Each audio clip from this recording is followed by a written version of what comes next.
Good evening, everybody, and welcome back to the Sons of Shadilay podcast, episode 89 of the 11th of March 2023. I am, as always, your host, Bezic, and this time I am joined by super special guests.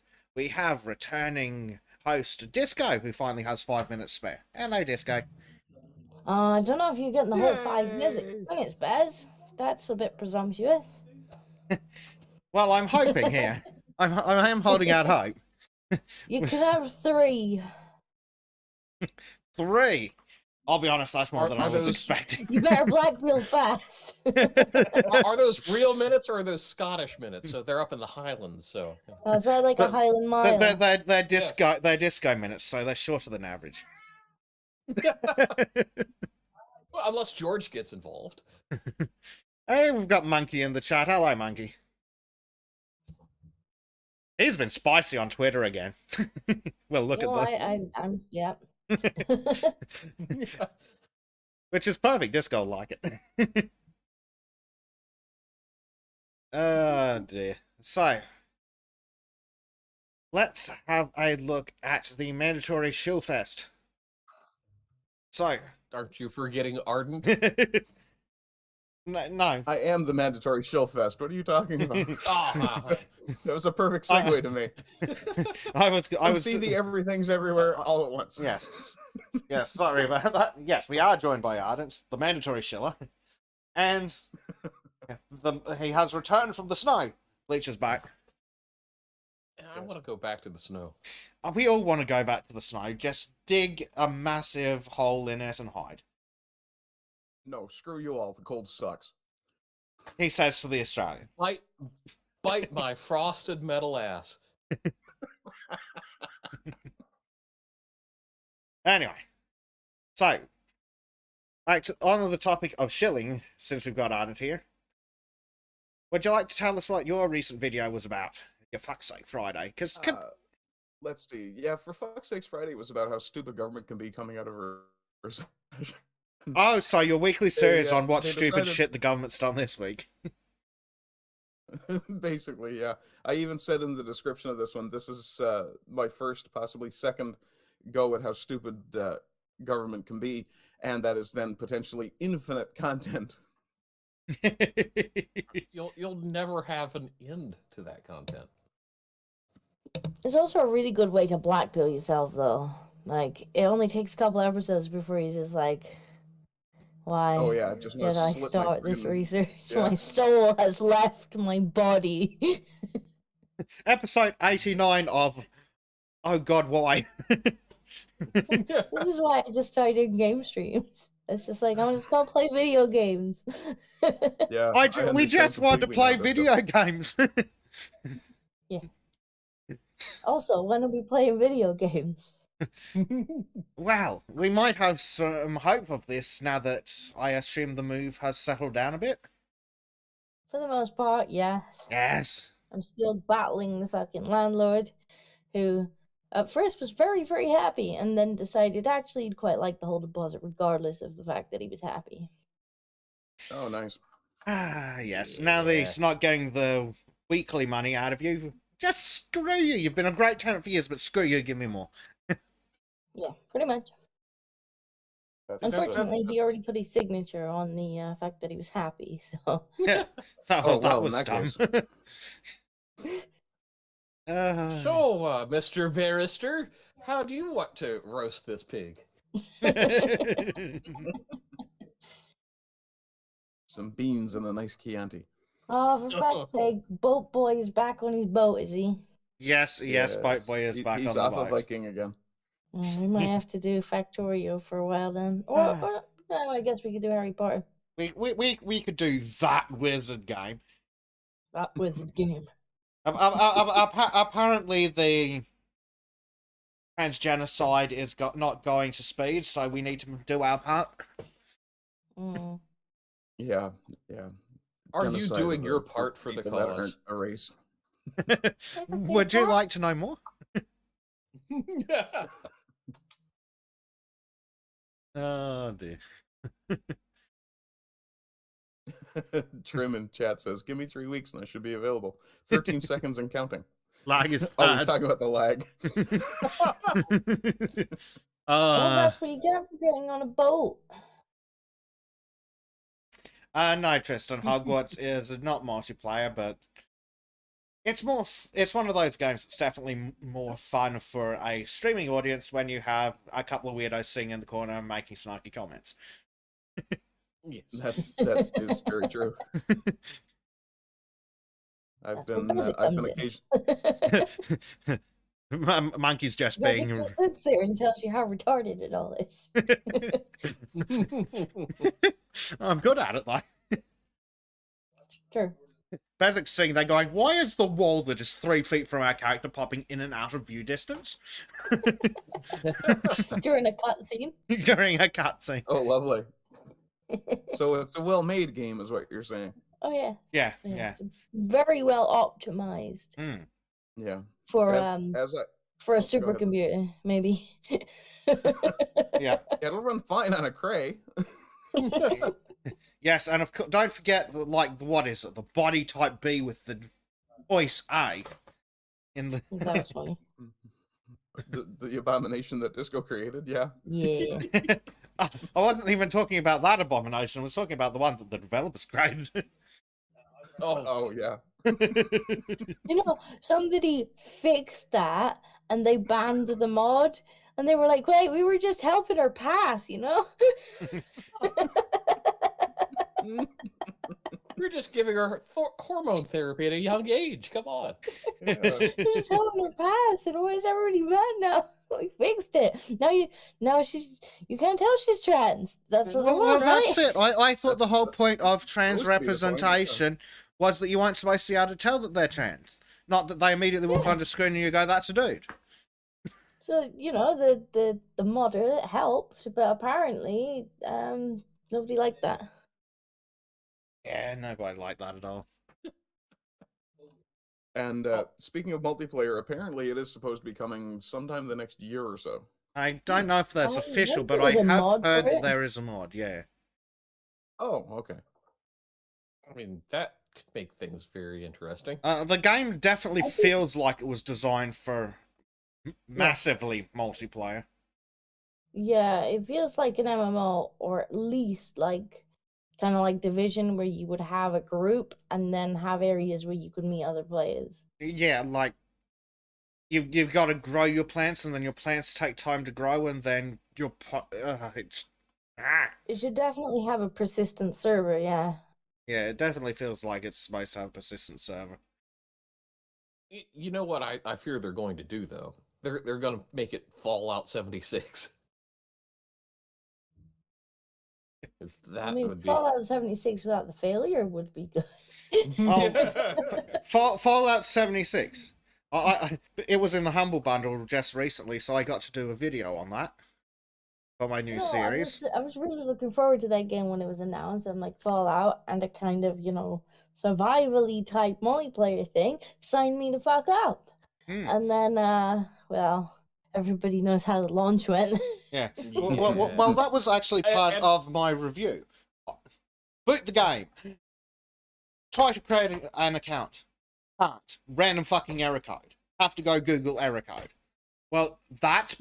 And then some idiot in the comments like, before you even got to the gameplay, you were bitching about it. I'm sorry, but not being able to create a fucking account and having to Google error codes counts as part of the Yeah. review process, dipshit. It's part of the player experience. Yes. You shouldn't make your player have to faff about for an hour before they can play the game. Yeah. Exactly. And do you know what the error code ended up being? Usernames in use. Couldn't fucking tell me that. Had to Google the error code. Why give you a code? Why not just tell you that? That's my point. Replace code with text. I shouldn't have to alt tab out of the game and go Googling to create an account. So there you go. Yeah. And the worst part is, I really liked the world and some of the new enemies that were introduced. Yeah, I like the idea of it. I know a lot of people were kind of like, "Oh, none of the NPCs are people," because I think they're all robots. Like, I don't really care. Like, if they want that as part of their experience, like that doesn't bother me. That's just a design choice. Hmm. Yeah. But it was apparently so broken. Yeah. Oh yeah. Well, it's still broken to this day, and like it's been how many years, and I have to Google error codes. It's been at least 2 years. Yeah. Holtznader has donated $5 and says, "Hello, lady and gentlemen. Hope you're having a nice day. Hello. I am 11 minutes into Sunday, and it hasn't gone to shit just yet, so things are off to a good I'm start." having a nice day, but Bezic hasn't cracked open the black pills yet. Oh, they're coming. Hey, the Stoa group has popped into chat. Hello, guys. G'day, man. Hey, cool. For those of you who don't know, the Stowe group gave us the lovely, lovely intro music. So, a big thank you to them for providing that. And all I had to do was sell Shrimp's kidney. Just the one? He's got those left. I thought the boat took them. I would have assumed they stopped working years ago. But... Yeah. No. It was his liver that gave up. And Odar, I think that black pill about the current state of U.S. banks is coming. Yeah. Also, I think we're all so sad at this point that complete economic collapse isn't a black pill. No, it's really not. I'm heading into the I woods with my consider- pointy stick. I consider it like a monkey white pill, so it's like this gray area. I was like, shit, you're right.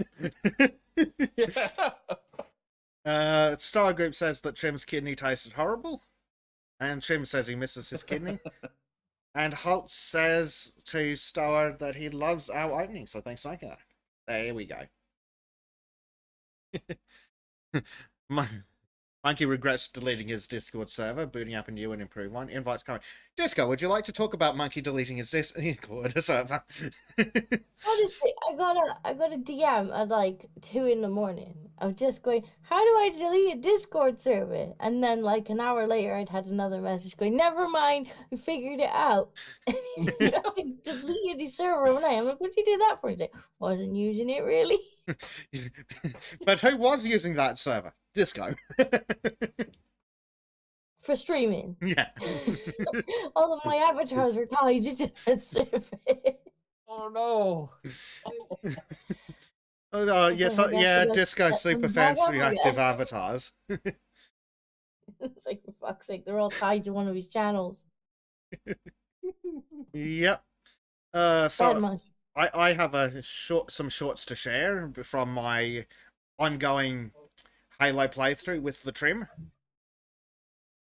So 319. yeah, That's that pretty one good. did well. But these are some just great fun. Crow has just woken up and he's blaming painkillers, or he wants painkillers, one of the two. Yes.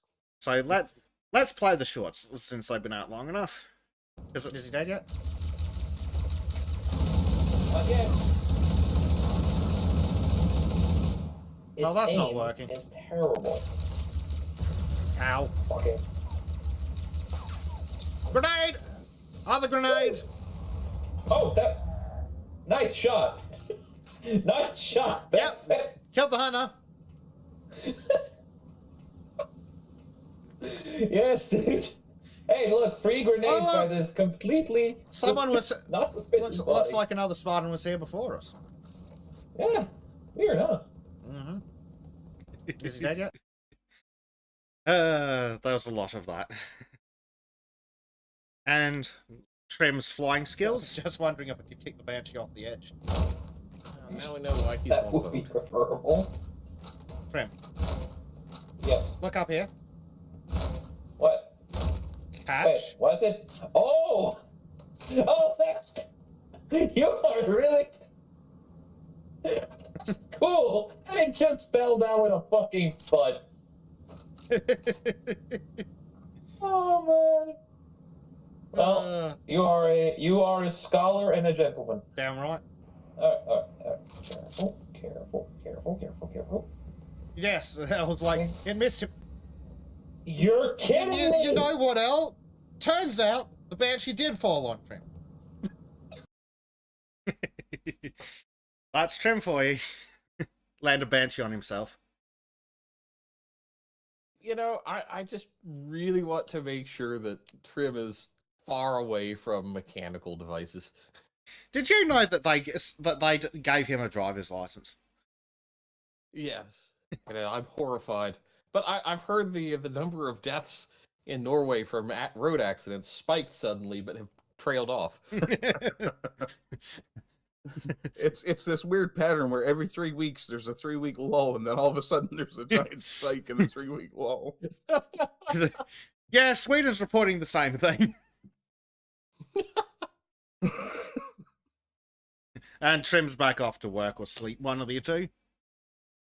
He's going to Hootigruten all day long. He's rooting his hooties? Yeah, aggressively, I hear. Yeah. Well, Crow will probably show up at some point, so we'll shield him anyway. Crow is still working on his Alien Isolation playthrough. On, was it Legendary or Nightmare? Nightmare, that's the nightmare difficulty. Nightmare, yeah. Yes. He's been having fun with AI. And he's doing really well on the view numbers, which is good. Look at that. 1.1 thousand on the short for We Were Here that from his stream with Bleach. nice. Yes. So make sure you go check out Crow's stuff. Crow's been a little less productive this week. Poor Bugger's been sick as a dog. Which is strange because it's a crow. Sucks. Yes. Must have gotten something funny up his cloaca. Must be that bird flu.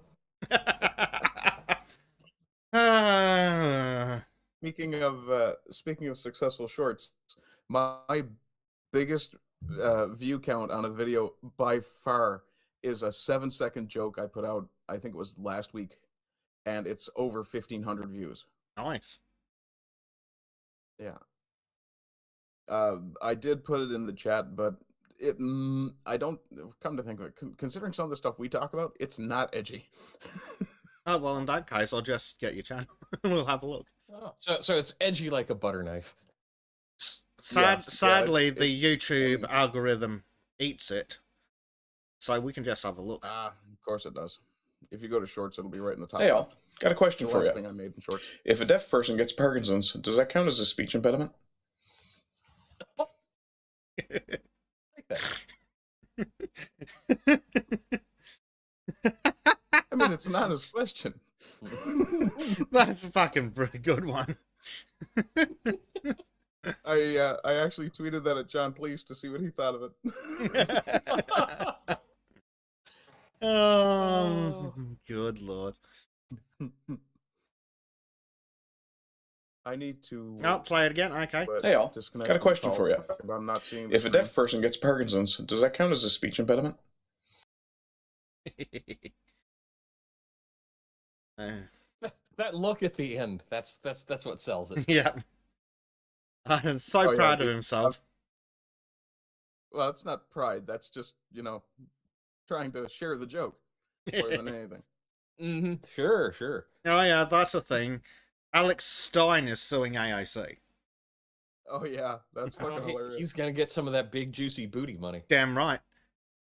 Actually, let me get that up. It wasn't actually on the list, but it works. Oh, monkeys at it. Oh god. CNBC, no. Daily Mail, no. Is there anyone who isn't an idiot doing a story on it? No, It's I said AOC. What do you expect? I said not an idiot. Get out of the way, Tim. But remember, wonder if I've got to Rebel News put has this it. fence. Ah, dear, it's just children whining, so okay. Daily Mail's slightly less retired than CNBC. Slightly. Slightly.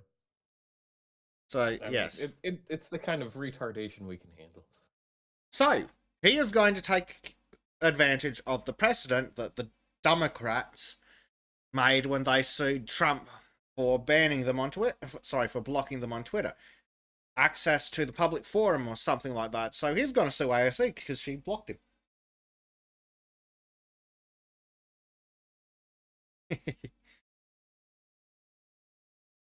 I almost panic. I'm like, hold on, is that Monkey's video? Hold on, this calls for Monkey's video, I think. Yes. Well, what doesn't call for Monkey's video with this? Where is Monkey's Yeah, video? it's just so good.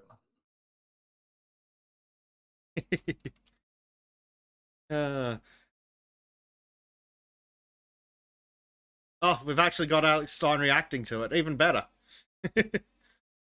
Oh, nice. Oh, now this is my favorite girl. Hey everybody, I'm here in the Capitol. See this guy right there? Right there. That's Said, hey. It's right in front of a Capitol police officer. Hey, oh, this is epic. here's This is this good at that it. big ass. Look at that big juicy booty. Big juicy booty. Wow. Juicy booty. Look at that big ass. Look at that big juicy booty. Look at that I miss that big juicy booty. AOC, I'll see you again soon. juicy big juicy booty. Big juicy big juicy big juicy Booty. Dude, she made that. She went to kill babies, and she's still beautiful. That's awesome. I gotta follow that. That Stoa group. That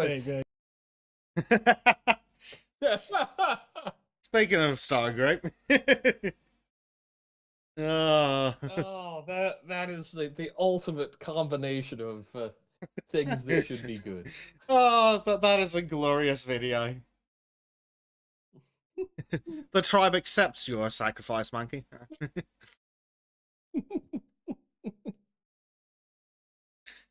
And the look on Carl while he's just watching Alex.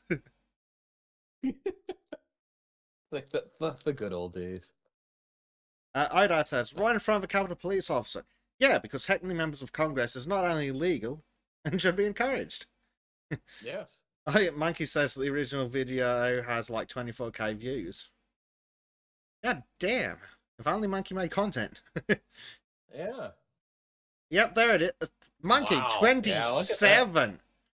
God damn.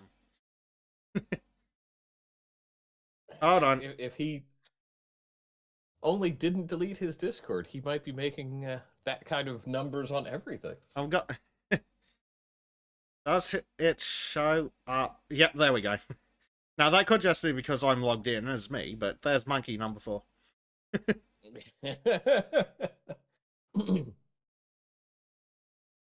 That's it. He's competing against Inside Edition. Steven voiceover. So and live. So, stupid establishment media. Whatever the fuck So and Live is. Idiot alternate media. Loser reaction channels. And yeah, it's Monkey.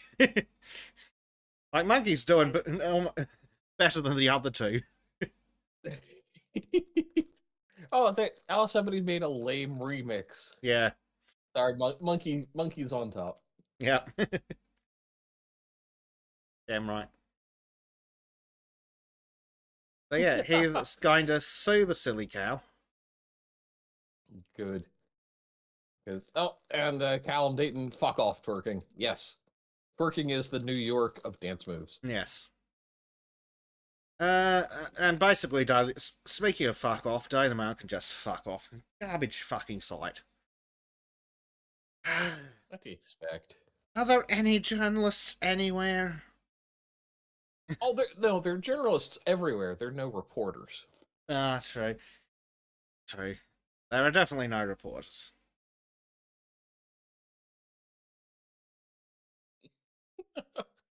Stowe, that's sad. They had friends cry over the collab. Won't artistically work with the Stowe group now. Well, that's sad and pathetic. Sad for you, pathetic for them.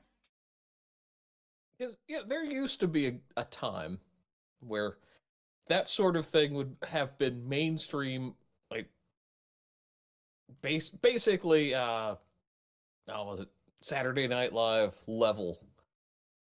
But now everybody's just they're more sensitive than an ingrown fingernail or something like that. Andy No is apparently the only reporter we can think of. Fair.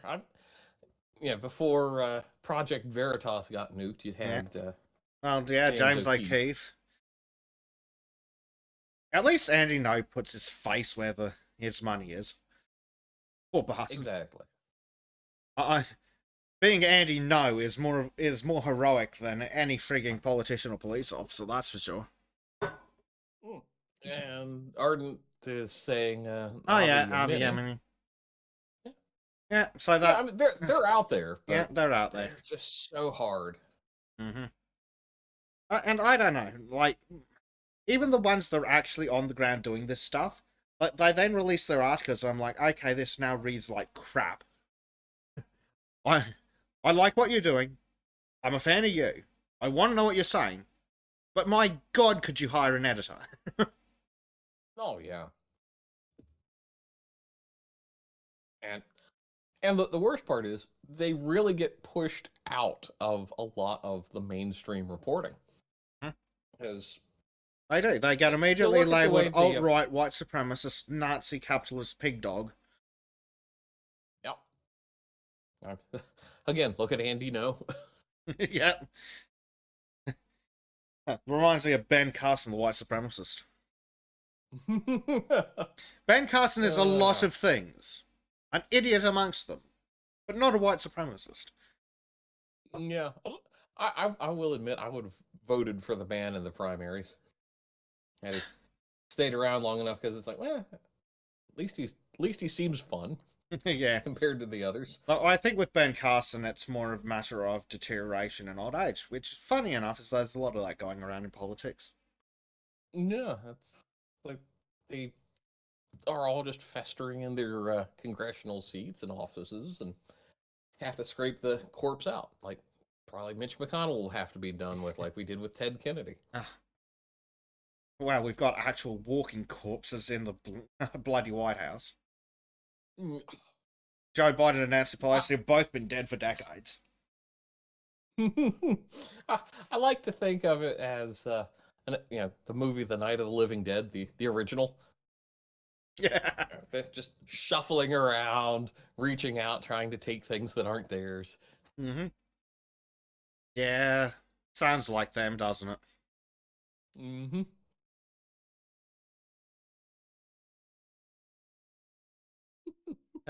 Dear. So, let's have a look at Monkey's Twitter.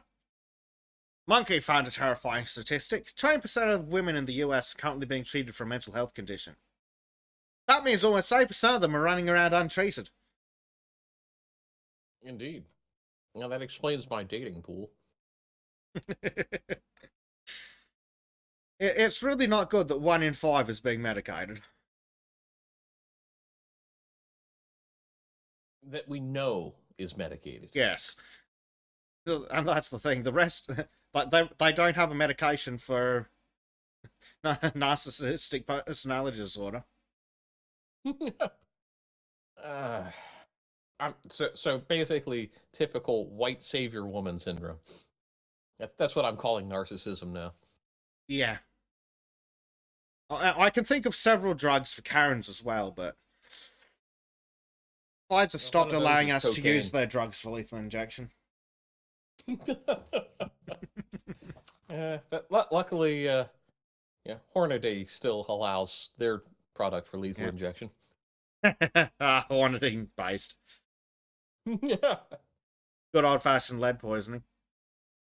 Yep. Elle says, and they're driving. Mm-hmm. I don't know. At those ranges, do you really want to spend the extra money for a copper jacket? It's more for the firearm, not anything yes, else. True. Don't forget to take your lead wipes, folks. Can't bring that stuff home with you. No.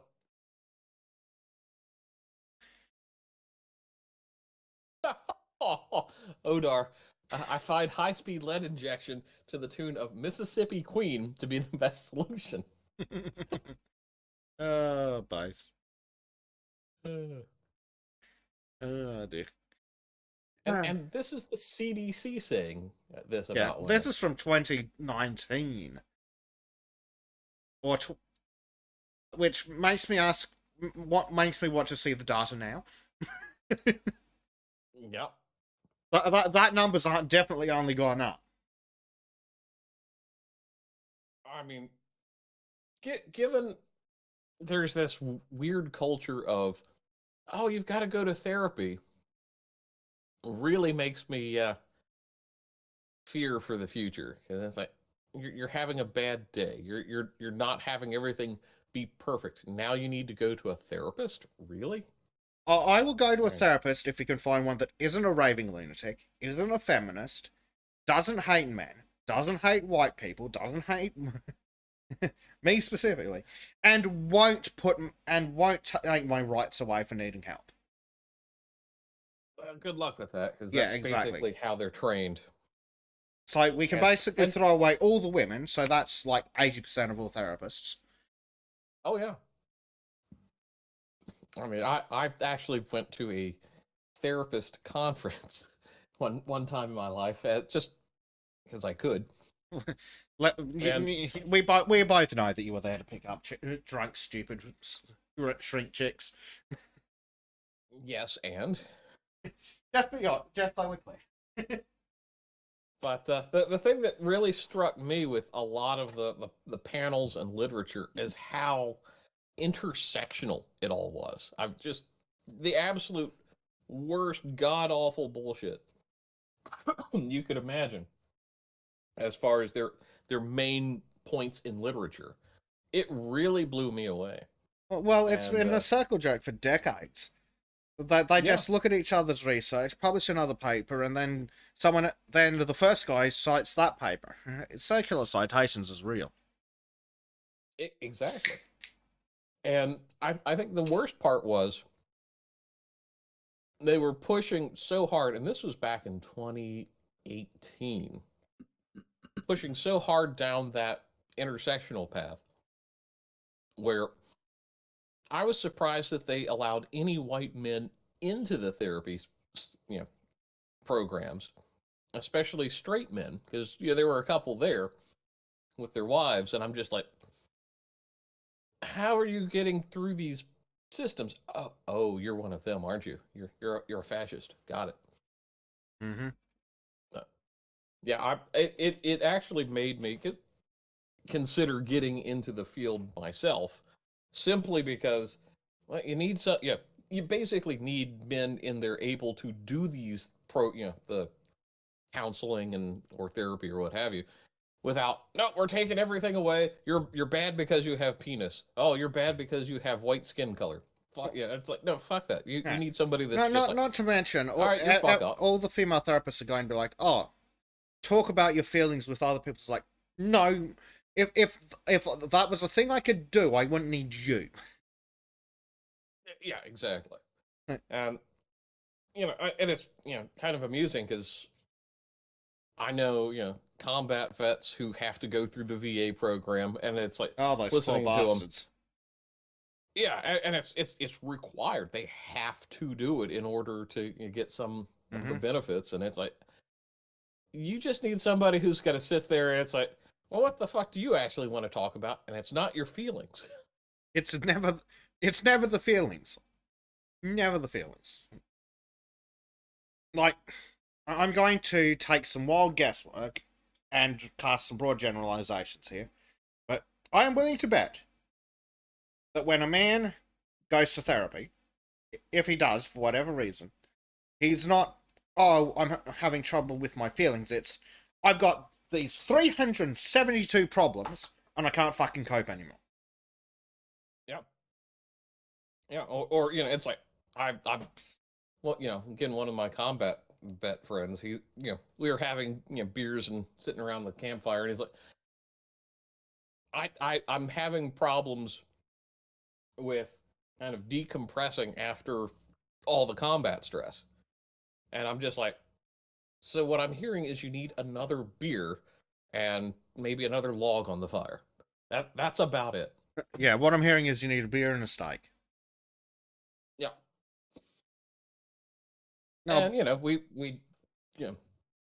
hung out and got all that shit done, and he was able to function the next day. Where he'd been all sorts of like, oh gee, I don't know if I can keep going, blah blah blah.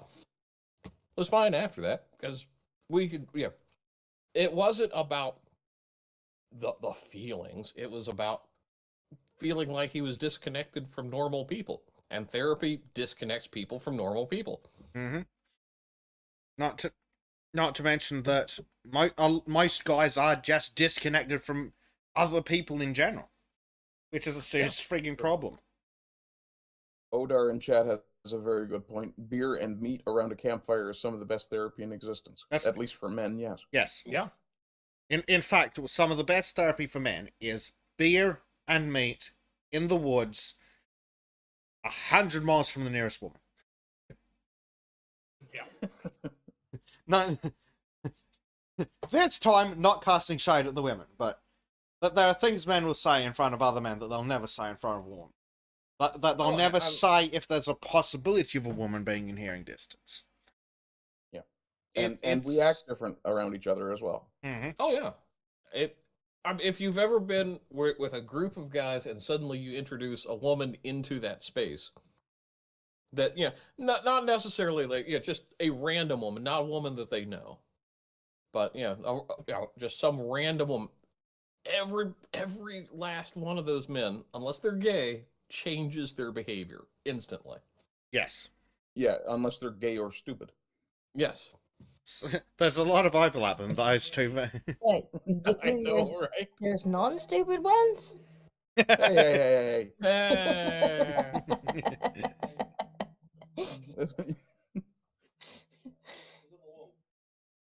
Careful, Disco, or we'll make you a woman, or we'll make you a man.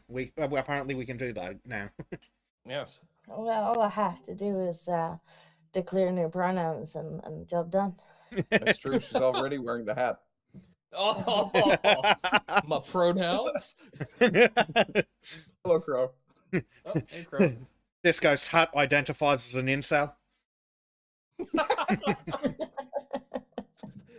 Oh no, George's hat too. Poor Crow has crawled out of his coffin. Yeah, sorry about that. Feeling a little bit dead, were you?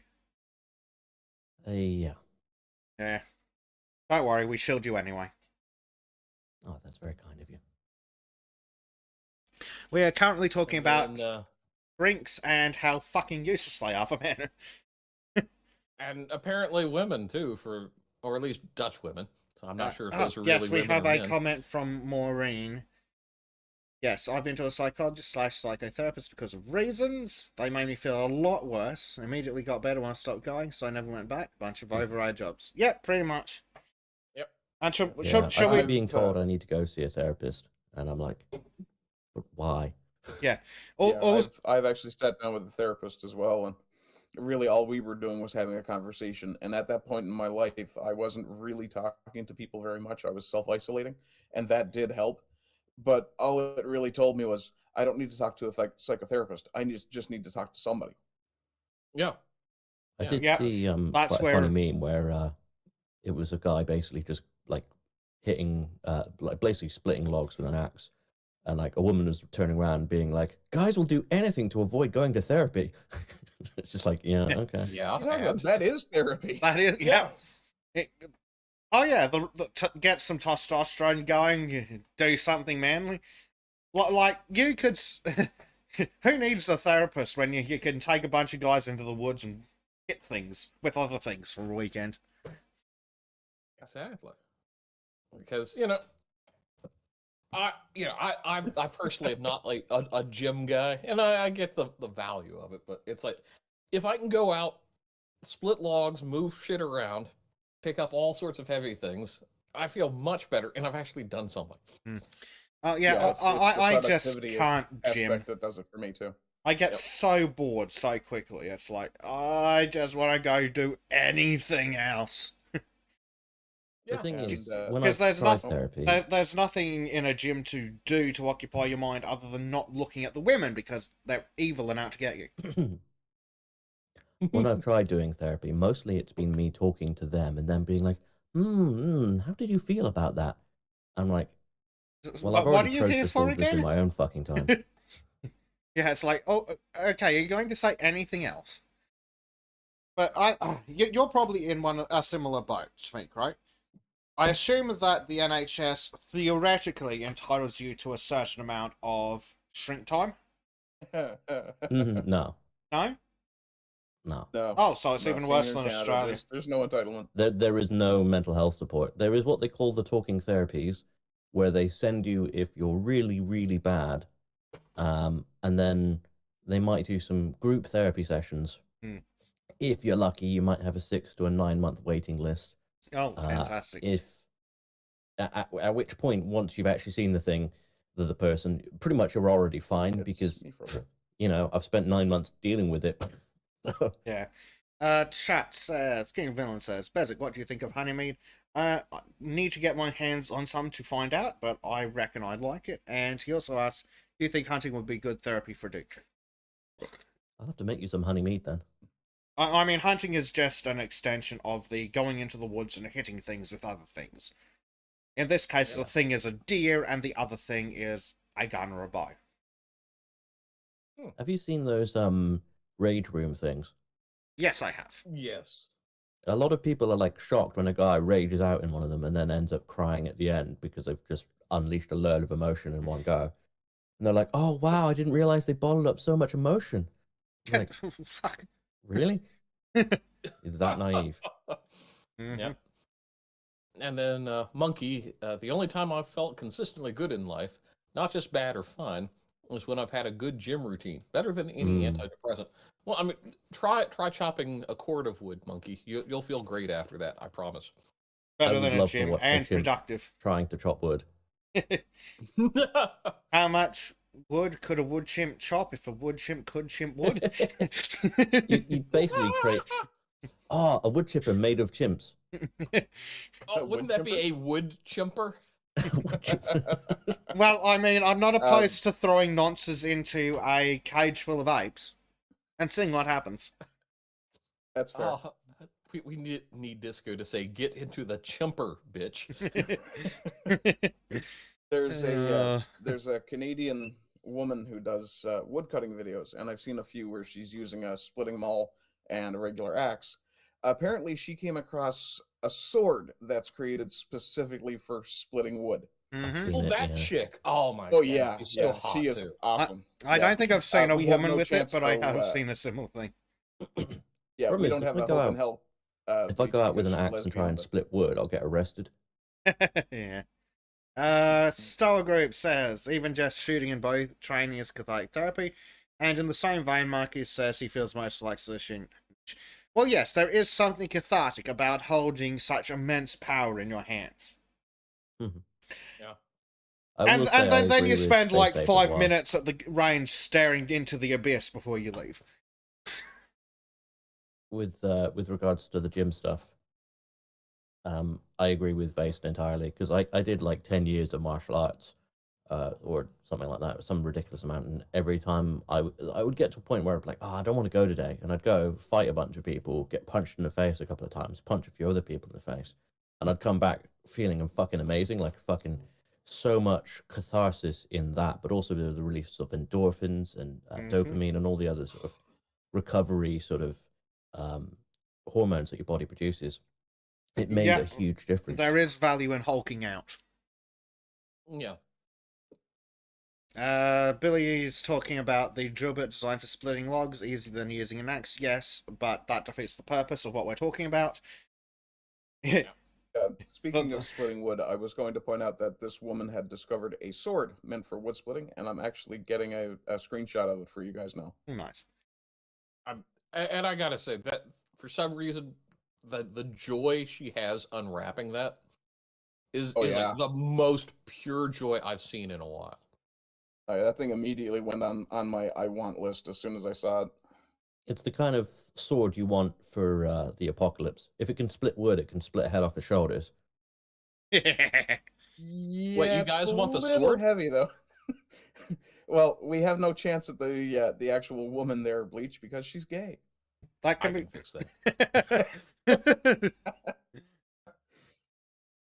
Or I'm willing to die trying.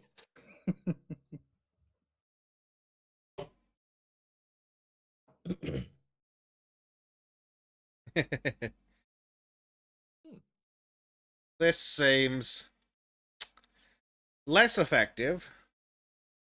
Well, it's purely But for the fun fun. of just smashing a piece of iron into a piece of wood. Oh, So, in that case, I'm sure it's fantastic at its job. yeah, it's roughly 3/4 of an inch thick at its thickest, I think. Yeah. A little bit less helpful.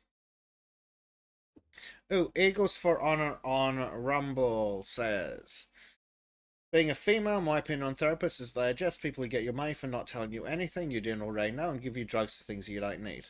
I'll get more benefit out of talking to a friend I trust and come out clear-headed and not spend a ton of money. Yep. Yeah. Yeah, absolutely. 100%. Swinging that thing around during the apocalypse would certainly get you strong, though. Oh, yes. Oh yeah. But Like the again, berserk sword. in the apocalypse, you again want to be using a splitting axe and actually splitting wood because, surviving. I think, like, in reality, it would be pretty easy to survive. You just need some thick clothing, like some quilting, and you're pretty much bite-proof at that point. Oh, well, yes. Yeah, something like a good what are they called? The garment that Shad wears all the time. Gambison? Yeah. Gambison, there you go, thank you. Yeah, Gambison can would be always great for wear the a- apocalypse. if not Viking apocalypse. Yeah, there we go. No, the zombie apocalypse. Viking The Viking apocalypse. They're gonna loot, pillage, and rape everywhere. Oh my God. Just message to him and be like, "Are you ready for the Viking apocalypse?" Oh, Oh, Trev in his extra long boat. oh God. Can you feel like Viking apocalypse sounds bad? Doesn't it? It does. I mean, That that would sounds be like a great metal band. I was gonna say it sounds like a really good premise for a film. I have a suspicion there's at least one B movie with that title. I've got to Google this. If not, we could always We like, need put to money write a together to screenplay. write a screenplay Yeah. for Oh, it. there you maybe go. film it. Oh, that's a documentary. You don't care. Yeah, but there is in fact a documentary called Viking Apocalypse. But who cares about a 2011. documentary? Oh, okay. The Stoa group is making bad suggestions in chat. Eat a bunch of shrooms and run around with an axe. Speaking of the Viking Apocalypse, Kingdom of Inland says he thinks it would be awesome to see Vikings with guns. I would. what's I'm that closing movie it down, that? No, okay. Oh no! Viking apocalypse. King Harold rises from the grave and takes over a retired World War II. Do battleship. any of you Oh, guys nice. remember the short-ish movie with it that had the song done by Hasselhoff? I'm gonna have to look. Not ringing bells. Yes, not, but And Eagles for Honor over on Rumble depends on where you are. In more moderate climates, yes, you can yes, there survive we go. in quilted clothing. Wouldn't suggest it in extreme cold temps. Wood survival gear would be needed. I guess my first question is, are you familiar with telegroikas, which the Soviets used as their one of their primary layers of clothing during the Second World War? there you go, Kung Fury. Fury. Oh god. For a better format of Vikings with guns, I recommend the Dresden Files. But Yeah, moving but along. they haven't made that a movie yet. No, I mean, a terrible TV show, but not a movie. No, TV show. No. No. It doesn't exist, apparently.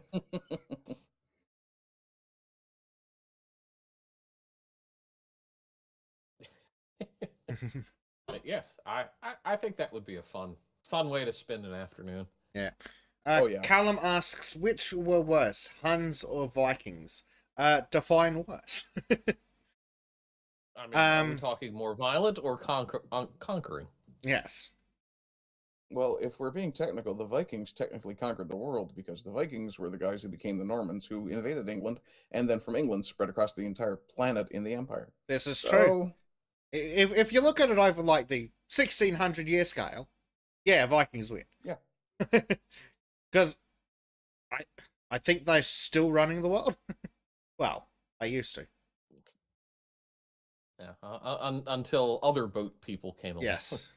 Have any of you seen The 13th Warrior? I It's been a absolutely love long the 13th time. Warrior. I might have.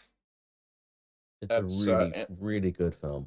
One of my Antonio favorites. Antonio Banderas, Banderas is an Arab. Yeah. But it's based off a Michael Crichton book. It's actually really good. Although, Oh I will my say, set design. And like it's really goddamn good as a film. Like basically an Arab gets banished from his homeland and ends up hanging out with 12 Vikings having to fight a fireworm. Yes, very traditionally Arab. Yeah, wow. This is 1999. Come on, you knew better. well, I mean, but I mean, Omar Sharif was a little long in the tooth for that. It's still a really bloody good film. And the character on screen at the moment, that's Herger the Joyous, and he has one of the best quotes in the entire film that I just absolutely love. Basically that Odin's already weaved the skein of your life, so you can hide from death if you like, but it's already written out, so you might as well just carry on with your life, kind of thing. I can't remember the exact That would quote. be cool if Odin had anything to do with the Tapestry of Fates.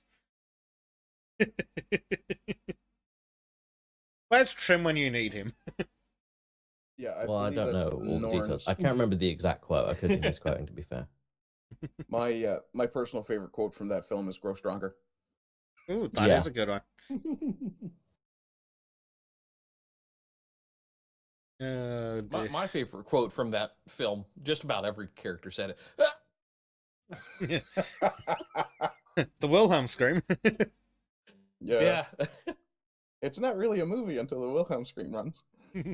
I have to say, every time that pops up in any movie, it is the moment where I'm like, I'm gonna watch this again. I've answered Life says, but correct, Odin does not weave the skein. The Noras do. No, he didn't Norns. say it. I didn't say Odin. No, Weave the skein. apparently that is the quote, though. Who knows? I'm gonna fucking find the quote now. What's this Life's like, I can't live this! Apparently that's another quote. Yeah, I Oh, can't. he live says this the this- All Father wove the skein of your Ah, life. Yeah, which so- is Odin. yeah, And is still Yeah. wrong. yeah. Yeah. All Father wove the skein of your life a long time ago. Go hide in a hole if you wish, but you won't live one instant longer. Your fate is fixed. Fear profits a man nothing, which is the final part that I love. The fear profits a man nothing. Yeah. Yeah. Oh, yeah, that's... I'm so bad at remembering the names of things. Kavoth? Assassins, possibly? Something? No. Whichever it is. Wise Man's Fear. That's the one. That quote from the Wise Man's Fear was reminiscent of that. Then, of course, we've got Fear is the Mind Killer. Yes. Yes. Yeah. King Killer Chronicles. The Thank you, Little Death. Tristan. Yes. Although, Lo- if fear is the mind killer and the little death, Le Petit Mort is a bit of a yeah, bullshit. that goes a bit astray at that point. A bit. He's like, wow, I didn't realize I was into kink. Not just a bit. In fact, it's turned in Japanese. Yeah. I really think so. The spice must flow. Speaking of Omar Sharif, if I recall correctly, he actually is in that film. Ha! Tell me. Well, there you go. Fine. Come here, Just Google. add Omar Sharif to your search string. In which film? 13th Very- 13th Warrior. Is he? Yes. I believe so. Apparently. Yeah, there he is. Yes. I'll be damned. Wow. Oh, he is. Bloody hell. So there you go. Play. Well, the other Arab dude, apparently. Yeah, he was Mel the negotiator or sidekick. something like that. It's like Melchizedek, but it's like I'm calling him Mel sidekick right now. Eagles Runner says wood will also be used for cooking, heating, water, or snow for everything from hydration to bathing. Clothing is not the only thing you need to focus on. Survival is the goal in the worst of times. Yes, because they're surviving for like maybe one winter, but then there's thriving. Yeah, Yes. I'm in. If you really want to get into it, I would always recommend getting some long storage seeds. Oh, just in yeah. case. Arden, yeah. Like Stoa said, they handled the language barrier in a really creative way in the film. Because he's basically an artist. And he just sits there listening to the conversation and eventually slowly understands words and then starts speaking to them in Viking. Yeah, and the first thing he says to them is just absolutely gorgeous, because they're all talking about how he must be a bastard and completely fatherless and all that, or doesn't know who his mother is or something like that, or they're basically casting aspersions on his lineage. Yeah. And the first thing he says to them is, "At least I know who my father is." Yeah. And he says something about how his mother was really beautiful or something like that. Yeah. Yeah. It's a really fucking good scene. And then all of them just like, oh wow, they look like worried at first, but then they're like, oh wow, this guy's actually standing up for himself. Nice Viking tradition. Cool. Honestly, the energy between the characters, like there is so much on-screen chemistry in this film that it's just inevitable that it would be a classic.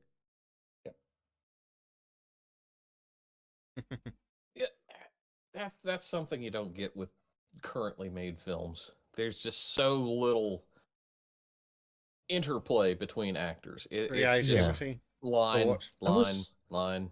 I went into the living room the other day and my dad was watching, I can't remember which platform it was on, but he was watching a series called Mr. Midnight. And there were a bunch of teen actors, but there was just absolutely no chemistry between any of the lines that they were delivering. They were literally like reading lines and being like, well, my God, there is something that we have to do here. Oh, this thing happened. Did you know that? Like, they didn't feel like, they just felt like they were reading lines and not actually thinking about how they were said or having any emotions. It was just really jarring and weird. Not to mention everything's got to be in modern lingo, and it's got, and then the fact that they've got to say all their emotions. There's a ghost that they were seeing, and they had this comment like, "Oh, this guy's really pale. It's almost like he's been taking the keto diet too seriously." Oh my I'm God! Like, what? What's that got to do with his skin being pale and him being a ghost? Sadly, that was an adaptation of Macbeth. Oh God! Out, damn keto! Yes, don't you know that the keto is a far right exercise now? Oh yeah, everyone I is. thought exercise in general was far right. Yeah, but if you're a Muslim and you fast, that's perfectly acceptable. But if you do it and you're not a Muslim, then you're a racist. Cultural appropriation and all that. Something else in modern media. Have you noticed how two characters will be talking, but they don't actually talk to each other? They're not actually responding to what each other's saying. Like, they're basically having two monologues, and every time one of them pauses for breath, the other one says something. And there's just two different lines of conversation going, and they're not responding to each other.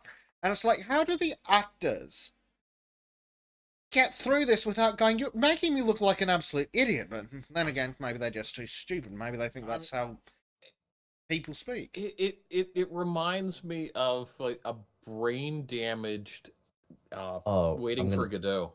I'm gonna send you a clip, Bezic. It's a trailer for the show, but there's just like they have this weird thing where they're constantly like vlogging themselves and stuff, like typical for that sort of genre. But holy fucking hell, it's so emotionless, devoid of human interaction. It's the weirdest fucking thing ever. I don't know how much of it you can play, but there's this scene early on where she's like on her phone trying to talk to the camera. Oh God. Yeah, it's a Netflix thing, so it's not really a surprise it's shit. Let's see. Mute a tab. Like Violence says, yeah, they're having 2 monologues because scriptwriters are more concerned with pushing talking points than actually dialogue. Oh, no, I don't want YouTube to send me notifications. Fuck off. Jesus Christ, If you YouTube. scan like I think it's like it's not that far into it, but like in the first opening part, there's a bit where you can like see her talking on the camera, and the delivery is like the most awkward thing ever. Oh. A little bit further in, you'll see it if you just scan. You know what I'm looking for. Oh, I think you just... Yeah, there. Oh, you went past it. The vertical video thing? Yeah, vertical video, yeah. Yeah, I'm just trying to get which part of that it is, because it's not doing a good job here. It's a bit further. It's before that. Yeah. It's this. Oh no, you're going in the wrong direction. Crap. No, I'm going the right direction. You're just wrong. There you go. There you go. But just look at the delivery of the line. Okay. It's just like really fucking. The the whole thing is like this. We should be able to get away with this. Hi guys, welcome back to my channel. That is our new exchange student, Zoe. She's a vlogger. Oh my God, the expression on her face. Wannabe influencer. Oh my God. Influencer. They talk like and they then need they to get be excited. I've got a lot of vocal fry. Yeah. They've got this scene later where they get 1,000 likes on a video and they're like, oh, we're famous. I'm like, what the fuck are they talking about? Oh, it's, I don't know. I just briefly saw this scene, but like, I couldn't help but cringe because every time any character opened their mouth, it looked like they were reading from a script, not like off camera. Instead of looking at the camera, he's actually looking at a line. You reckon prompt they're no looking at the a lines. Wow. Let's be real. You take one look at the characters, and it looks like they're incapable of remembering a line. And of course, it's it's fully diverse. We've got the random brown kid, the random Asian chick, the gay white kid, and whatever the fuck that Indian daft lead. bitch is supposed to be. That's the lead. Pretty sure, yeah. He's the one who he can see the other universe. Oh my God, it is too. Oh fucking hell! So it's a ripoff of Ecto Kid. Excellent. I mean, I'm just sitting here and I'm imagining. Hello, Mr. Past Life. Can I ask you about your car's extended warranty? No, he's got a very American accent. Let's be honest. Yeah. So yeah, you've got the random Indian kid. You've got the Asian chick, the gay guy. Because of course you can't have a single straight white person in the show, especially on the main cast. I mean, obviously, I'm aware you can only show so much without obviously copyright issues, but like, some of the scenes were just so. I was just like, there's a scene where this fucking creepy ghost guy that I'm talking about, that they're saying about the keto stuff, he's staring at one of the characters through, like from the street into a cafe and staring at her intensely. My God, and then he suddenly goes, boo, and he's like right up against the window, and she's just there like, oh, I'm going to take my camera phone out and take a picture of him and send it to everyone. Everyone's like, what the fuck is like, what the fuck? Oh, it was really, really terrible. Is this guy as gay as he looks? Oh my God, you know it's shit if it's got 5.8 stars on IMDb. Wow. I'm on Google. Didn't know it was quite that bad. The thing that bothers me is just watching He looks like a twink. Yeah, that's what I was saying. I just couldn't fathom getting away with this in a high school play, this level of acting. No. I mean, it's just... in a high school play, you're at least expected to learn your lines. Yeah. Yeah. I mean, I had a terrible habit of getting to know the character so well, I would start ad-libbing additional dialogue that people actually thought was written down. Okay, so is this crap this crap's based off of a polling series of books, apparently. Diversity is our strength. Beware the evil white man with the eggs of evil. Look, okay, seriously, what in the fuck is wrong with whoever approved that cover? This is clearly self-published crap. But even then, dude, have some fucking respect for yourself. Are all the I have a characters feeling- Asian in that book? Really? On that cover, they all look Asian. I don't know. They do, don't they? But, oh god, it's got several stories in it. Two girls dare spawn Lim to spend a night there with them, and then something else. Ariana Quack. Who the hell? Ariana Quack. Who the hell is this pervert? Oh, he's a Chinese agent. That explains a lot. You mean he's not living in Canada? No, he's Australian. Yeah. Oh, okay. A Chinese civil infiltrator. 102 books in his series of crap. Do you wonder if the guy behind them actually manages to decapitate a few of them? Because that's a really high swing for like a shovel. Yeah, it looks like he's going in. Thing, yeah. He's like, look, they all lined up to fall in the grave. Oh, so let's see. Oh, that's annoying. Yeah. Oh, wait, you should be able to start up actually. Let's see. Suspense stories for children using Asian names and backdrops considered refreshing for Singaporean audiences. Oh, of course. It is Tricom Subversion. Oh my god, that art's awful. But they look like racist caricatures. They really do. The kid on the left in the striped shirt. The kid on the left with the striped shirt. What looks the like fuck he should be is saying, wrong with his face? Oh no, we emotional damage. Oh, fucking hell. I absolutely hate this shit because it's like these aren't real Asian characters. They're some white savior complex dude who thinks that he's being diverse. And it's like no, not just. Not only that, but most of the Asian characters got replaced with other ethnicities now. That's true. Yep. That actually makes it significantly worse. So Netflix is being actively racist by Against Asians. Yeah, stop Asian hate. Yeah. Exactly. Yeah, Do okay. better, Netflix. It's a Netflix abomination produced by Don't Care, adaptation of popular Singaporean book series Mr. Bullshit by fucking Chicom Subversive. Cast: Iden Aidan as Tyar, Chen Yixing as Ling, Caleb Monk as Nat, Nikki Decker as Zoe, and then a bunch of other weirdos. Only 2 of these fuckers actually have Wikipedia pages. I just find these kind of stories kind of a comical thing to see when you have classics such as Goosebumps. We'll come to those later. Oh, let me guess. They're being abominated as well. I hope not. Good guess. I mean, I knew they were kind of getting woke there towards the end of my childhood. Well, they're getting ultra abominated. We should probably start moving towards those. First in line, let's see. Actually, you know what? We'll just skip straight to that because it's a nice change. Because it gets worse automatically. Yeah. Yeah.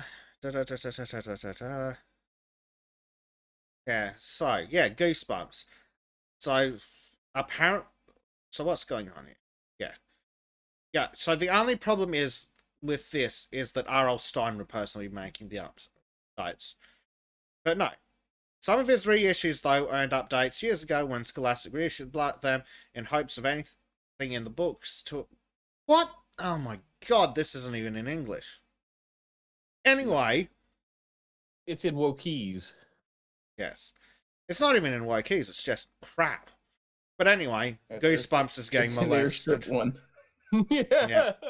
Goosebumps is getting the non-binary, asexual, polyamorous anarchist on the autism spectrum treatment. Most importantly, it's a relationship anarchist. Oh yes, a That's relationship someone who doesn't anarchist. believe people should form pair bonds. Yeah, Well, we got that at polyamorous. Fair. Well, it's just a long-winded way to say whore. We have a picture for the wanted poster. No, He this looks is like an a serial killer. unwanted poster. Yeah. He's got those dead eyes, you know? Yeah, I'm starting to notice Like a lot of doll's physiognomy, a lot of physical signals with these people. Oh, is that a- facial structure and that expression? even they are a Oh, God, full it's the same face time, on every photo. but they're a full-time dye professional described as non-binary, asexual, polyamorous relationship anarchist who is on the autism spectrum. You can tell. Yes, They should be in an asylum. Yes, they should be. This is why we need to bring back the asylums, because these idiots shouldn't be allowed out in public. They shouldn't be allowed to get past birth. What they should do is just tell these people that they have a job where they're, censoring these books Bleach, and then just never publish them. Are you saying that these people are an argument for abortion? I'm saying post-term abortion is the best abortion.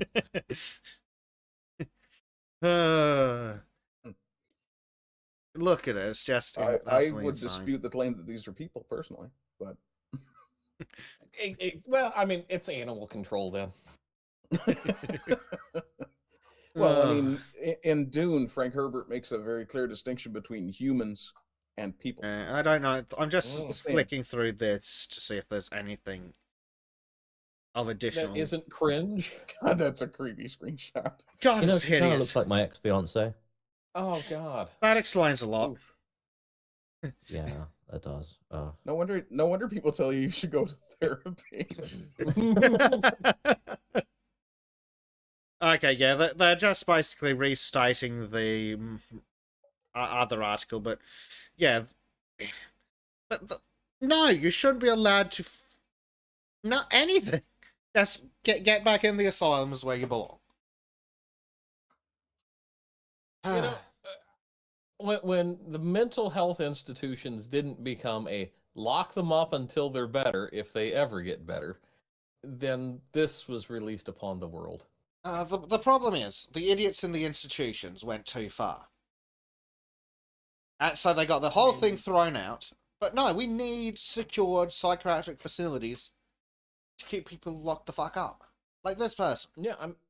Yeah, because this individual doesn't necessarily need to be in a high security, lock every room at every time kind of thing. But they should not be out in the general public. And chances are, if you put a lot of these people into a place that did not have an internet connection, you'd cure them in 6 months. Yeah, but Twitter wouldn't get all the blue check marks. I'm fine with this. I'm fine with driving Twitter into the bloody ground. Elon's working on it after all. Yeah, I'm not sure what the fuck he's up to, but... I think that was his original plan in the first place when he wanted to buy Twitter, was just to run it into the ground, and it's working. Yep. I mean, it was kind of limping along beforehand. I don't know what's happening now. Oh, it's been revealed that Twitter has no HR department. Good riddance. Yeah, I don't have an HR department. Fuck ever hiring HR. Yeah. HR is how this crap gets in there. True. This shit doesn't come in through the fucking engineering team. You could easily just replace an HR department with a fucking asylum, to be honest. Or, well, no, you could probably replace it with a, like an ant farm. I mean, the average HR department could be replaced with a drunk rabid raccoon and function better. Like the one I had to put down a couple weeks ago. Yes. HR departments are an argument for the Second Amendment.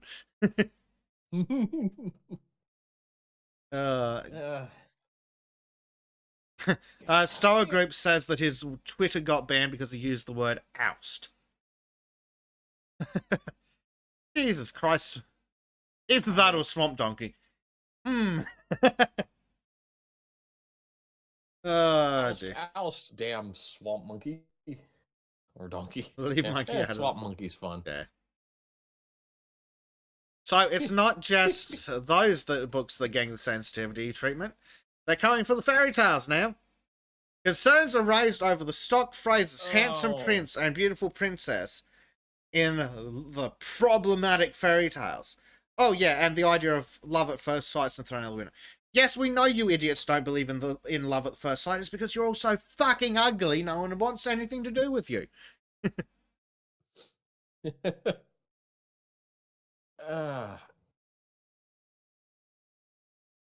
I'll just give this bit of advice to chat and anybody else who wanders through.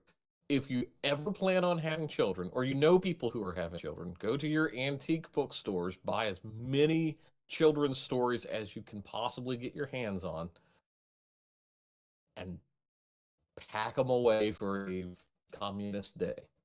Yes. That's the only way we get culture to survive. Well, at this point, you can legitimately treat wokus like vampires. All you need to do is hold a cross out and they screech and run away. Yeah. Dear. It's the remake of, well, basically all of the Disney animated stuff. We don't even need to get into specifics, but they changed them so dramatically, which is already an adaptation from an older folk tale. Yeah, I did a video on folklore and folk culture a while back, and it honestly, it's the most important thing that we have as a culture or as a society. Yes, which is why they want to destroy it. Exactly. And I think also the great irony is that they've basically created, Winston Smith for these books, and they just don't know it yet. That's the irony. Aye. In all this. You saying they don't know it? I think they know exactly what they're doing.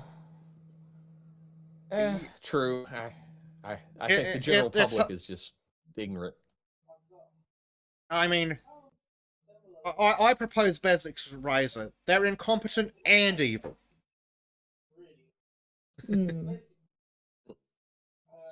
Possibly, yeah. But they're not even good at being evil. Yeah, I think. See, I think the general public We are truly becoming have the mini true. less ignorant to it now, because, like, the Roald Dahl thing, like, everybody kicked off about that. Even the kind of left-leaning folk that normally let everything slide, they were like, wait, I like Roald Dahl. Yep. And what's the latest one? Is Goosebumps? They're after Goosebumps. R.L. Stein, they just did Goosebumps. Yeah. Yep. And, Ian Fleming's works. Yeah, Ian Fleming's on the works as well. So now Cinderella and Snow White are getting done, but potentially troubling issues. Handsome princes and beautiful princesses falling in love for them at first sight, deemed problematic by just stupid people advising on offensive content due to the privilege given to physical attractiveness and heteronormative romance.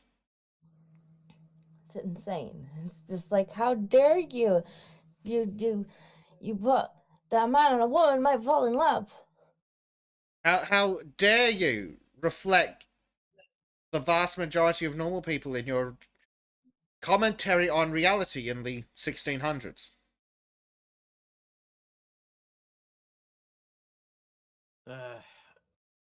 Outdated or harmful elements of fairy tales. So what are they going to do? Turn Bluebeard into a loving polyamorous man? Well, you know the trans man. The seven dwarfs that can't be dwarfs anymore. So it's going to be 7 black dudes, and we're going to get that fucking image of the fucking tiny white chick on the couch. Snow White and the 7 bros. Yeah. I would really laugh if they make the mistake of race swapping Tarzan. I really want a race swap Zulu, but only instead of Rourke's Drift, it's Tower Hamlets. Oh my god. Oh dear. Yeah. So, outdated or harmful elements in fairy tales, according to some morons, may also include characters presuming each other's pronouns. Ah, yes, because how could you not assume that a woman is a woman and a man is a man in the 1400s? And a lack of diversity among blonde-haired and blue-eyed protagonists from Western Europe. Jesus Christ. Hell. These idiots really haven't heard of anything prior to the 1940s, have they? They haven't heard of anything prior to the 1980s. They also have this weird obsession with how old the princes are in these stories compared to the princesses. About like the princesses being like 14 years old or something. Which is odd because they're all because they're the pedophiles. Well, yeah. And I mean, there are some where the princes are of a questionable age gap, but it's not that bad, is it? Like, I'm pretty sure the I think the biggest one's probably fucking the Beast. Because Belle's like, what, 16 through 18, and the Beast's in his 30s? I think so. But although the question is, hold on, is he really in his 30s because of the curse, or? This is so stupid, I guarantee that somebody's done the research. You know, there's been some screeching blue hair on Tumblr who's figured all this out. Yeah. Let's have a look. 14 Disney relationships with surprising age gaps. Well, there we go. Snow White was 14 when Prince Florian was 31. Okay, there you go. Do they have a citation for that? Yeah, I don't remember that. Yeah, I don't remember that. Movie. Hercules and Meg, with Hercules thought to be 18 and Meg 28. What? Thought to be. Righto, where'd you get that? I don't know. Linguini. I don't know many 13-year-old boys with that physique. No. Yeah. Yeah, but he's blessed by God. Yes.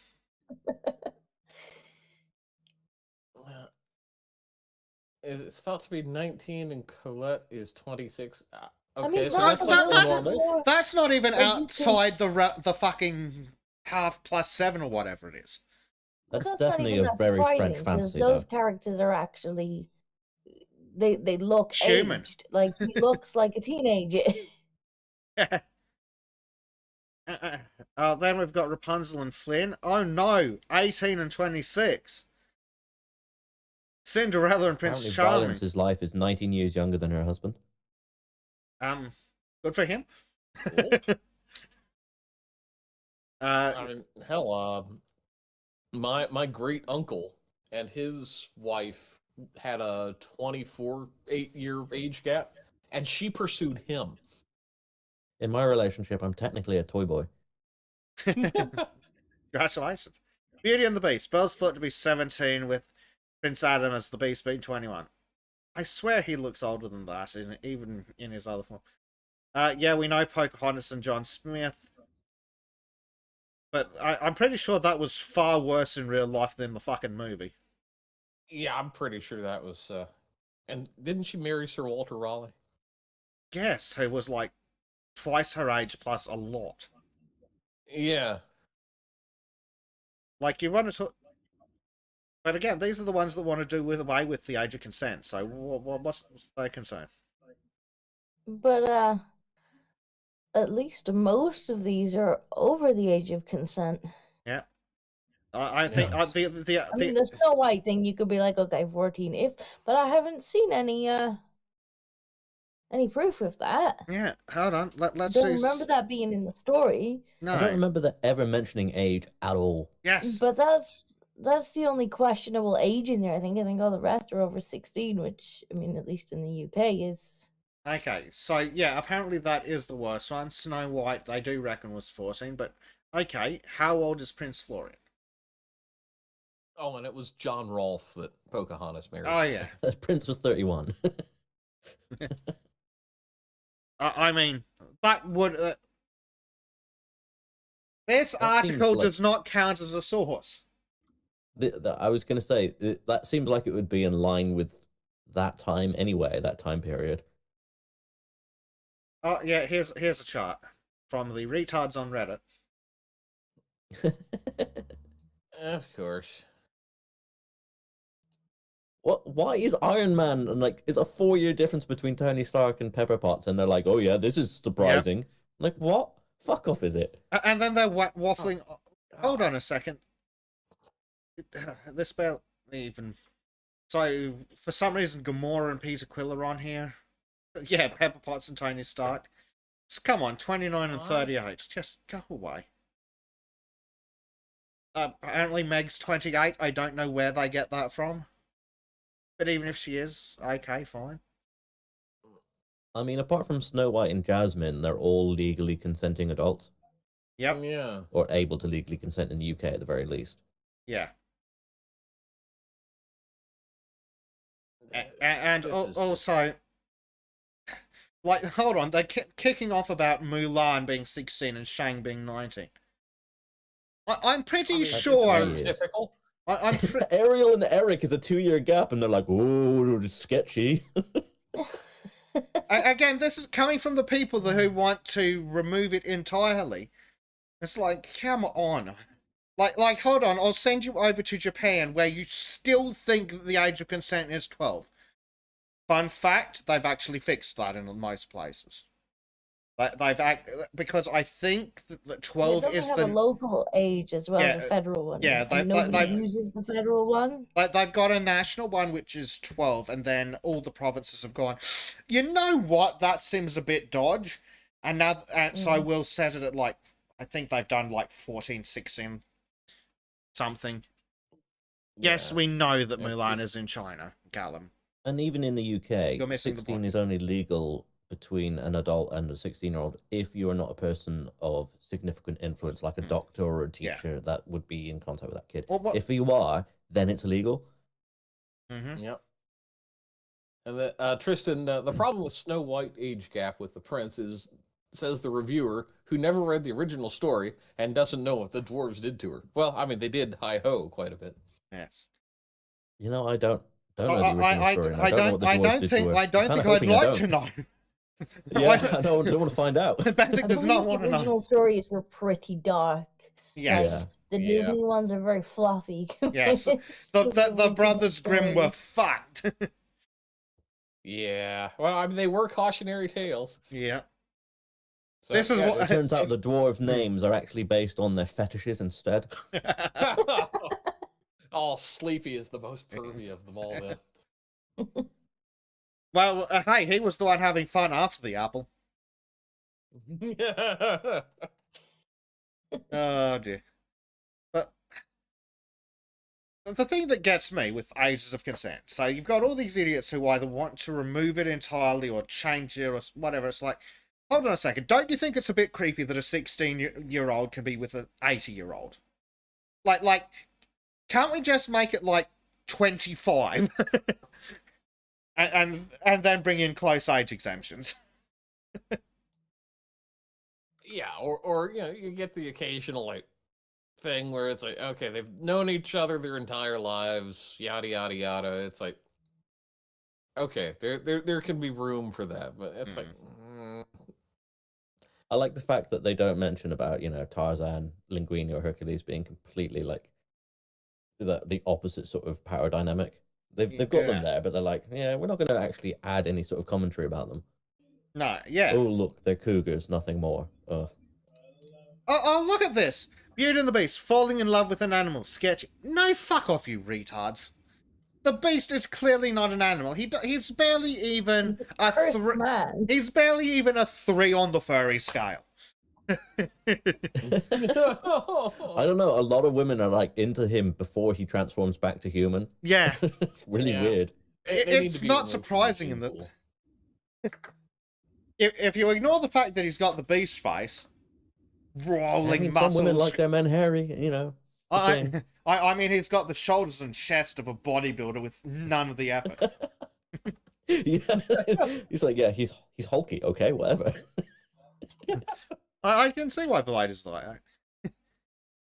Hold I on a love the way second. they don't actually make any real What? comments. All they say is kind of sketchy on every fucking category. What the fuck is this? Cinderella and Prince Charming, sugar daddy.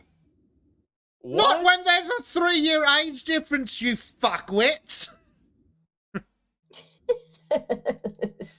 Also, Cinderella's not actually poor. Well, she is, but her family's not poor. Aren't they like lesser nobility? You know, that's why she Yeah, gets but she's invited basically to used the as the fucking rump. ball.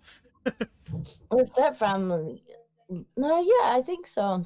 Well, Because I thought They her have mother money. was Yeah, her biological mother had some lower How else were nobility they? title. that's how they How got else do you think invited. they were all invited Yeah, to the that's ball? how they got invited to the Yeah. ball, because they are like lower nobility.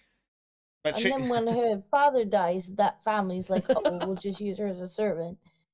Not a Bobcat says. Reminder: Belle didn't know the beast could turn back into a human. She was gonna fuck him anyway. honestly, that's not even in the top 10 weirdest things that I've heard on the internet today. Oh, Hold Cliff, I like on, that one. what? Hold on. Frozen, Anna and Kristoff. Anna being younger is the sugar mama. What? What? Huh? Because she's a princess or whatever. Yeah, but that's not how sugar mamas work. Also, I thought Sugar Mama and Sugar Daddy was just about how much money they had. oh, maybe. But that's usually the implication. That there's an age difference. Yeah. I love the way they don't mention anything about the princess and the frog, like, you know, falling in love with an animal again. Yes. Mm. Also, you want to talk about sugar daddies again. The actual poor girl and the rich kid. You want to talk about power dynamics again, do you? Oh, it's fine because they're brown. I like the fact they don't mention that Shang and Mulan, and like Shang obviously kind of fell for Mulan. Well, she was a guy. You know what I mean? Yeah, Well, isn't that she like just became a trans man and then back again. Yeah. Oh dear. But well, that's. I love the fact that these literally have no nuance whatsoever No. as to the stories behind them. I mean, out of the lot, Shang and Mulan is literally the least offensive. Because she held a not fucking sword to his throat. Like, actually, I can't remember if that specifically happened, but she could have. I mean, I'm just not into women wielding sharp knives at me. That's just not my thing. Being there with my ex, don't want to do that again.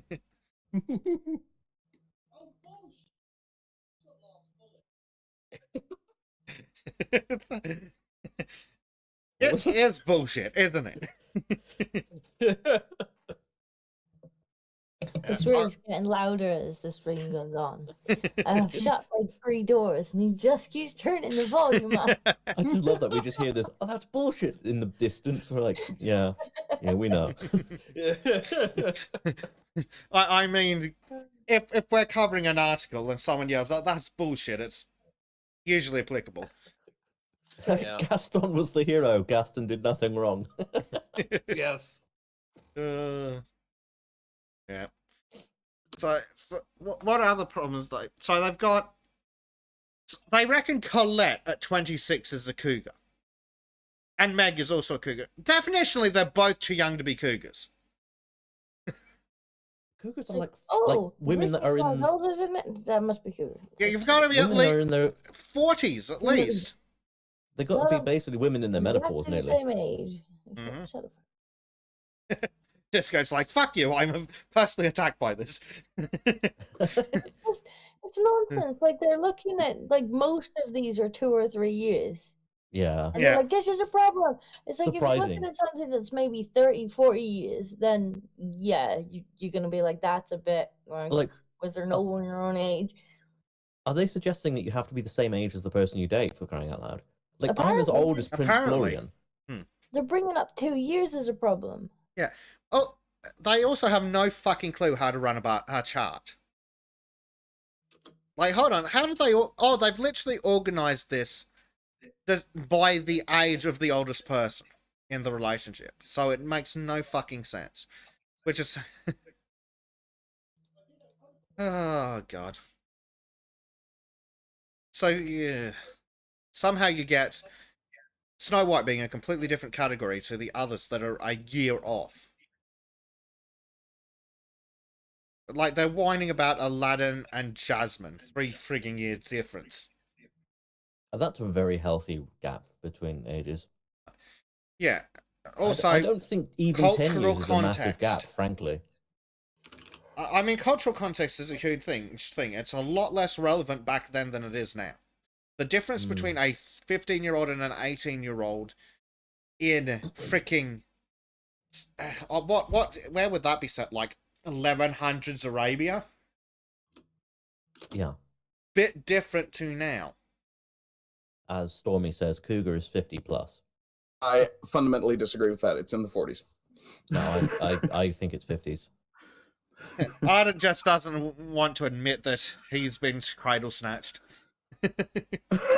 Apparently, according to Google, it's slang for a woman, especially one over 30, who romantically pursues an attractive younger man. Yeah, but there's also a requirement for divorced or widowed, as I understood the term when it first came into use. I have no idea. Some Stifler's say mom was a 40 cougar. to 55 years old. Some to say 50 to 80. Yeah. Yeah, Urban Dictionary's got a lot of different definitions. You're getting into snow leopard territory when you get over 50.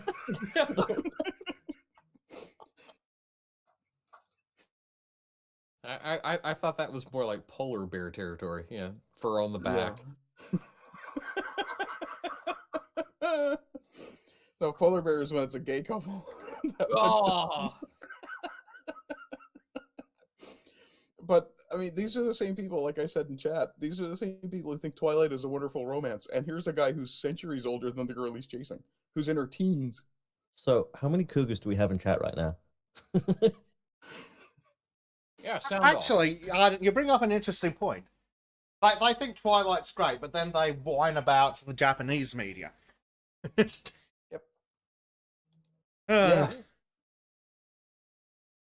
Eagles for Honor and Rumble. Grandma needs 11 too. That's right. Don't forget, she'll gobble you out till you're pleasured. Oh God! Oh, good God! This is going in territories I don't want to go. Oh dear. So, don't forget, Paladin makes it go down better. So now that we've established that we're making the age of consent 25 with close age exceptions. Oh, fuck. Do you think it makes a difference how well you've aged as well? If you look like you're in your 30s but in your 40s? Yeah, why not? Yeah.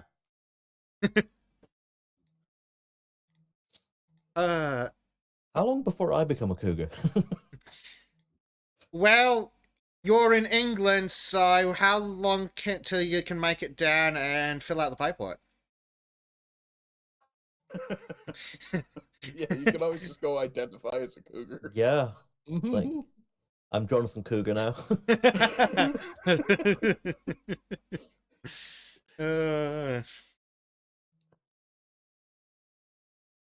No, don't change my name, dickhead. I knew that was what I was going to do.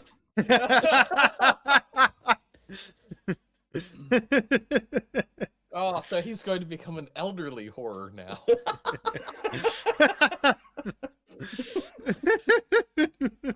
Oh God, a mind-bending horror. Excellent. No, a bed-bending elderly yes. horror. Vice's Life says, I'm considering the article writer might be a pedo. Well, they definitely don't seem to understand age of consent at all. Yeah, Yeah, I mean, no doubt.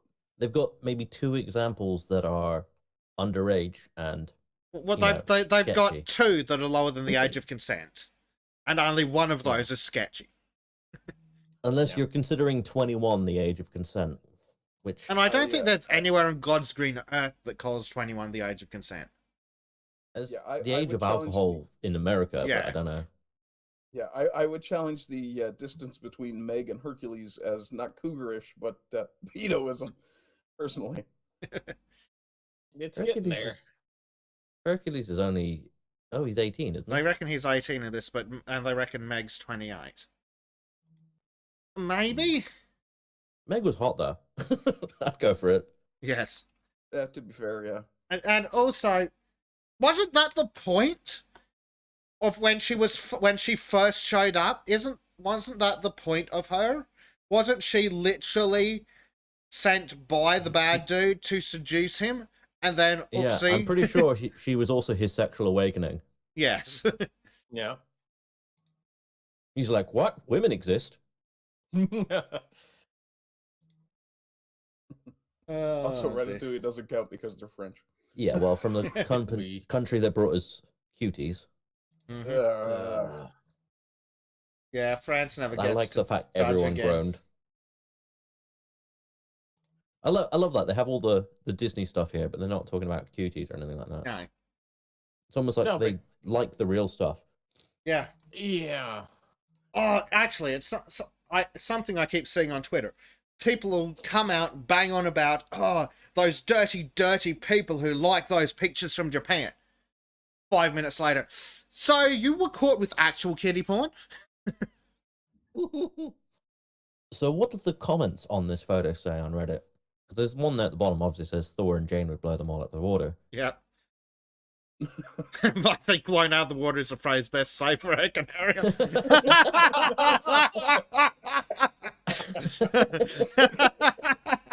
Are we sure that's not somebody from our chat? Oh, that is so good. I mean, that is very much like chat. Oh, that's the best one. I love. What else they have? I like this one. 20 years from now. Oh yeah, here we go. geez, Jesus, that's the way since out. when did women become cougars in the mid-20s? Yeah, someone else is like, a relationship between 16 and 18 is definitely sketchy. What do you expect from this thing, lol? And then it's like 21 and 19, sugar daddy. What the actual fuck? Yeah. No. Like at 21, how have you earned that much money to be a sugar daddy, for crying out loud? Well, I mean, I guess if you're royal, Family but money. still. Yeah, family money, that's it. But that's not really being a sugar daddy. That's literally just being like a fucking, like, spoiled brat, basically. Aurora slept for 100 years, so she's actually 116. The Japanese excuse.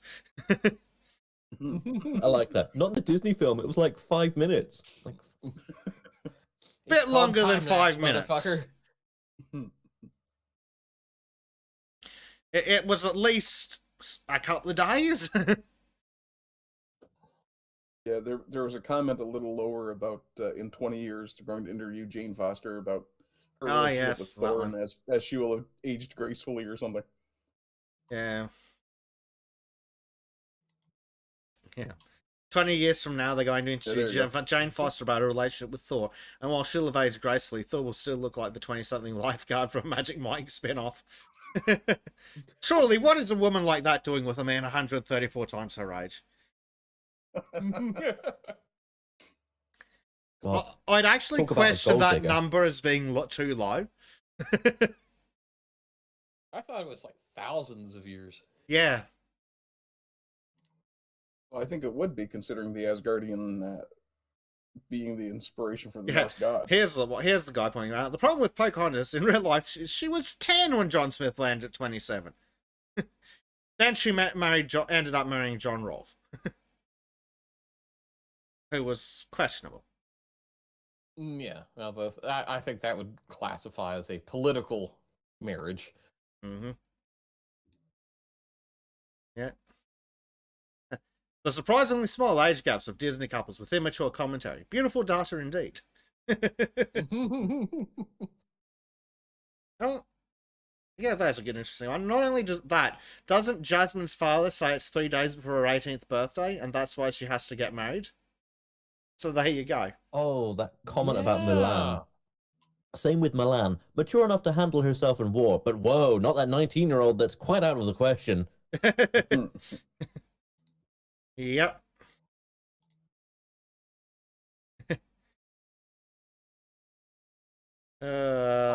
Pocahontas, the real one, got married when she was 18 to John Rolfe. Yes. And how old was John Rolfe? Hell if I know. A bit more than Yeah, look 18 that- would be my guess. Yeah. Yes. Although, Someone else is like, why are Tony Stark and Pepper Potts even on this list? That's what's surprising about a 38/34-year-old couple. Yeah. Yep. Yeah, what about Anakin and Queen Padme? Yeah, if fucking Marvel Yeah. counts as Disney, we're bringing fucking Star Wars into this. I was going to say the questionable relationship between Princess Leia and Han Solo. or more questionable between Leia and Luke. Yeah. Yeah, here's someone making exact points. The idiot who made the graph is applying 20th to 21st century US legal definitions here. Most of these original stories were written long before that in Europe, Arabia, and China. Were any of these stories actually written in Arabia? And back then, 15 was Allegedly. considered to be grown up and thus old enough to marry, and it reflects on the stories they wrote in that time period. Fun fact, I'm pretty many sure cases, there's if one you were fucked starting up to have- state in the US where you can get married at 14 with parental consent. In many cases, if you had started having periods, you were therefore old enough to have children and therefore an adult. Yes. Hell, I think boys became a men at 12 in some places. Oh yeah, I mean, Yeah. take Admiral David Farragut. He joined the Navy, the U.S. Navy at age 10, Mm-hmm. and during the American Civil War with the English, the War for Independence, he captained a fucking captured British vessel, captained it back to port as a 12-year-old. Yeah. Mhm. It's a different Yeah. world. Yeah. And to answer the question, John Rolfe was 29 when he married Pocahontas. at Oh, 18, fuck. That's not so- even anywhere near as bad as I thought. That's No. still a bit, yeah, but it's nowhere That's near not as even a bad as I 10-year thought. gap. It's 11. No. Oh no, it's like 11 year at Yeah. most. Yeah, But 11 at it- most. it's like, one of those eh. that's like, that was common for that Yeah, era. A man of means marries an attractive young woman for a political marriage. I heard somewhere that in Thailand, I think it was Correct me if Thailand, I'm wrong, that but I men in don't their think 30s are Pocahontas really was an hot property. attractive woman. In some of the portrayals I've seen, she's not unattractive Fair as enough. far as the art from the period. Yeah, if I recall correctly, the few pictures I've seen of her, I would describe her as sturdy. Yeah, I mean, I wouldn't be like, yeah, oh, she's really hot. It's like passable. That might be what you'd call a handsome woman. Yeah, there Yes. you go. Our chat is getting a little strange. Billy Blogs says, imagine the midichlorian count of the incest baby of Luke and Princess Leia. What do you mean by getting? True. Fair. He was being That is an polite. absolutely good point, Disco. Yeah. It's not and I'm going started as strange. Yeah, going to point out to Callum Dayton, who's like Alabama. It's like, no, actually, New York State has some of the Oh, more God. lenient incest laws. Mm-hmm. Fuck New York. No wonder you hate New York. Yeah, Yeah. it's actually weird. Alabama's got like in the middle of the pack. Yeah. New I- York, or as I like to refer to it, Gomorrah, the New World Edition. Where is that?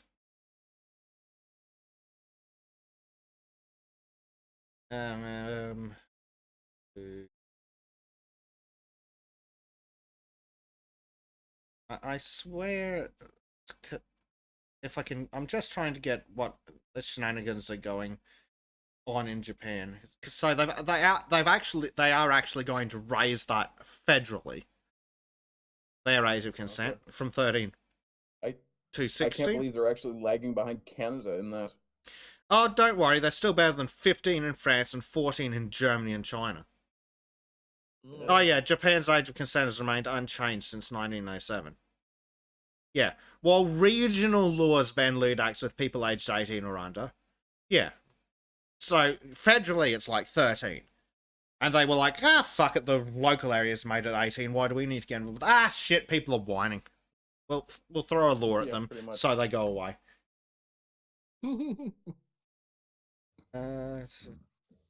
I'm just trying to see if I can get a provincial map of Japan.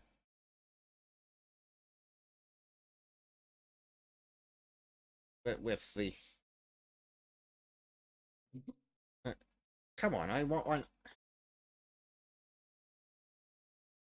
No, that is not remotely what I wanted.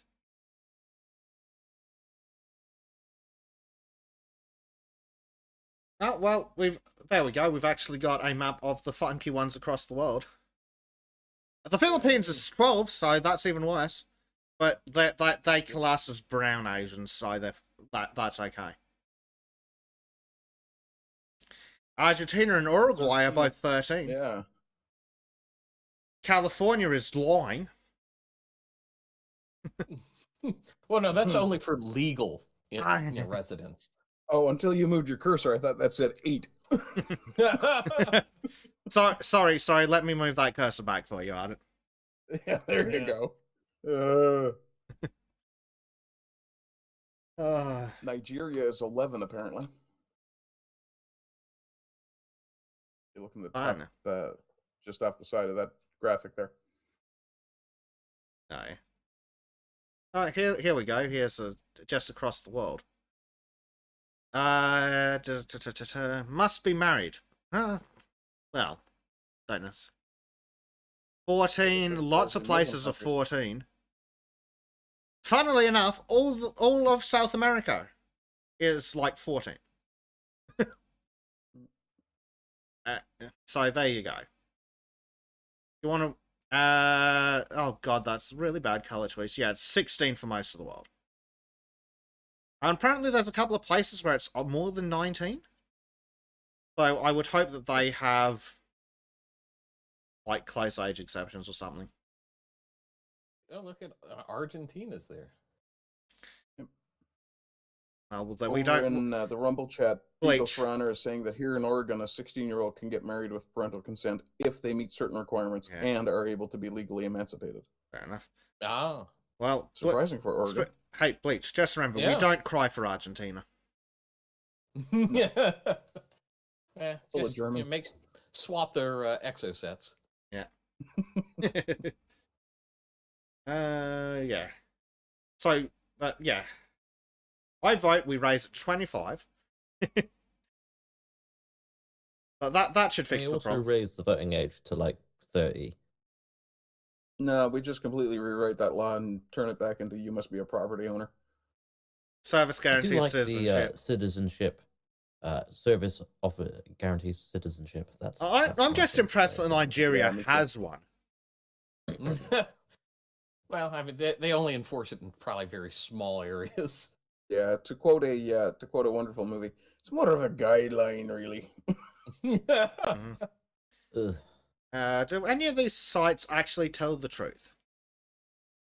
Probably. No, they don't, because they're all just going for clicks, going, age of consent in Japan's 13. Sure, federally from 1907. Just reading someone else's article and rewriting it. Yeah. Yeah, it's like, yeah. But I'm pretty sure most places made it 18. Or 16. Yeah, this is just national.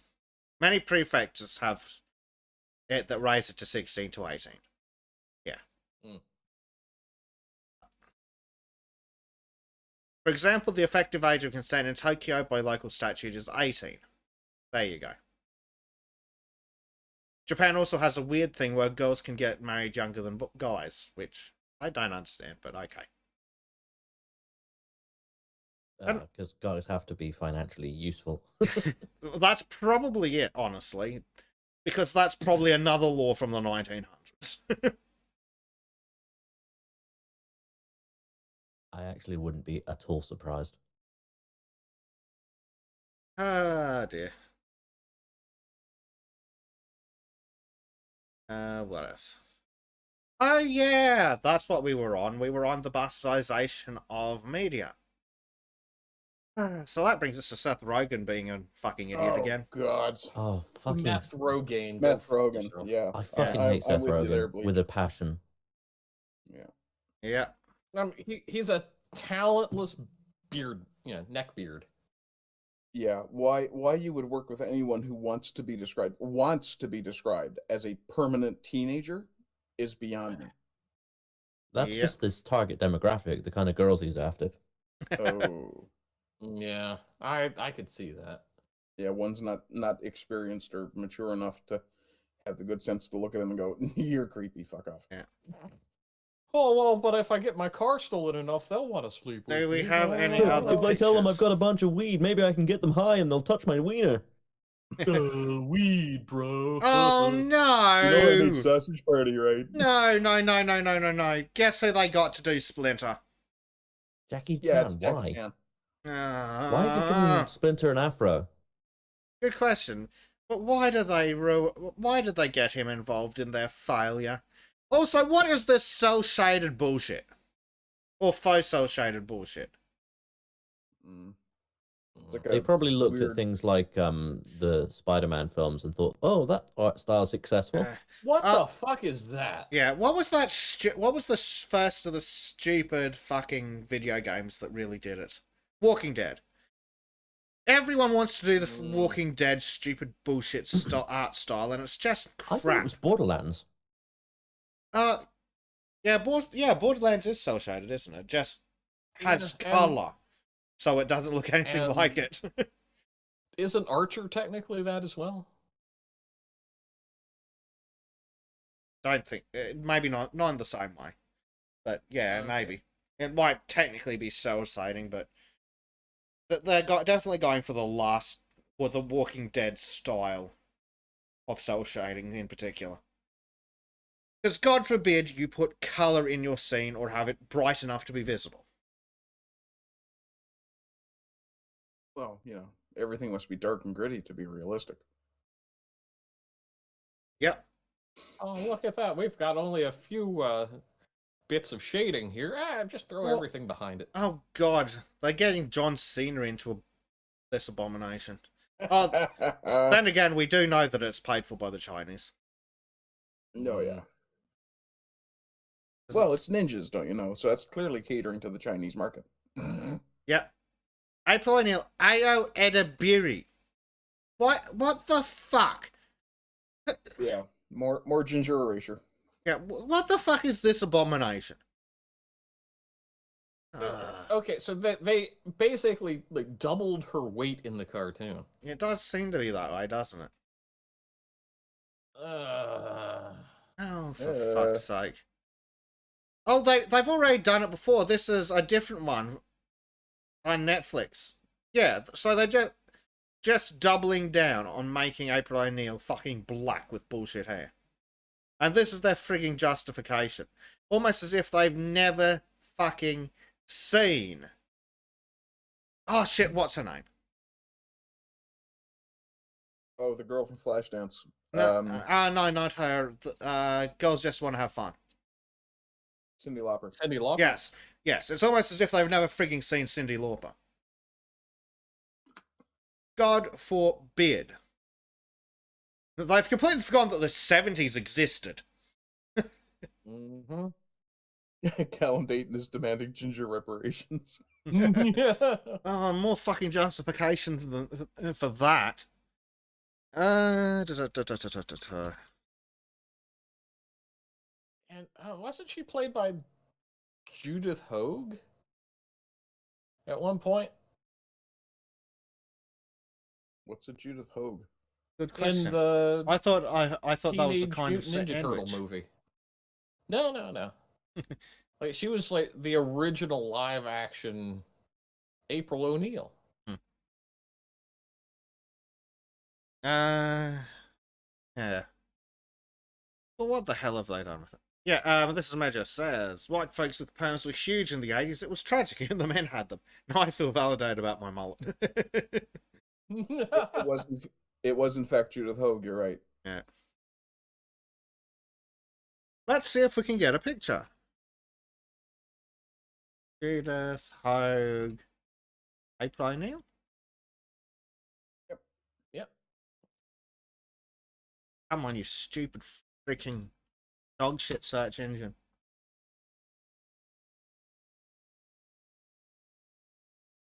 This is Major. Oh, look! It's almost as if she's got exactly that hair. Exactly.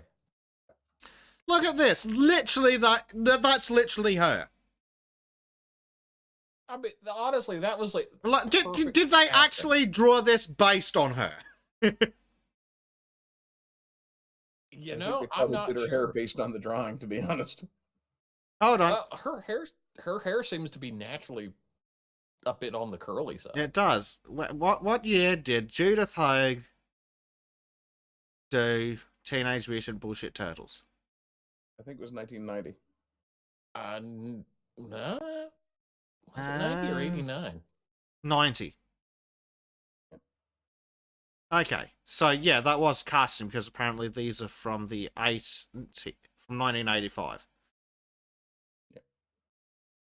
Yeah, But the Turtles. I think the comic was around since like '79. But yeah, that's a standard fucking perm. That's clearly what the character's meant to look like. Yep. And that picture there on the right looks perfect. That's definitely the same person, but what the fuck was going on with that art style? Yeah. Well, yeah. I mean, if you look at, say, Kim Basinger in Batman '89, she's got the typical '89 '90s hair, the big bangs and everything. Oh yeah, there's one from the 90s. Yeah, that's again more 80s hair. And then there's whatever the fuck this is. Oh, coloring mistake. Yeah. Yeah, corrected. Long ago. Yep. Again, that's clearly this. There she is again, going full 70s. Ah, crap. I can't for the life of... That's some Pat Benatar hair she's got. Yes! Yes! Yeah. Because I was thinking that I've seen a singer who looks exactly like that, and it might be Pat Benatar. Yeah, I want to say it is Pat Benatar. Let's see. Can we get Benatar with perm? And Marku Milikowski is admitting to having had a mullet. There we go. Sure, it's Pat. There we go. That's Pat Benatar. Yep. Yep.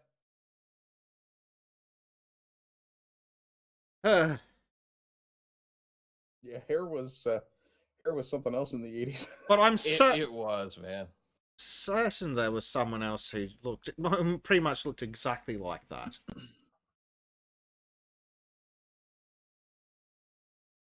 That's right. It was Cher. That's literally Cher. Oh yeah. Yeah.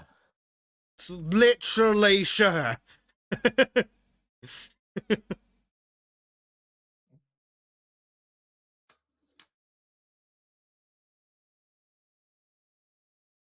Who's the blonde in the middle of that stack of pictures? I don't want to know. That can't possibly be Cher, is it?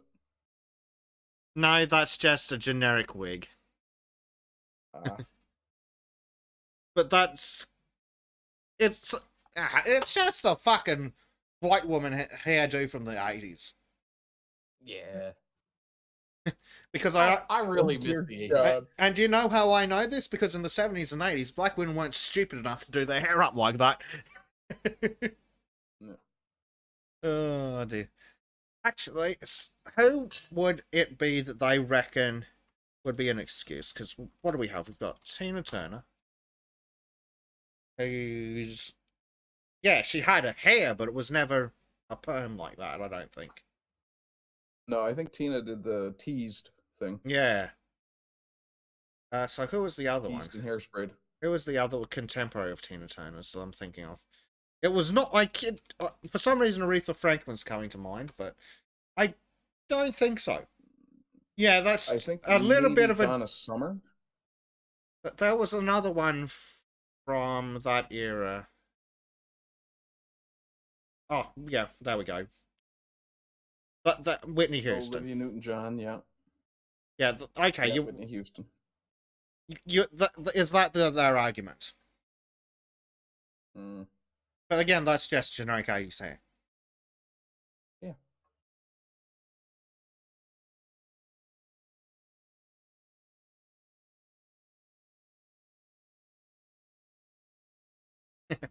Jonathan Crow's like Frankie Aretha.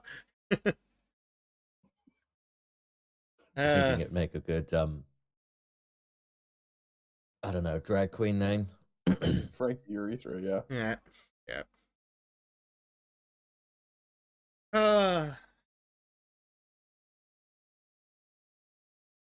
Hold on. Just so we can cleanse our palates, I need to get up a decent version of the cartoon April O'Neil. I thought you just. If like, I remember right, the cartoon redhead had fairly straight hair. The original cartoon. Oh, absolutely. Yeah. I very much like that cosplay because she forgot to zip it up, but I don't think that's YouTube appropriate. This is Measure is suggesting you do a search for perms in the 80s in Ecosia and check the image tab. Hold on, what's he suggesting? Searching for the term perms in the 80s on, I guess it's a new search engine, Ecosia. Yeah. I think I saw Tony using that last night as well. I think so. Oh, speaking of which, happy birthday to Tony D if he happens to be watching. Indeed. But turning 30 again, is he? I think so, yesterday, yeah. And he won't ask how many times he's turned 30. No. Where is the good cartoon version? Okay, seriously, it's just full of DeviantArt doing a far better fucking job. Yeah, I'm not surprised. Well, I mean, it's degenerates on the internet or meth Rogaine. That's To be fair, no... the degenerates on the internet have far more talent. And probably better taste. Sadly. Yes. Yeah. Because they're actually interested in making her attractive. Exactly. Oh god, as I keep scrolling, the tits keep getting bigger. Which is an odd complaint any other time than when I'm trying to find a picture to stick on the internet.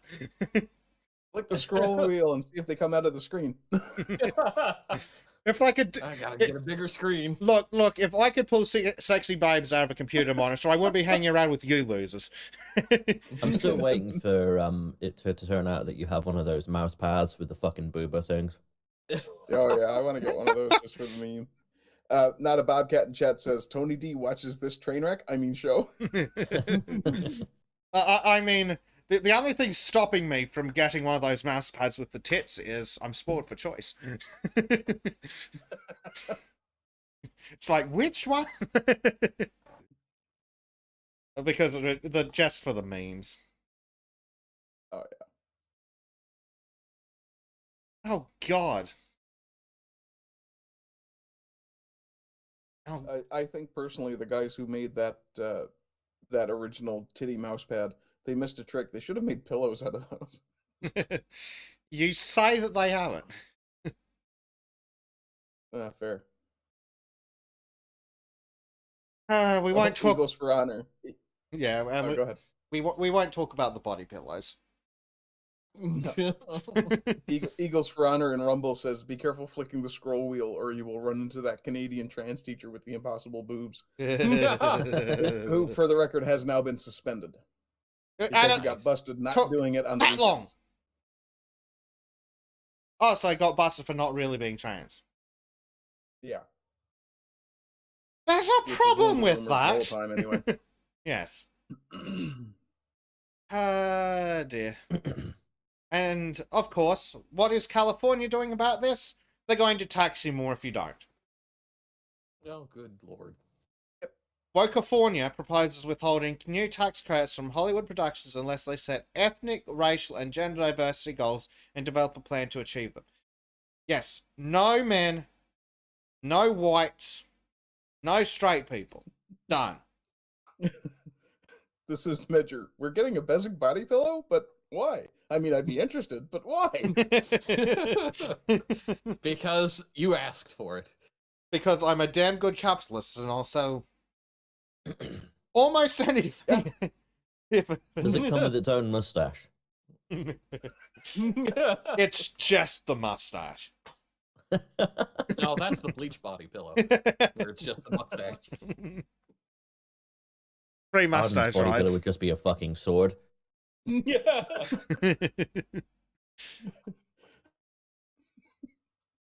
Discos would No. actually just be George. Oh, Yeah, that'd be cute. my would body actually- pillow would actually be one of those that would automatically wrap around you and just never let go. Yeah. I would love Love to see me. Disco have like a plush version of George as merch. That'd be kind To of be Oh, that fair, would I'm be sure she's amazing. considered it. But yes, a plush version. Yes, guy, we've got marketing ideas. Where's my money? I want my 5%, damn it. This is like, what are you bastards doing to I me can't now? hear Disco.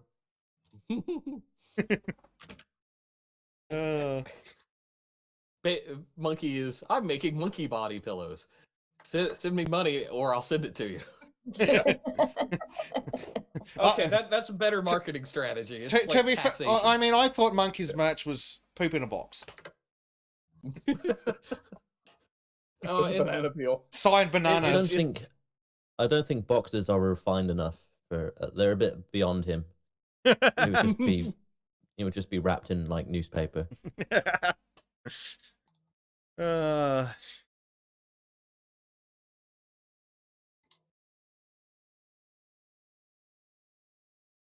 okay. Oh my sweet Jesus, what the fuck is that? Oh, some fucking losers are offended by the implication that the Lost Boys must be all male in Peter Pan and Wendy 2020. Oh, they're doing a remake! They're They called are. the Lost Boys. They're yes, It's in the name. it's literally in the name. But girls can identify as boys now, so it's okay. Well, they solved Bullshit. that when they put girls in the Boy Scouts, didn't they? The thing that Yeah. they're lost about is not that the fact that they're vampires, but they've lost because they don't know what their gender identity is. That's what it's all about. the lost pronouns. Yeah. This is just like, yes, it's called I like Peter how Pan Crow is and Wendy mixing now. movies there. That's awesome. But this is Magic says, yes, it's called Peter Pan and Wendy now. To be fair, there was a previous Peter Pan and Wendy. This, on the other hand, is not that. And why the fuck are they black? And yes, I am completely mixing movies, but I like The Lost Boys more, so. The Lost Boys was a great movie. If they remake that with like an all-black cast, I'm not going to be very interested. Well, they would never actually call it the Oh Lost my God. Boys if they made it with black men. But they got a fucking Indian What to the- play Peter Pan. Of course they fucking did. Of course, he's more British Yes, than the British. Peter's a really Indian name. Oh, and this fucking creature is Tinkerbell. Oh, yep. Hello, Wendy. Would you like to know about your car's extended warranty? Good news, the bad guy's Thank white. you. Come to 7-Eleven. Oh, wow. Good. Can't have anything other than Eve. Ooh, James Gaffigan. Well, Gaffigan is fat enough to be Smee. Yeah, true. I just like how the only white men are cast as either authority figures or villains. Or both. Uh, Yeah, it's literally an Indian kid.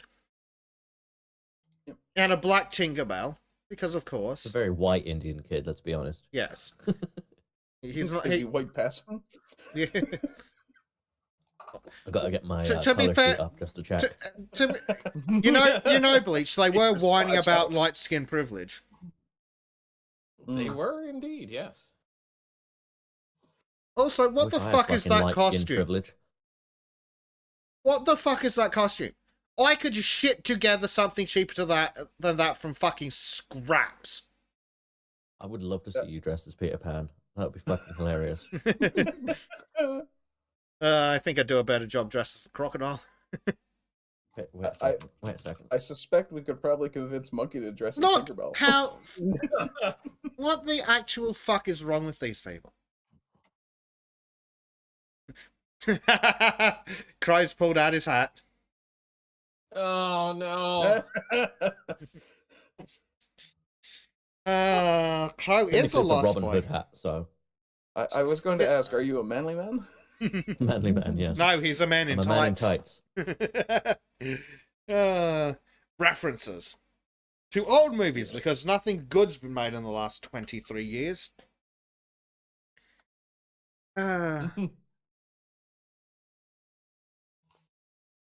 It's very difficult to wear the hat with the headphones on. As Callum is alluding to, I've seen better Peter Pan. Awesome. I've seen better Peter Pan costumes in school fucking plays. Yeah, and better casting. Yes. I'd like to see Peter, like Robin Hood, but instead of a bow, he's just got crossbows. I want to see Robin Hood with a Barrett 50. I was going to say AR-15, but there we go. Oh, come on! Everyone knows the AK-47 is the only appropriate weapon for an insurgent. This is Has to be true. British insurgent, though. Oh, so it's got different, and- furniture. But I'm Just make the furniture out of you; it'll be fine. while we're here, I swear there was an older Peter Pan and Wendy. Yeah, from like the 90s. Yeah, I'm certain there was one literally called Peter Pan and Wendy. Hold on, I need to abuse Google and get it to give me something from outside of the last fucking decade. Custom range, you fucking piece of crap. God damn it, Google. Got one fucking job.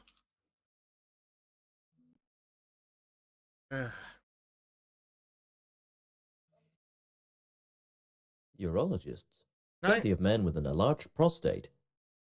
I think it's still... Okay, so we need to go back even further than that. God.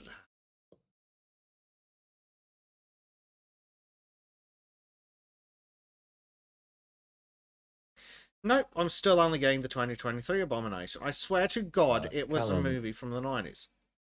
I'm wearing a Robin Hood hat. Mark Goose says the proper gear for insurgents is AKs and Toyota Hiluxes. Based and agreed. That's it. Man, real is this versions of it? the Robin Hood hat look way better than the shit I'm wearing. Well, what the fuck? Yada, yada. Is this it? Maybe I'm just getting confused with the book. Maybe. Yeah, maybe, they're- because the book's Peter Pan and Wendy. But I could have sworn there was a Black movie Otis turned called up. that. Aloha. G'day, sir. You're going fucking wild on YouTube, aren't you?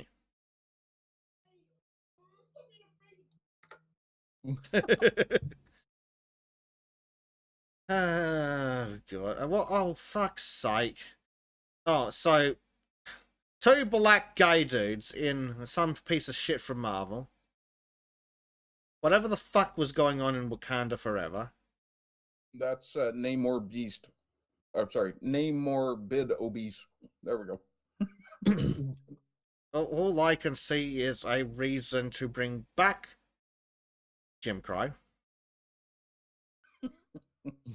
What the Oh my fuck good is God. that?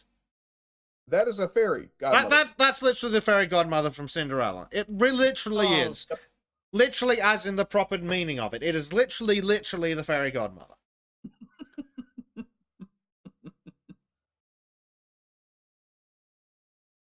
I want to go home now. You are home. Good now. This has followed you home. That's a prison of your own making, Bezek. I know, it's not a prison of my making. It's a prison of everyone else around you's making. What the fuck especially is the government. this? Oh yeah, everyone in Lightyear is black apparently. Yeah, That's because good. Diversity. And then the closest thing to a white man we've seen so far is some abomination from Maslany. Seahawk. Yeah. It's like I've seen her in something else, and it was like, Orphan Black. has her career fallen that hard that she's taking up that shit? Yes. Wasn't she in Hulk? She was She-Hulk. Yeah. Obviously, it's completely destroyed any credibility as an actor. Yeah. Or an actress. Yeah. Yeah. Well, yeah. What's going on is Disney has started casting directors and actors, and what's happening is once those directors are done dealing with Disney, because their films don't perform well or don't receive good reception, those directors then refused to work with Disney again. I do like the attitude of, I don't want to work in a Marvel film. You know, I'm Nicolas Cage. Like, fuck you, I'm Nicolas Cage. I don't need to do this shit. Nice. Yeah. It's so fucking based. I was like, yeah. Meanwhile, Nicolas Cage actually voiced Spider-Man Noir in Spider-Verse. I know. But that was this cool. is Medger as being too charitable and says the stupid, drunken, narcissist whore who was She-Hulk. Don't forget the part where she rapes a guy. Yeah. Did she? Yes. Yeah. What? Yeah. Yeah, In real She-Hulk. life? No. No, in the... She-Hulk raped a dude. She-Hulk isn't real, Crow. She can't hurt you. You've got a She-Hulk at home. She-Hulk at home. Discount She-Hulk, yeah. I don't remember her raping anyone. Yeah. Third episode or something like that. Like that was rapey by I think it was rape by a sane definition, but it was like triple ultra mega bad rape by a woke definition. Yeah, because didn't she it just was okay because it was a woman doing it. Yeah, she took some passed out man to her bedroom and raped the shit out of him. Yeah. I watched the whole thing apart from the final episode, and I don't remember any of this happening. Well, it is very forgettable. Yeah, that is Rose true. blacked it out. It was so traumatized. I'm like, oh man, this gives me flashbacks.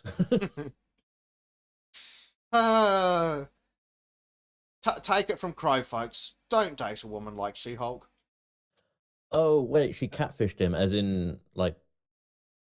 No. She had sex with him as She-Hulk. That I remember. No, that would have been. Well, that too, but it was far worse than that. Let's. I have literally no recollection. I'm just like, what the fuck? She literally got the Do I guy have to drunk and rewatch took this shit just advantage to find of out him. what the hell this is. I need to set this as Medger straight about something. He says in chat, it wasn't rape. She just lied about her identity and went dominatrix on him for a night. Then the next day she was just her dumpy self and it weirded him out and he left. So it was Switch rape by those genders deception. And that's rape. That's right. Well, switch those genders and it's rape. Because it's next day regret. Yeah. Also, Yep. She-Hulk. Oh, yeah. Okay, if you're pinning a talking guy about what down. I'm thinking you're talking about, yeah, okay, I see what you're getting now. It is absolutely rape by their standards if you reverse the genders, therefore. Callum's like, so Crow has flashbacks of She-Hulk, and I have PTSD from Rings of Power. Yeah. To be fair, Crow's Speaking of not which- having She-Hulk flashbacks. He's having Crow flashbacks filtered through She-Hulk. Speaking of Rings of Power, don't we have like 6 hours of footage or 6 hours of content about Rings of Power today? Oh, no. Please God, no. Uh, Are they still trying to push it? Of course. I can do you one Yes, better. there's the reaction I was looking for. Thank you, Callum. No, that's for Fridays. I can I can do you something different. How about this fucking hilarious article? Most people don't believe Star Trek Discovery fans exist. Seems legit to me. Yep. I really fucking hate Star Trek Discovery. I found it so Yes. fucking cringe. Yes. I've never watched a single episode. Yeah, I because you've got watched it standards. initially- I watched it initially because it's Star Trek and I wanted to see what they were doing with the next sort of generation of things. And then I was like, wow, this is such a far removed thing that it isn't Star Trek anymore. Yep. There you go. About 65% of people think that more than half of Star Trek Discovery fan accounts are fake. Wow. It wouldn't actually surprise me in the least. Which makes sense because go away. And what the fuck is that? Actually, isn't that literally the character design from that stupid fucking Star Trek knockoff show? I don't know. Do you mean Lower Decks? No, I don't think Or so. the Orville. Orville, yes. Lower Decks was actually pretty Yeah, fucking that- good. That's that literally was the like a character character off design the from the Orville. Orville. Orville Yeah. was meant to be like a comedy, though. Yes. Yeah. Instead of an And absolute actually- joke like this. Yeah. Ironically, Orville is better Trek than most Trek these days. It Yes. doesn't That's take much. disturbing. Yes, Callum agrees. What did you think of Star Trek Picard? Trash. trash. haven't Yeah, watched I watched the first season. It was okay. A bit meh. So you know how trailers are supposed to show you the highlights and the good bits to get you drawn into the show? Yeah, I saw the trailer and went, that looks like garbage. And Yeah. then I didn't watch it. So I ended up watching season 2 up to like the final episodes, and then I completely forgot about the series. Didn't watch the actual final episodes at all, and then the new season came out and I started watching them. The third season so far, 3 episodes in, has been really fucking good, but like the end of season 2, I was like, I hate all of these characters. They made the stupid Borg queen out of the medical woman, and she looks ridiculous. And now we have a good Borg, good Borgs. I don't know what the fuck I'm meant to do with that. Like, what good? The whole thing was just like so weak. What good Borgs? We also have a drunk Borg. Good Borgs, yeah. They went back in time by 400 years thanks to Q. And then they took the Borg queen back with them 400 years, and then she got convinced to be a good Borg because she was lonely. Also, there's no such thing as a good Borg. They're all communists, and the only good communist is a... Anyway. Yeah, literally, like, in every timeline, she dies, the Borg queen, apparently, according to what Q says.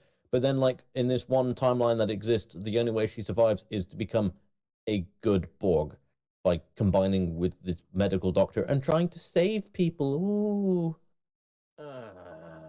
These I'm people like, you are could have all done some really ugly. fucking badass things. Please look up Borg Queen. This is Star Trek Strange she's- New Worlds, and they're all ugly. All these characters are ugly as shit. Oh, we've got Lieutenant Spock back again. Go back up. Lon Noonien Singh. What the absolute fuck? Okay. Yep. So, I'm going to share a picture that's going to make you fucking cringe. Yeah, they're just member berries now, Crow. Or Bleach. Yeah, no, it's like, I'm sorry, but Khan Noonien Singh was supposed to be like the only man of his family left until the Wrath of Cadet Khan. Uhura. Oh, for fuck's sake. She is... Nah. I just shared They the were Borg all Queen. there before Captain Kirk. Ha ha ha. I was like, no, go fuck off. Aye. And And this then is there's Major whatever points the out, fuck notice that the male is. doctor is wearing a skirted uniform. Oh, Look are at they? the picture of the good Borg Queen from Picard, though. That's not a skirted uniform, is it? No, to be fair, it's not that skirty. Also, the fucking Next Generation was skirty. Yeah, that's a skirty uniform. And even then, it's not that bad. That's uniforms in Cadet Uhura. Yeah, Cadet fucking Uhura. Poor. The Andorian. Oh, is of course blind? they've. Oh, for fuck's sake. It didn't twig, but of course they've got to do that stupid fucking modern lesbian black woman hair abomination with the clippers. Of course. Yeah, they can't have an attractive black woman with a nice bit of hair. No, they've got to make her look weird. Oh, How do you know if they're strong and attractive if they don't look like a man? We've got the obvious lesbian. We've got the black lesbian. I'm putting my money on it now that those two are hooking up. Keep going, you'll find the lipstick lesbian. Nurse Chapel? There you go. Oh, that's Rebecca Romijn yes. playing that fucking role? Not Nurse Chapel, the other one, the one in the yellow skirt. James T. Kirk is being played by Paul Wesley. No. Yeah. And then we've got this random other abomination. Just fuck off. What? Of course he's got a fucking man bun.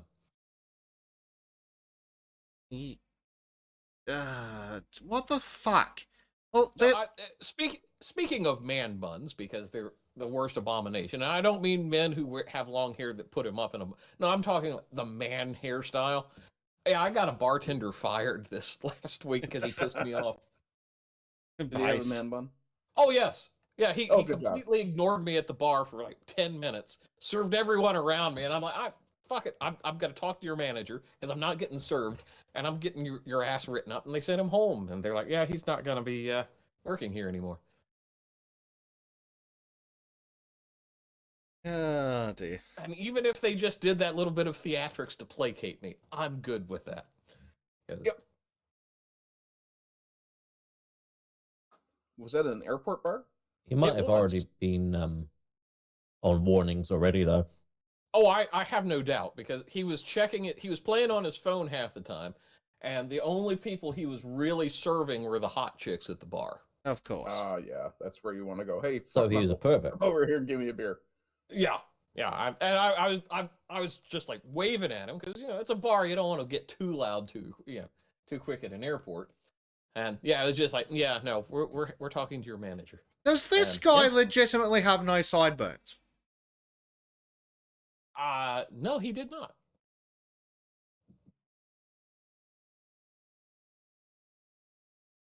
Did you see the Borg Queen, by the way? What the fuck? Yes, it was hideous, and I Yeah. don't want to see it anymore. God, I can't believe they even thought that was a good design. That looks like a reuse of those genderless aliens from like the first season or second season of Next Generation. Basically. Ugh. Have they got Crazy. genderless uniforms? Because everybody looks like they're wearing a skirt. Yeah. Yeah, Well, and here's the thing. They're not. They actually had genderless uniforms in fucking Next Generation. Yeah, I Yeah. remember they had dress These uniforms are- that looked yeah. a bit longer as well in Next Gen. But Yeah, they were. But they actually looked pretty good. relatively long. look at this shit. Really did like Here's them. this fucking weird pervert has like Yes, the, and mount. the tight fucking Dantio belt line. This He even thing's looks like got- he's wearing Shatner's girdle. yeah. he does. This slut has what appears to be an actual frigging skirt on some kind of leggings. Whatever the Yeah. fuck's going on here. Fuck me dead. Could you at least get a pair of pants that fit her? No, they have to make. Yeah, it then look there's baggy whatever and the weird. fuck they've done here. And then there's a completely different style here, like the skin tight, show off her ass shit. And Nurse Chapel was like one of the classier characters, and now they've kind of made her into a whore. Yeah. Also, I can tell you one thing for sure. Gene Roddenberry would not fucking allow this with Nurse Chapel. No. No. Doesn't take a fucking genius to figure out his artistic intent there.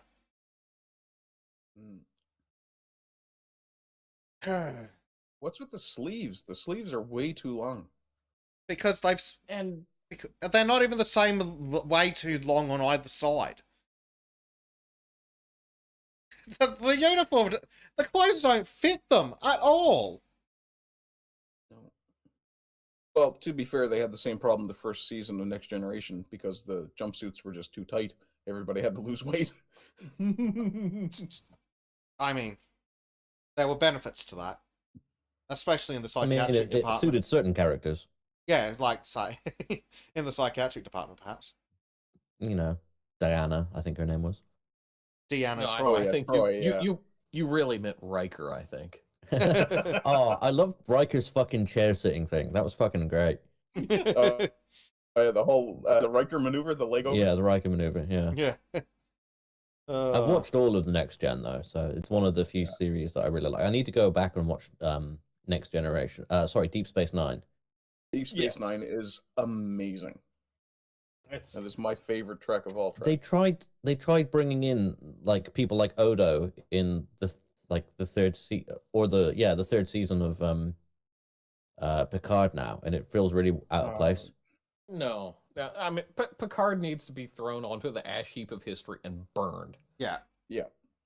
They could have done so much with it. I mean, you could burn amazing. everything after Next Generation and it'd be fine. Also, in the third season, they have confirmed that Picard and what's her face, the Doctor, Crusher.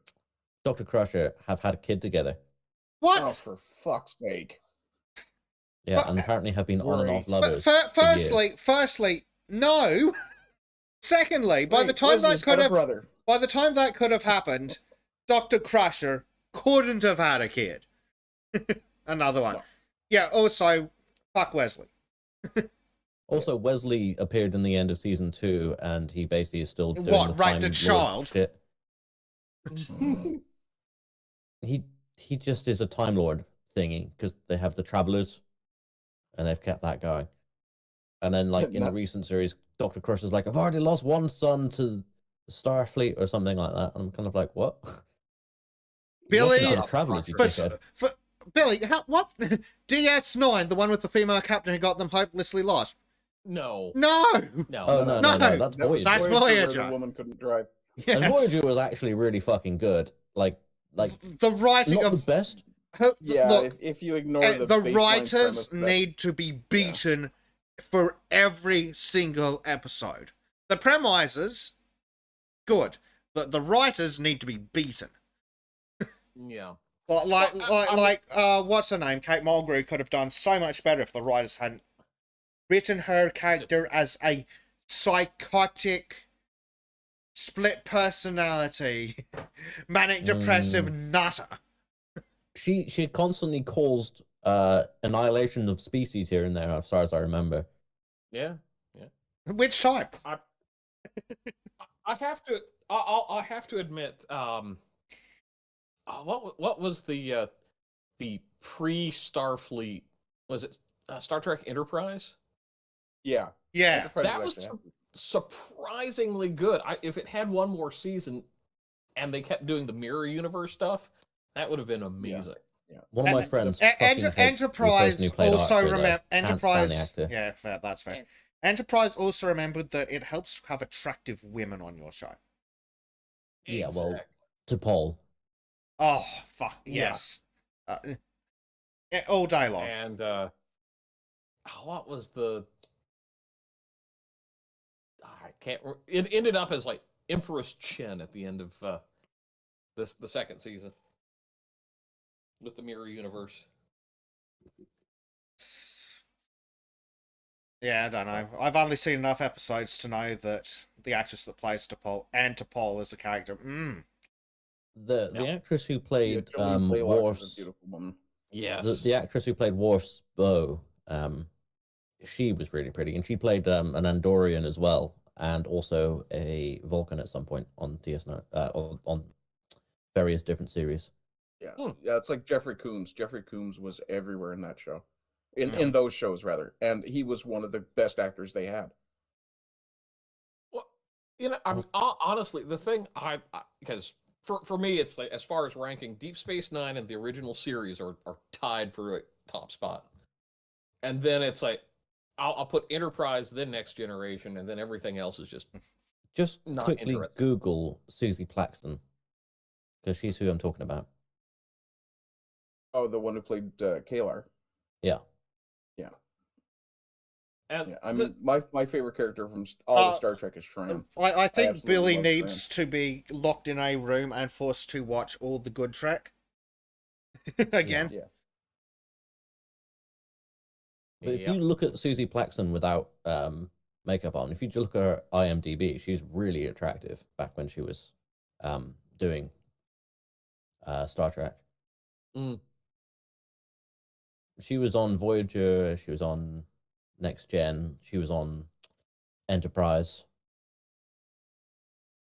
Yeah, and Callum does have a good point about the one thing I hate about DS9 is how retarded Starfleet is when it came to fighting. I would have thought they would have learned fighting from their history. Yeah, I mean that's the thing where I prefer the original series because they act like an actual fleet. So that's pissed me off in all the Star Treks that I've watched because I haven't seen as much of the original one, but it pisses me up and down the fucking wall that they are so incompetently run that the fucking Costa Concordia looks good by comparison. Yeah, I mean, I'd love to see like a DS9 mirror universe movie of the Dominion War because that would be a brute to watch. Actually, hold on. Here's a stupid idea. We take Next Generation and compare it to the Costa Concordia, and it has a lot of similarities.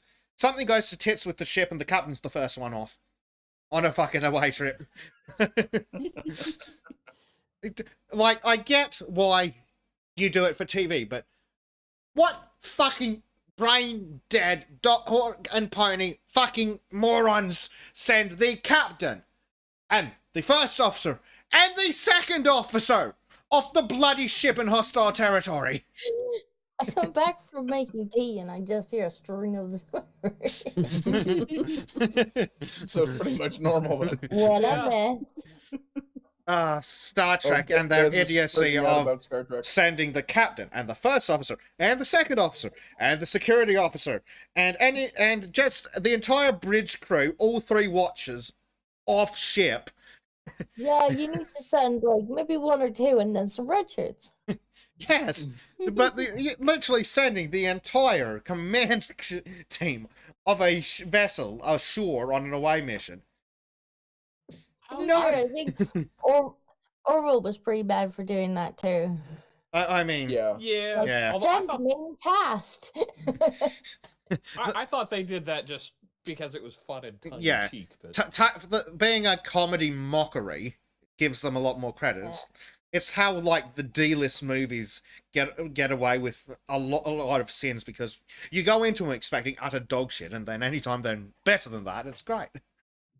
I don't know, was it the end of season 2 or the end of season 3? Like Orville kind of put his big boy pants on. There was one episode where you're like, oh, they got serious.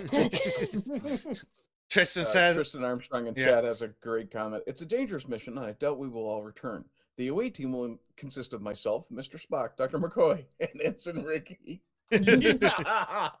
Yeah, Billy Blogg says they potentially decapitate themselves every time they beam down to hostile territory. Yes, and they do it several times. Like, you've literally got the captain, the first officer, the frigging second officer, essentially. So you've got, what's his name? You got Picard, you've got, his second officer's name? Riker. Yeah. You've got Picard, you've got Riker, you've got bloody Spock. And freaking Worf down on the bloody planet, and the ship is being run by, I don't know. Ensigns Two usually. teenagers and a blind man. Yes. At least for the period they had her, the blonde with the nice tits was a good distraction in the background. Bleach, I want to know what your rating is. Your nose 4. rating. 4. Oh. No, Yeah. I mean for who am I rating the nose? In live shows. Oh yeah, Ooh, I yeah. controlled it. Callum makes another point. Star Trek security also sucks. What's the freaking punching bag?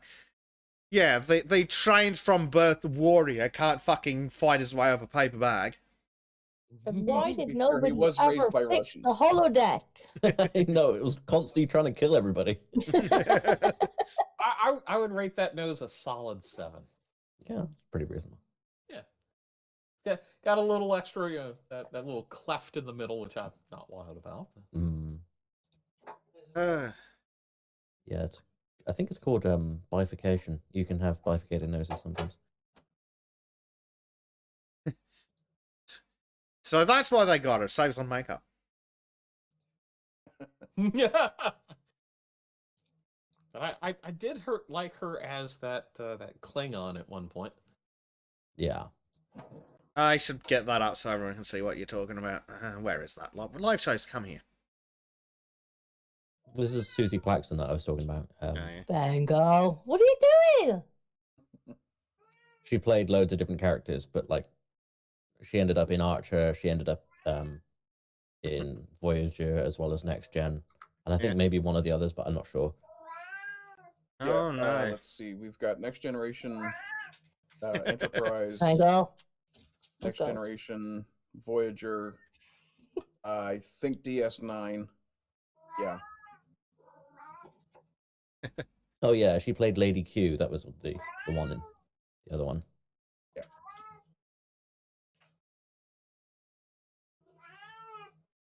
The Major That says is that a he. very attention-demanding cat. Yes. George is having a moment. George is a special cat. He's got something to tell us, that's for sure. Yes. Like, Share you're your all wisdom with us. wrong. The only good Trek is Lower Decks. Is that what you're saying, George? He's saying the only good character was, who was it that had a cat? Was it Was it Data that had a Data. cat? Data Yeah. is Had an a cat named amazing Scott. character. Yeah, George is like, that's the only good character.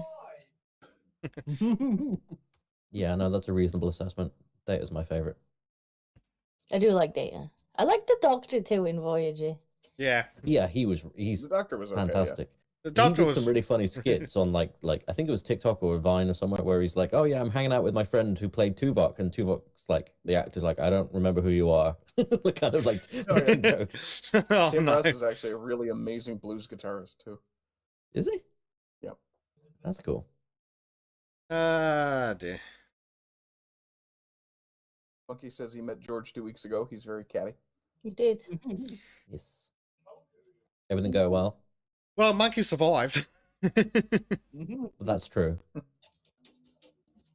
Are we sure this is Monkey and not George actually, typing on the computer? Just meat puppeting Monkey. George is currently at the window, just like, let me out, let me out, let me out, let me out. Well, there's one way to find out if it's based or George. PC Master Race! Master shit, mate. And Billy's asking, how come James T. Kirk never got alien AIDS? Because Bones was a superior surgeon. And DJ Why, Chai is why do you dropping think out. their Have a good day. medical system was so good, so advanced? Because people like Kirk kept going around fucking aliens. Exactly. Constant research. Can you believe? Oh, look, it is Monkey. He's ringing. Yeah. Oh, who got the Klingon clap this time? Billy The thing is, Riker!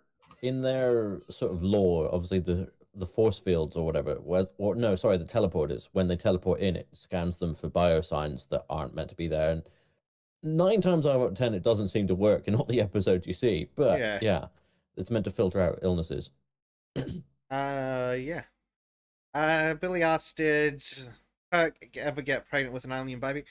I mean, someone got No, I think that was Harry Kim. yeah, someone got an alien symbiote stuck in him. Yeah. I can't remember if that was Kirk or the annoying guy from Voyager. I think it was the annoying guy from Voyager. Shame the symbiote didn't win. I can't remember the name of the character that had like a symbiote like living in her all the time, and she had like the Dax. Oh, that from, was Dax. DS9. Yeah. That was a kind of a cool concept. You saw it kind of expanded as an idea in Stargate. Yeah.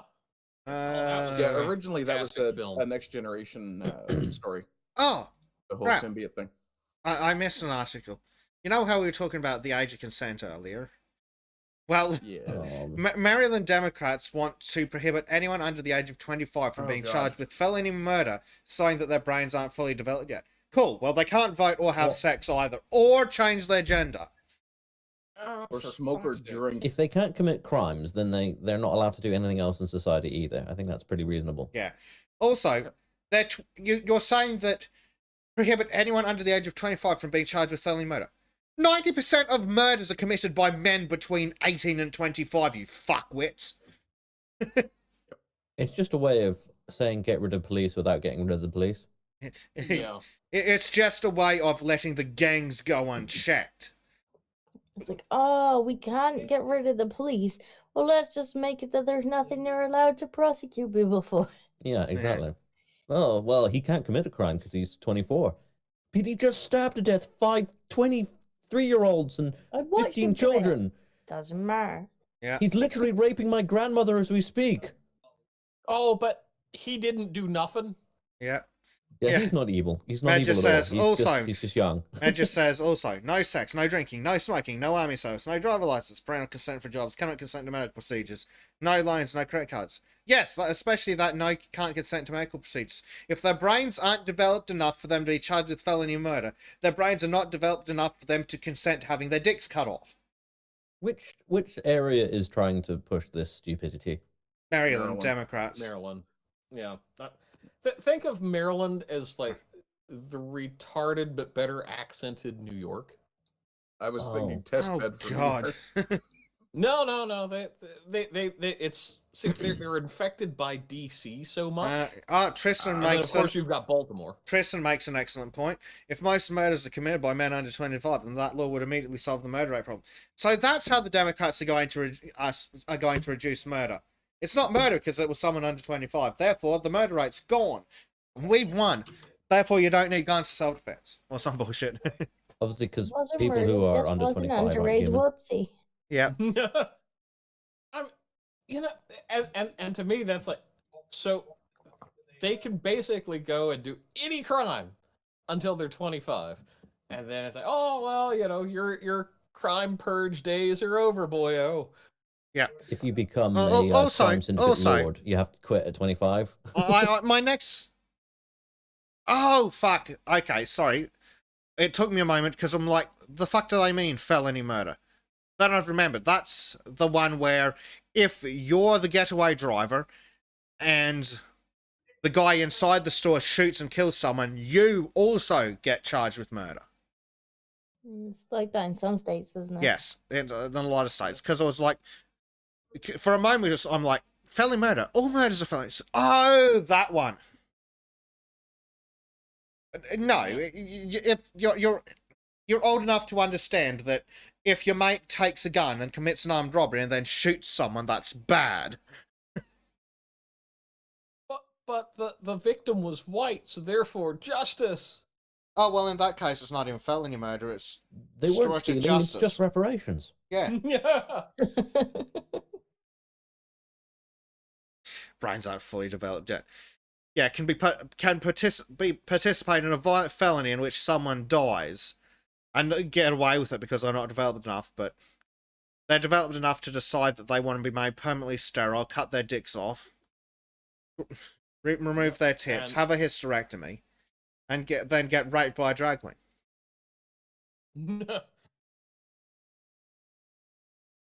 I don't think people are going to be going for that somehow. Yeah. I don't think that's going to go how they want it to, even in Maryland. I kind of hope people start just taking the law into their own hands, and then they're like, oh, well, these people who are young that are taking the law into their own hands, well, we can't charge them either because they're not committing a crime because they're underdeveloped. Yeah, they'll just have militias that are like under 25. Yeah. So as soon as you're 25, you got to retire from the vigilante crew. Oh, actually, that's a good point. Why was Carl Rittenhouse ever charged? He's under 25. Yeah, I mean, they owe our boy reparations. Basically, you could have under 25s as a vigilante squad cleaning up the town. This is Major makes an excellent point. California tackled the child sex epidemic by making child sex legal. I mean, yeah, I could see that. They actually did, though. Yeah, you're right. I blocked that out of my mind because California. You'd like to not think about Sweet people making it. California. Hotel California. Yeah, you can always check in, but you can never check leave. Out. You can check out, but you can never leave. Yeah, I hate that song. Yeah. It's not as good as people pretend to be. I think it's a bit catchy. It's not as good as people pretend it to be. If it didn't have lyrics, I could probably enjoy that song, but... Oh, the music's as soon as they pretty start damn singing, fantastic. Yeah. Like, yeah. I don't know. I still like it, but it's definitely not as good as people make it out to be. No, well, it's like the Beatles. It's like, yeah, well, okay, maybe there's a song or two in there that's okay, but the rest is trash. I don't understand the thousands of women screaming at them. No. I don't think I've ever understood that. Do we need to go back to our earlier article where 1 in 5 women are mentally ill? Oh, touche.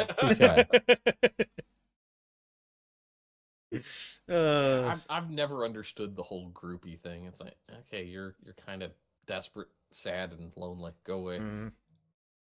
You have really weird expectations that you'll meet up with these people and they'll fall in love with you out of all the thousands of fans. Yeah. Well, it's like online dating before online dating. It's literally reverse simping. Like, if I wanted... It's just simping. Oh, fair enough. There's no Like- need for the reverse.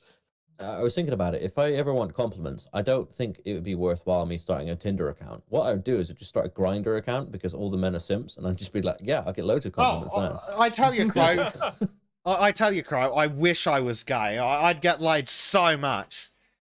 Like I've had offers. I remember one of my friends, he was in the closet about being gay, but he kept wanting to go to the gay bar. And he'd asked me to come along with him just to make sure he felt more comfortable. And I'd get hit on so fucking frequently, and I'd have to explain that I'm just here looking after him, making sure he feels confident. Oh, it was so fucking embarrassing and weird. Ah, yes, the problem of being the big hairy guy in the twink bar.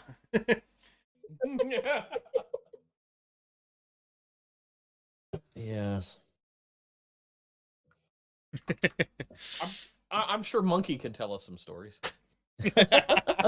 I really kind of want to go to a gay bar with Monkey now just to see what happens.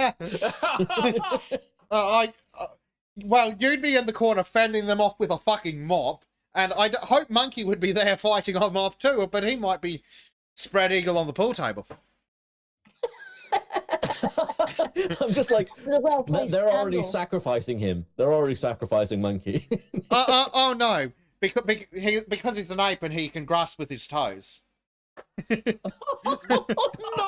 I don't want that image in my head. He's gripping candles with each of his prehensile toes. Please stop. So what? That's 4 hand, foot, tail, Mouth. mouth, arse, and then I guess he can have someone on the dick too. And don't forget, if he puts his head down, you can probably get something under the chin there, I was gonna say, you're making him sound like a fucking octopus. Oh, maybe we should have his name changed to Based Octopi. Getting your octorocks off. Maureen's like, oh god, why? Maureen's like, oh god, why? Is that a no, don't put dicks in your ears. Is That's that bad a thing. concerned oh god or an aroused oh god? It will be hard to tell. Yeah, and she's just with the I have Oh. ears, it's like no. Yeah, this isn't the conversation to mention something else you can stick things. You're lucky I was in the middle of a boss fight there. It's like, wait. Is that the 8 guys? Is that the boss fight? Yes. Yeah. He's got his hands full. Did Oh god.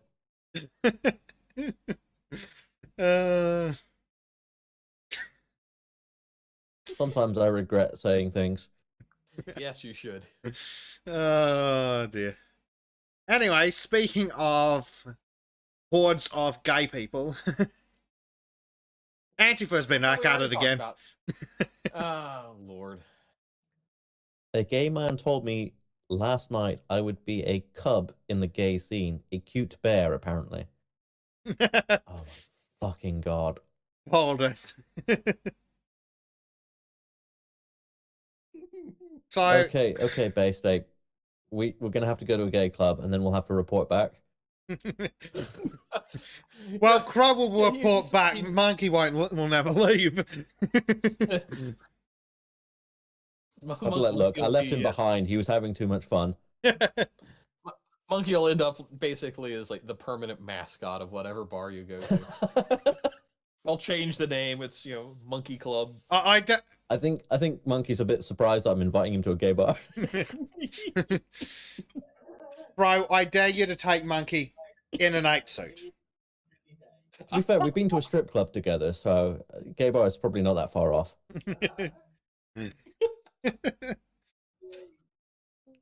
You can take Jack too.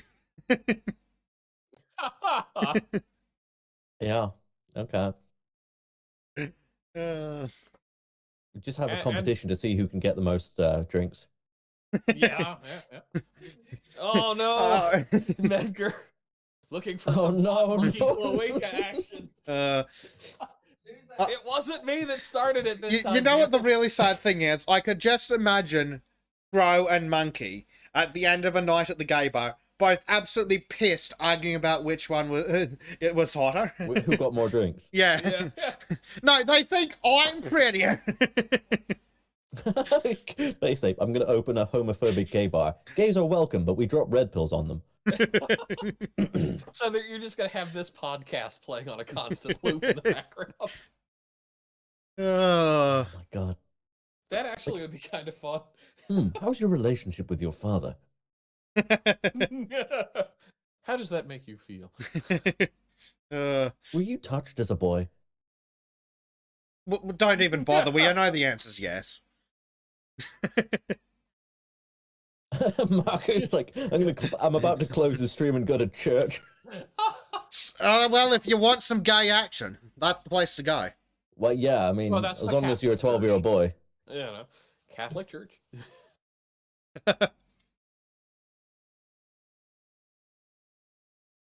Let's see.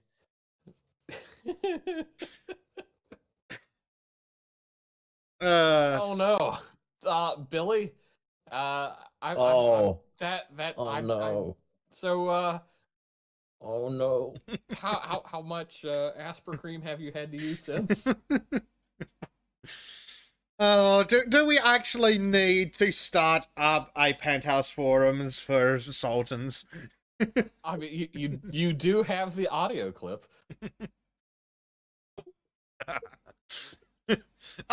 Cry, Jesus Christ!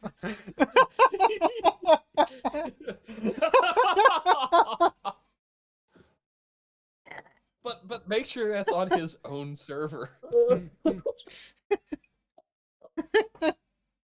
My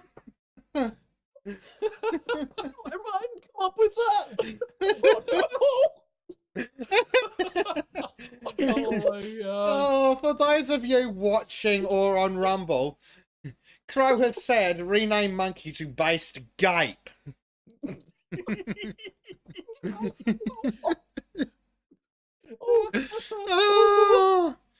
Oh, we are so getting age restricted. Maureen's just horrified. Well, I mean... Oh dear, I'm sorry, I couldn't resist. Okay. Let's talk about something safer, like the direct.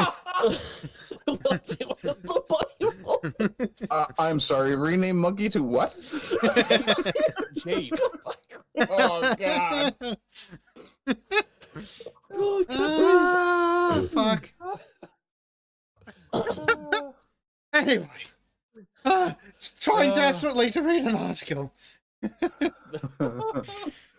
Antifa tried to set fire to a police training facility.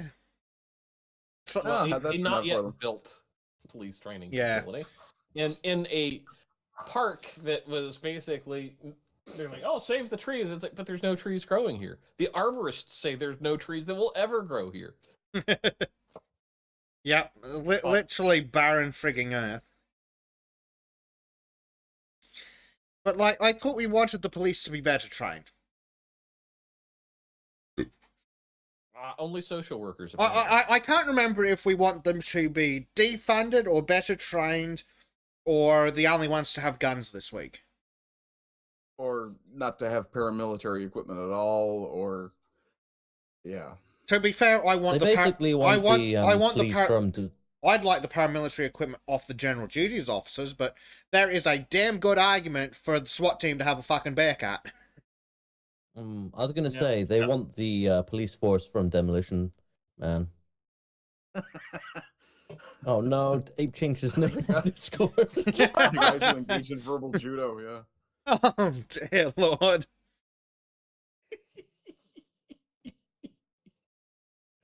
Has he changed it to what I think he's changed it to? Yes. Yes. Oh, dear For the God. record, he's but only on the Sultan's Discord. He hasn't changed it on his Discord. I've screenshot that for posterity.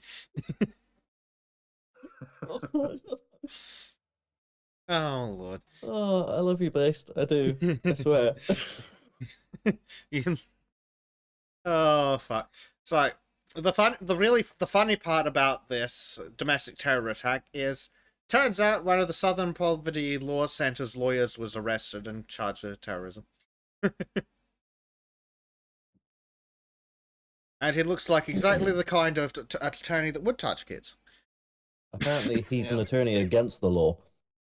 I mean, it's SPLC. We're talking basically communist traders with a fancy name. You know that doesn't narrow it down, right? It could be the ACLU or the No. SPLC. True. Billy's I like, like the, aerosolized fentanyl solves any problem. Ah, the Russian solution. Yes. I like the last paragraph before that picture though. 23 people were arrested during the riot. One of them happened to be an attorney with the Southern Poverty Law Center. You know, the agency consulted by the FBI to target domestic terrorists, like devout Catholics. Yep. Yeah. Yeah. I'm honestly, anytime you get these little acronym places, it's like, yeah, no, you're up for evil. You keep committing more evil, and then when you get caught, you act like, oh no, I'm not evil.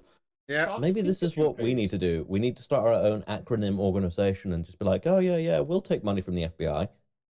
Yeah, we'll point out that our opposition is actually domestic terrorists. Don't worry, we'll yes. use Discord to radicalize people. Domestic insurgency counter kings. Angs. Yeah. Hangs, there you go. We're still dick. The next paragraph actually is also interesting too, because that points out how some of those people came from France and Canada. Yeah, Oh, funny that. interesting. So Oh, it's and one other international person's terrorism. actually from Georgia. You know, the place that recently wanted to just find out where all the foreign funding from their so-called foreign charities was coming from, and then magically had a totally grassroots protest of thousands of people come out of the fucking woodwork. Funny how that happens so regularly. Yep. Yep. Yeah. Oh, sorry, I misread that sentence. Only Jurgens and one other person are actually from Georgia. Yeah. Oh, so everyone else cross state lines! Or Some of them international crossed borders. Yeah. I mean, My state Not- lines! yeah. I mean, yeah. But remember, Antifa's just an idea. It doesn't really Yeah. exist. Yep, despite all the people wearing shirts that say Antifa. Yeah, and the little black and red flags that they carry around. Yeah, Tristan's got a good point. The best time for us to have started our organization is during the BLM riots, really. Mm. Well, We would have went through so remember that much, and no one someone would have did. questioned it. Keep in mind that someone did do that. They literally started a BLM group and they're like, no, fuck you. I'm keeping all the shit. Well, pretty much every BLM group was another version of someone basically doing a racket. Yeah. Yep. The only difference is one of them was legitimately straight up just a guy taking advantage. All the others were pretending they were in it for the good reasons. The other guy's just like, fucking idiots. I think next time they hop on a bandwagon, like, the Earthquake Turkey Fund or something, we should probably just consider seeing how far we can get people to donate. And, like, literally, like, write it in bold letters, this is not a real page, and see how many people still donate. Oh no! It's Just say we're raising money to help turkeys that were victimized by earthquakes. Yeah. Turkey Relief Fund. And then it's a picture of the presidential turkey. It's a turkey relief fund. It's a fund that helps me buy more Joe Biden. turkeys. yes. I put pictures of like sliced turkey on sandwiches. You know. Turkey. Gotta get some cranberry sauce with it as well. Ooh no. What's wrong with you? You don't want to make. bleach. Cranberry sauce sucks. If you want like real cranberries, eat real cranberries, but the sauce, no. You guys are wimps. I just Can't don't even like handle cranberry. cranberry sauce. Purists. Oh, in a totally... Like a Christmas special. Up next, in a totally unsuspicious incident, Xi Jinping has been handed an unprecedented third term as China's president. You know, just after he made it legal for himself to do that. And just as he got rid of the other president as well. Bleach beat me to it. Yeah. Don't worry. Just like Joe, he was legitimately elected. Yes. Oh, it's Fauci Robin come to get a little bit of honey Don't worry, he's clearly the most legitimate Chinese president. of all Yeah. time. Yep, more votes than citizens. well, that's only because they had the Uyghurs voting for him. Sorry, votes. Oh yeah, no, he got 100% of the vote. Vote? The only They people even who vote? didn't actually vote, the only people who didn't actually vote for him, and I say vote for him in strong air quotes, were 45 members of the lawmaking organization, the legislature, whatever it is. I assume that's because those people had to be taken out back and smacked. Oh, you mean Yes. the people that are going to vanish? Yeah. Yeah, and Callum Dayton, we're not going to steal our acronyms from the Badgers. You mean MILF? No, the Workers and National Kinsmen. That's Soviet Womble's thing. Yes. I highly recommend. They're fucking hilarious. Yeah. Oh yeah. Oh, excellent. We are taking a trip to England next. Oh, Yay! First up, I think we have what have we done wrong now? Well, family of missing 14-year-old schoolgirl who was cut up and served as kebab meat threatened to sue police. That is very metal. What? Yep. This is an older story from 2017, but it's just worth talking about. And the family of the so she went missing in 2003, and this story is from 2017. 14-year-old schoolgirl to sue police over the alleged mishandling of her investigation. After a BBC Crime Watch appeal involving new CCTV from the day she went. So the cops didn't get the fucking CCTV. Kebab meat? Well, apparently, my guess is. Oh, 2 takeaway workers were acquitted for murder in 2007 after a trial heard a body was chopped up and had gone into kebabs. Oh, so that's why it's in quotes. Acquitted? Why? Because they never found the body. Should read executed. They never found the body. They told them what happened to the body, that it was basically served as food, and they're like, oh well, I guess can't charge him then. Yep, Yeah, no evidence. They ate all the evidence. Jesus Christ. Teacher. I mean, I guess it's probably halal. Oh, I'm sure they had their Probably. mom come over and bless it and all that. Yeah. That's fucking sick. But it's not Can't say surprising this that on YouTube. it's not surprising that the British police were stupid and useless. They have been for a long time. Robert Peel would cry.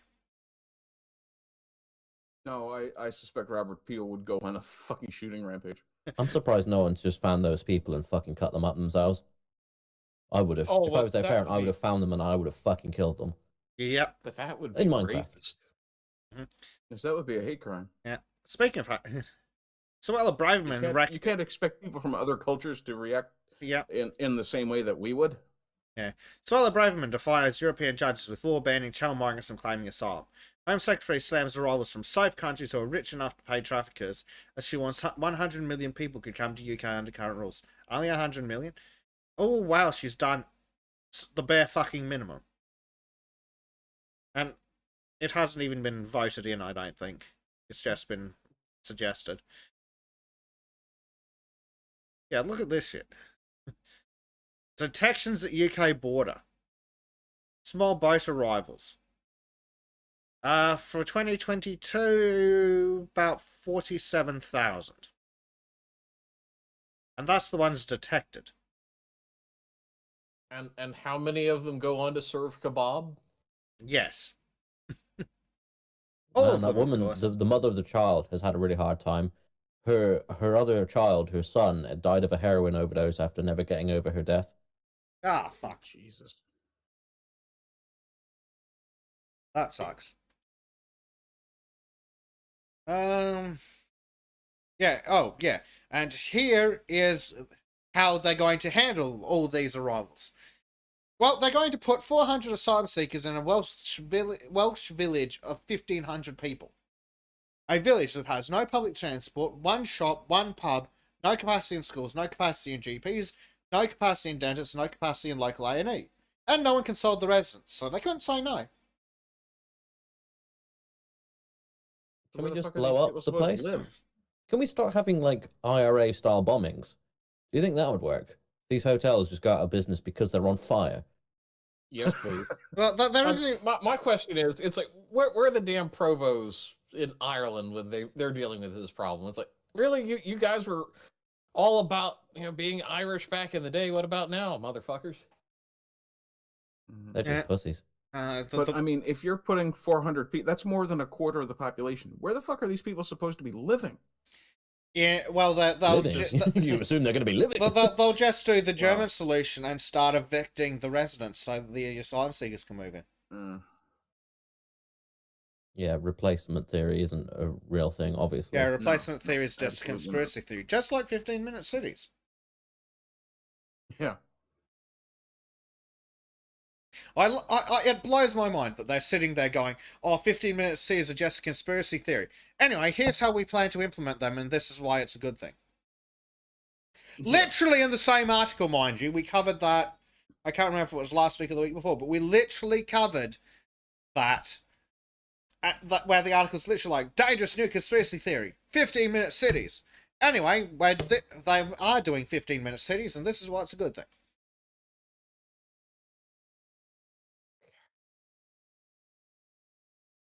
Sorry, I'm still on the Charlene Downs thing. Yeah. And she was listed in a police report as being one of 60 girls in Blackpool, some as young as 11, who had been groomed.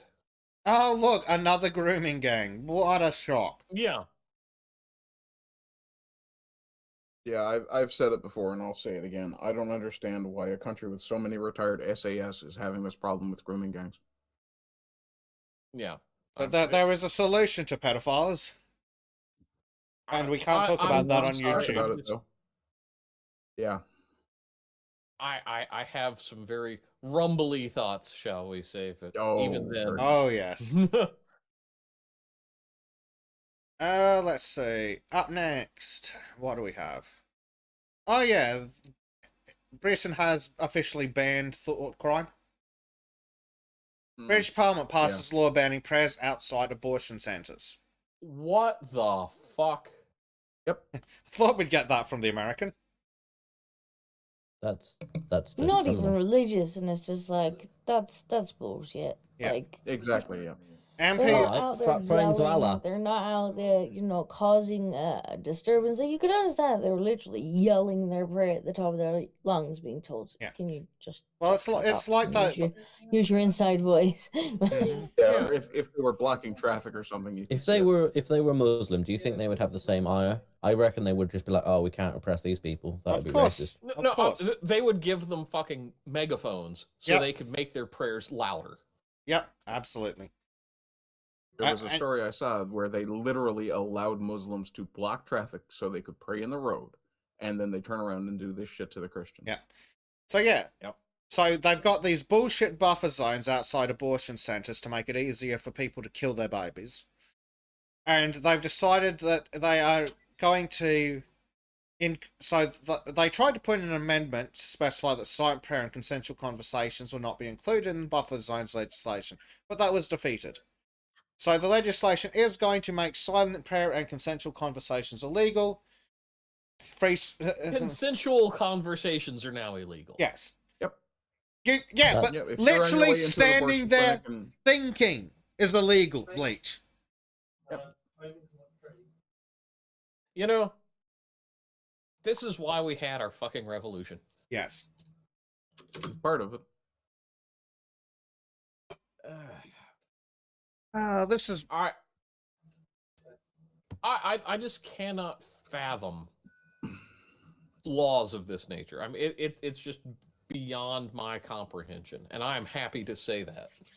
Yes. I have a feeling it's going to get to the point where we are going to end up rebelling quite violently because of the ridiculous nature of some of these laws. Good. Just hurry up and get around to it. I hate to say it, but good. Well, it's about fucking time, I think. It's been overdue for several hundred years. There's a lot of us who see something like that coming, and a lot of us who really don't want it to happen. But we've hit a point where there's no other options. That's the most frustrating and angering part of this. We've moved from let's have a civil discussion to Well, okay, now we need to have a forceful discussion. Now we are at the point of if there's no discussion. There's no discussion to be had anymore. It's this or you're going to get the guillotine, or whichever other method you prefer. Yeah. Yeah. Well, I mean, they're making the discussion itself illegal now. Yes. We're making thinking about They're it making illegal. thinking about it illegal. Yeah. Literally making thinking about it illegal. I'm sorry, were you having a discussion on this with God in your head? There's a jail. Well, you're literally standing there You're a thought quietly criminal. We're going to put thinking. you in the furnace. Yep. It's almost like equilibrium. And the thing that frightens me is the backlash of all this is going to be so draconian in the opposite direction that, we reasonable voices, which, I presume most of us are fairly reasonable, are going to be part of the course of, no, we can't go that far. Well, it's rapidly We'll be getting to the drowned out. point that where the backlash happens, it's going to be us in a semicircle with our AR-15s, yelling, "Get away from Disco! You will not put her in the burqa." Yeah. Yeah. I mean, although I'm not going to be a pussy, I'm going to use a battle rifle, but that's just me. Fair. Honestly, though, I think mean, this if kind we're of doing level that- of draconian nature, this level of draconian sort of law making is inevitably going to lead to a civil war. It is. It I has sound to. like fucking Tim Pool right now. Tim Crow. Civil War! Yeah, the difference is Crow will Put your pick up beanie a on. rifle. Temple will hide under the bed. He did already have a hat on once today, too. But not a beanie. So. It was a Robin Hood hat, okay? Yes, which is very appropriate It's for like this. the most English thing I could possibly put on to rebel with. It's absolutely true, actually. Yeah, no, I mean, and this is one of those. I think we've all talked about it privately at points. It's we see where the pendulum is going to go so far back the other way, where we're going to be accused of being left wing at some point. Well, that's the thing. At this, it's getting to the point where the far right, the actual far right, is going to get pushed off the end, and all that's going to be left is pissed off right wingers who are just going to strap fucking rockets to the pendulum. Yeah. Honestly, I wouldn't blame people for getting so angry and violent about this that it does lead to genuine blood in the streets. Not this fucking bullshit. Oh, look, they raided the January 6th fucking thing and they walked around having a nice little tour. It'll be full on actual, these people have gone to war with us because they hate what we're doing. Callum says, Bezic, we aren't allowed guns, so we can't pick up rifles. I've got a lovely book suggestion for you. It's called Expedient Homemade Firearms. Where there's a will, there's a way. Yes. Yeah. Where there's a lathe, there's a looty. Yep. You'd be surprised how easy it is to make a pipe bomb. You'd be surprised how easy it is to make an open bolt submachine gun. Yeah. Well, 3D printers are becoming way more common these days. Who's even and talking they can about 3D print in printers? metal. Yeah. Please. You can get $20 worth of hardware store bullshit and have a submachine gun. Just remember, looty and shooty. Orc Looty and murder. shooty, and then you... Orc. Yes. More DACA. But Lucy actually wrote the book, Expedient Homemade Firearms. In the UK. Yeah. Callum points out, the church says crossbows can't be used against other Christians. No. And the Parliament is not Christian. The church says crossbows can't be used against other Catholics. Yeah. Since I'm not a Catholic, I can use it on anyone who I fucking want. But also, There you go. the English government is not Catholic, so it's fine. Yep. It's Church of England. Marco, it's a tube, isn't it?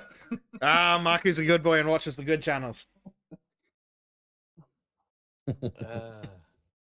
Tube. Hey, I mean, literally, it was YouTube. Yeah. Oh my god. Thank you. I'll be here all day. It's certainly better than some of the stuff I've been coming up with. Guys, like, let me talk about my degenerate gay club chips, and we're like, tube. Tube. Yeah. How many tubes can you hold? Apparently 8 for monkey. Hold on. Perfect warrior. Oh no. Be right back. We just call a monkey tube. Oh my god. I need to check just before everyone starts going to look if I can get a referral code for extending my main firearms. Yar, 'tis a way if there's a will. Mark, who wonders if he'd get in trouble for launching a site called YouTube. I would say not, honestly. Yeah. Probably not. Unless it was a video hosting website, then it'd probably be trademark infringement. Yeah. Potentially. They might be able to argue that you're using their branding. Yeah, possibly. Maybe, but it with it being tube and you basically sell just Schedule 40 pipes. Who's to say?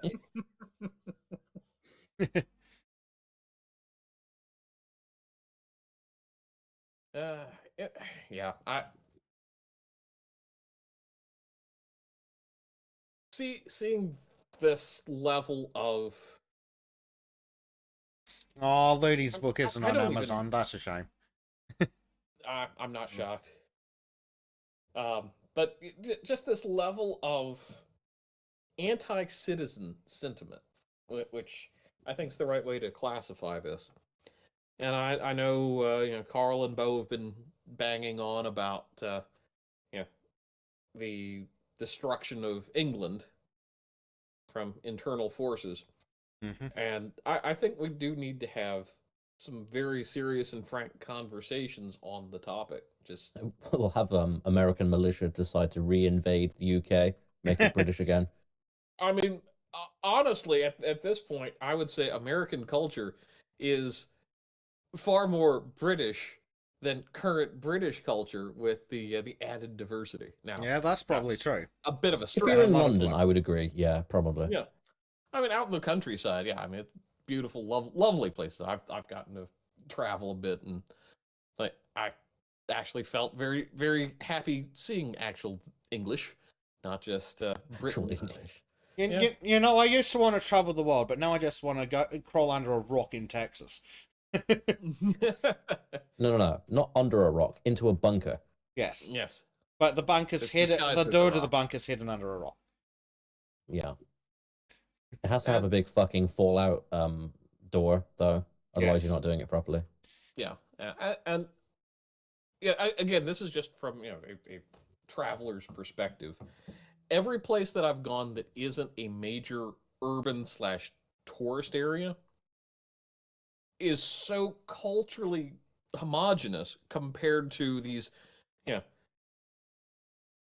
diversity Enlightened centers. urban like- centers. Yeah. Yeah, and I tell you, I actually found the real French, not the Parisians, who I think are absolute trash, and I actually found them interesting people. I got on with them well because je parle français un peu, which shocked the hell out of them because American tourist. Oh, he's not even going to try, is he? And yeah, it's like the same with the Belgians and the Irish and the Scots and the English and the Germans and the Swiss and all these other people that I made the effort to at least learn how to greet people and tell them I can't speak their native language.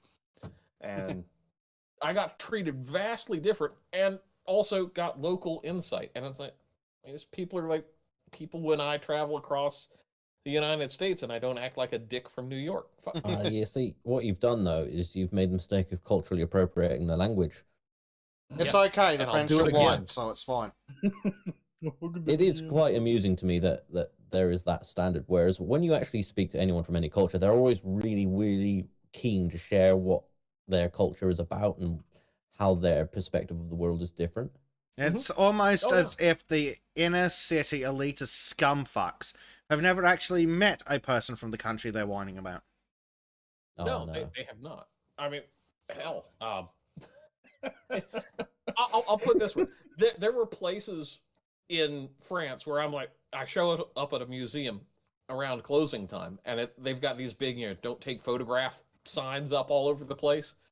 I go, I explain, I'm, je suis American, blah blah blah, and suddenly it's like they hold things open for me. They're like, oh no, take all the pictures you want, because they want to, And again, these are like small little regional museums that hardly anybody from the outside, of that region would ever visit. And suddenly, I'm getting the private tours, and I do that here in the U.S. too. It's like, go They're to probably a place trying to encourage Americans to be more. Oh, they are. They absolutely nice. were.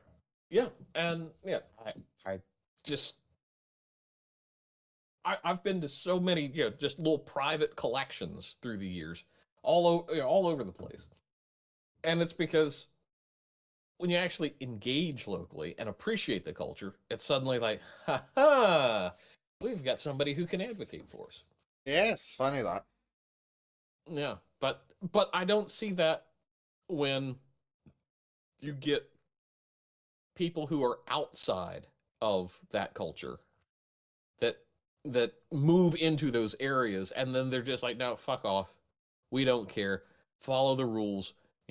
And we don't really appreciate it ourselves, but damn it, you're going to pay that tourist dollar. According to Christopher, Americans are nicer than the French. The Belgian would shit. say that, but yes, he's right.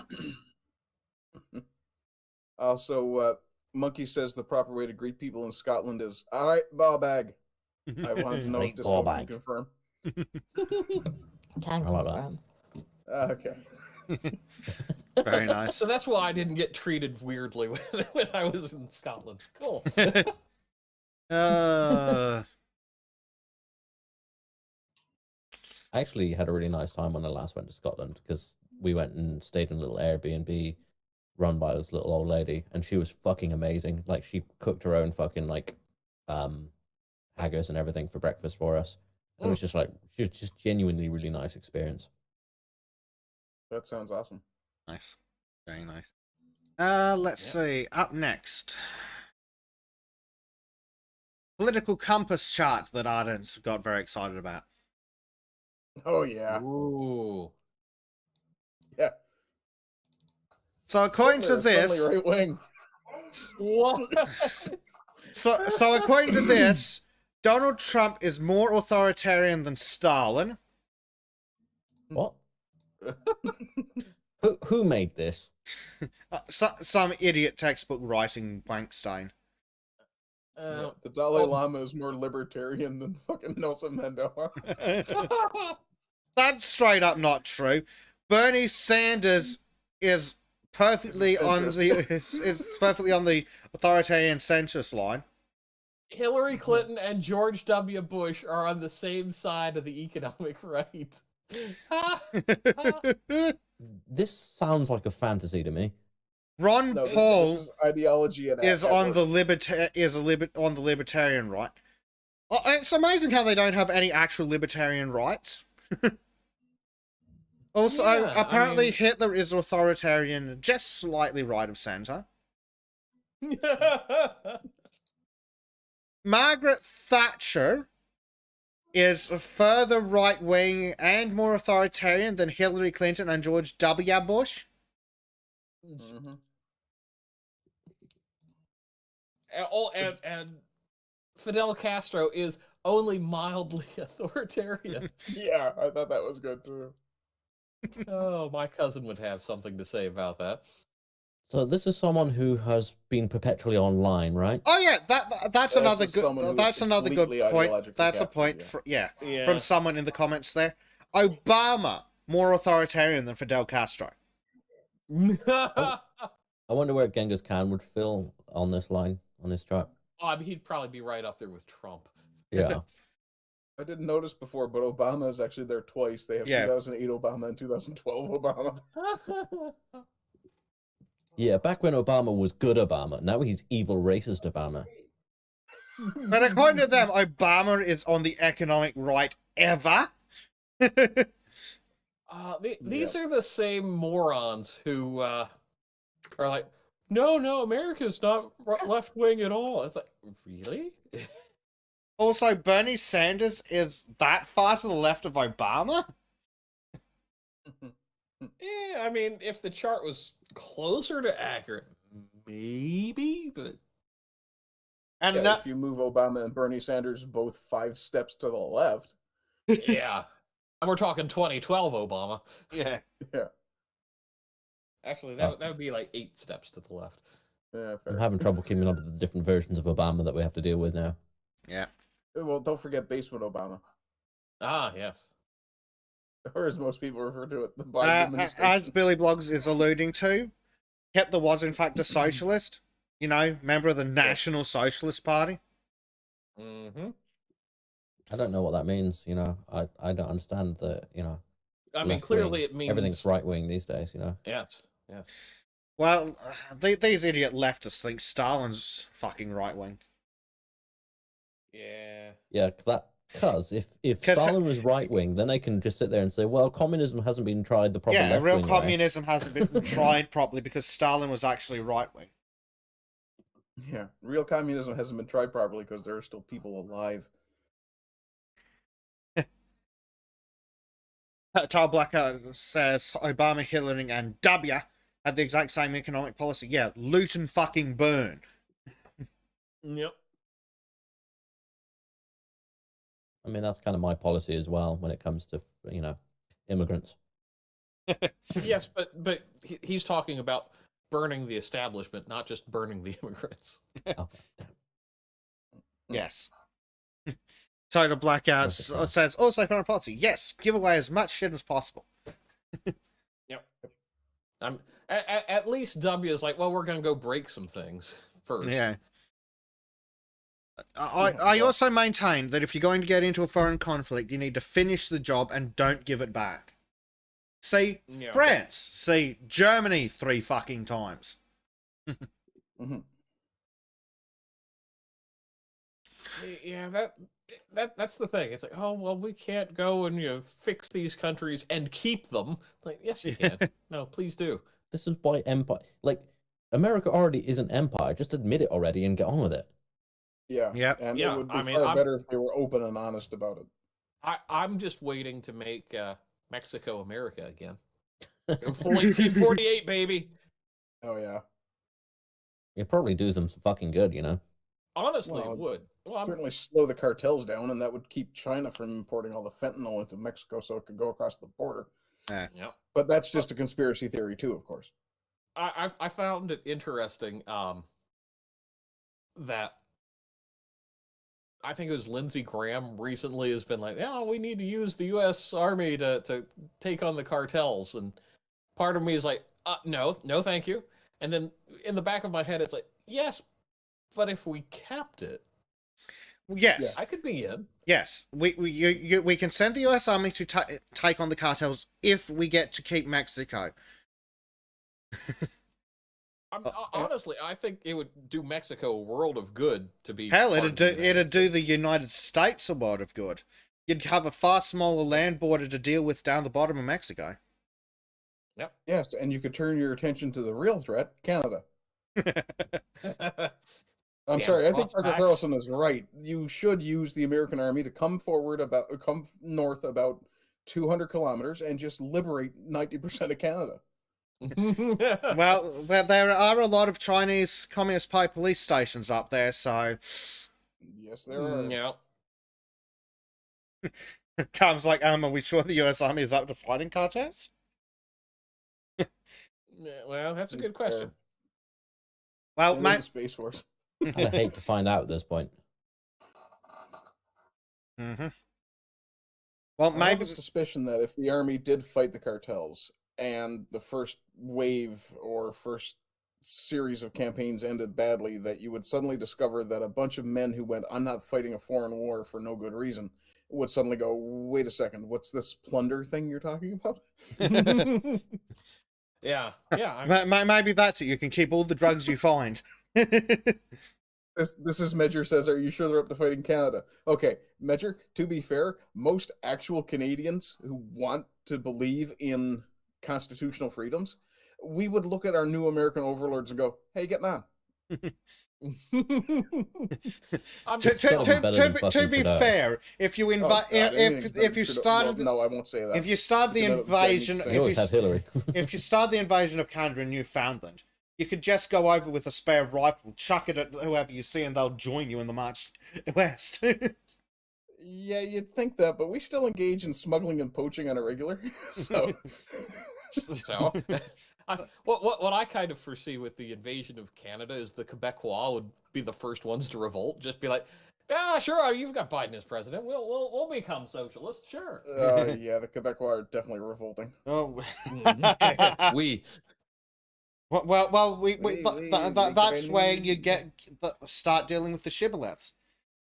You walk through town and go hon hon we baguette, and anyone who yells at you, who sounds angry when you say that, you shoot them.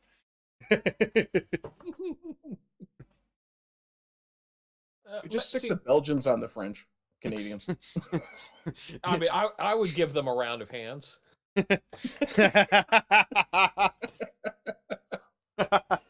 Oh, very good, sir. I guess we would find out what the sound of one hand clapping is like from the Parisian. I've always thought it was a backhand.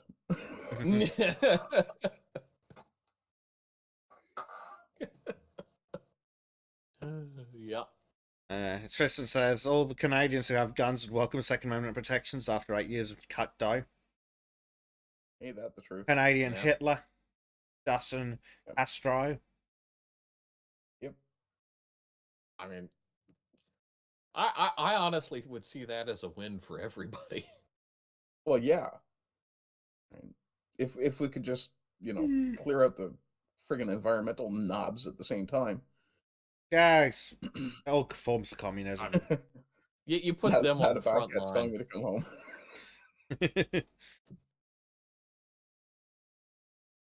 Yep. I don't know if I can even travel yet. I don't know if the friggin' vaccine restriction has been lifted or not. I think it's in April sometime. Oh, lovely. Just in time for my birthday. Apparently that particular travel restriction is entirely an executive order, not any part of any other of those other measures that are getting closed down soon. Yeah. Okay. Which is why the world's best tennis player is currently not allowed to compete in the American Open. For fuck's sake. Yep. Literally. Yeah, Djokovic did nothing wrong. Oh, apparently though, Florida man is going to try and get him in because nothing in the rules actually say anything about coming in by boat. So fly him to Cuba, boat him over to Florida, because apparently there's nothing about requiring it to come off of a boat. Oh, that's awesome! I can get on a boat and get to the States. I mean, yeah. But from where you are, Arden, you could row. Nah, not that close. And the frigid North Atlantic would kind of have something to say about that. Yeah. No. What's that big ferry that runs? Basically from Halifax down to somewhere in Maine. Oh, I have no idea.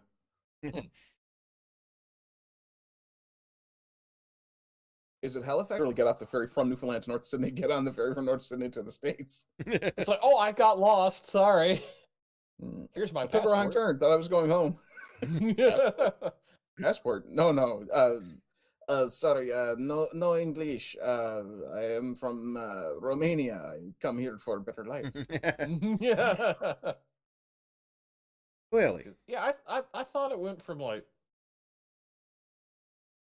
maybe it was like Digby or St. John. Oh, it might be Digby, yeah.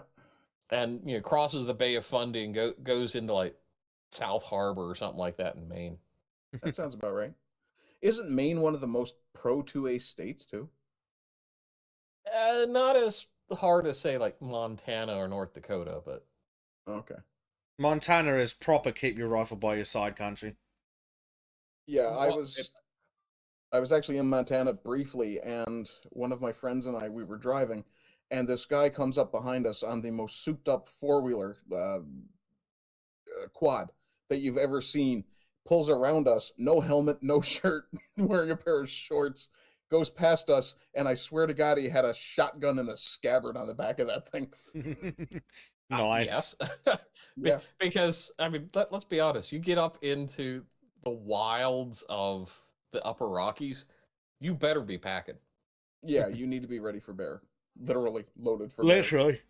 Bear, wolves, mountain lions. I mean, About moose. the Moose. only thing shy of a 50 cal Something that will moose. get the attention of a bear is a good old slug from a 12 gauge. Mm-hmm. Yep. And- Speaking of gauges, did you guys happen to see the 4 gauge that I posted in the armory? I did. KS-23? My God, that thing looks like a barrel of fun. If you melt the barrel, yes. I don't think you'd want to rapid fire that. No, definitely not a slam fire kind of thing. No. Well, no, I take that back. It would be a slam fire, but it would be your shoulder being knocked Yeah. back. You'd be slammed to the ground if you weren't properly braced. Oh, God. Billy Bloggs says Hitler was involved in an extreme left-wing political movement and revolution, sporting a red armband while working on behalf of the Communist Party of Germany in Munich. Yes. Yes, indeed.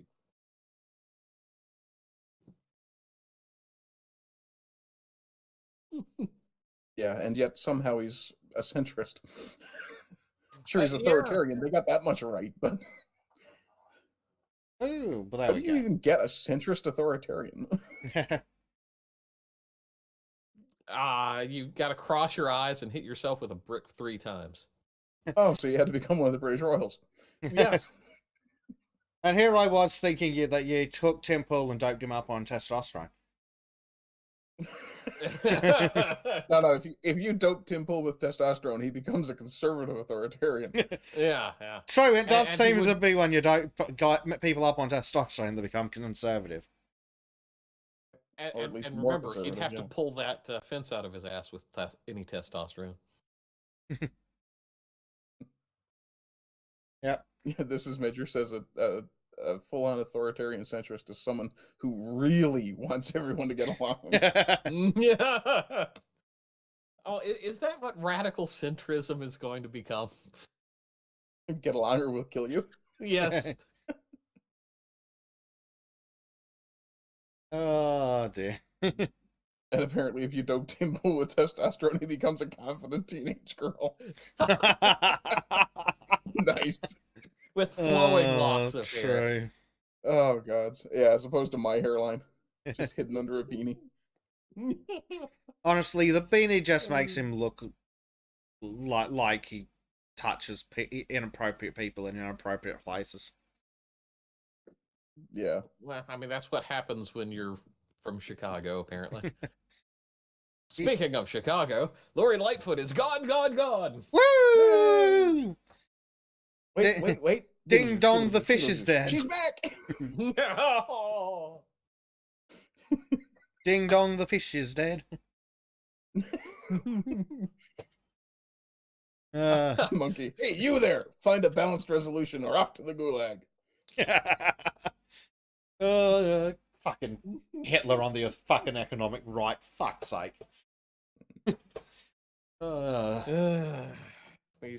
These clowns.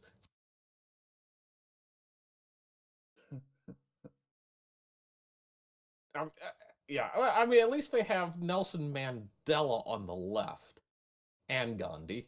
Yes, but also, in what fucking universe are Gandhi and Nelson Mandela or the Dalai Lama libertarian? Yeah. Apparently, this fantasy world that we're looking Yeah. at. Gandhi Well, yeah, sure at as least Gandhi and the shit- Dalai Lama were theocrats. Yeah, the Gandhi is sure as shit wasn't libertarian. He may have wanted his country to be ruled by him, but that doesn't make him a libertarian. No. Yeah. Just because you want the British to fuck off doesn't make you a libertarian. I think I know why Gandhi's on the left, because he had some very interesting attitudes towards sex, just like With everybody children. else on the left. Yes. Mhm. Speaking of the Dalai and Lama, he, well, and Gandhi was a raging racist, so I mean he does fit on the left. yeah. Yeah. Well, and then Nelson Mandela hated white people, so that explains why he's on the left. Mm-hmm. Tristan It says all that adds up. Mandela was a card-carrying commie terrorist. He should be a more Nice. moderate Stalin. About the size of it, isn't it? Yeah. Marku says he only just noticed that Ted Cruz is almost the same as Trump. Yeah, except he's more conservative. Yeah. And I don't mean economically. I don't think Trump's even actually that right. He's sure as shit not that authoritarian, but I don't think it's actually that right. No, I mean No. he's Because I would you bet classify your him- ass Donald Trump is in favor of corporate bailouts. Mm-hmm. Yeah, I would classify Trump as basically I would put him where Obama 2008 is on this. Yeah, maybe on a square And to the the only right. reason why I would probably put him slightly on the authoritarian side is because of the bump stock stuff. Isn't Ron Paul like one of the big luminaries in the libertarian movement? Why is he up so high? Because these But people these are people blind. have because Well, these okay, people have granted. spent 5 minutes googling CNN. Yep. Fair. Yeah, Yeah, I this mean, is an all-around terrible graph. I would put Ron Paul at the farthest corner, down at the very, very bottom of libertarian and economic right. Yeah. Just how we put Bernie Sanders in the far top left, further than fucking Hitler.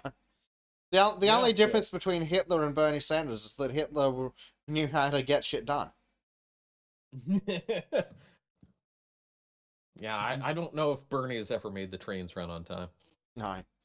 And besides, that wasn't Hitler, that was the Italian guy, wasn't it? Yes, Mussolini. Mussolini. Yes. Yeah. Granted, he did that by shooting at the people with watches, but it works. Well, I mean, we're talking about train unions, so it's okay. Yeah, To and be as I understand it, it was actually only the train that he was riding that always ended up being on time. Just remember, when the government says shop and get on the cattle car, even if you're unarmed, it's worth saying no. It's better to be hunted down rather than tortured. Yes.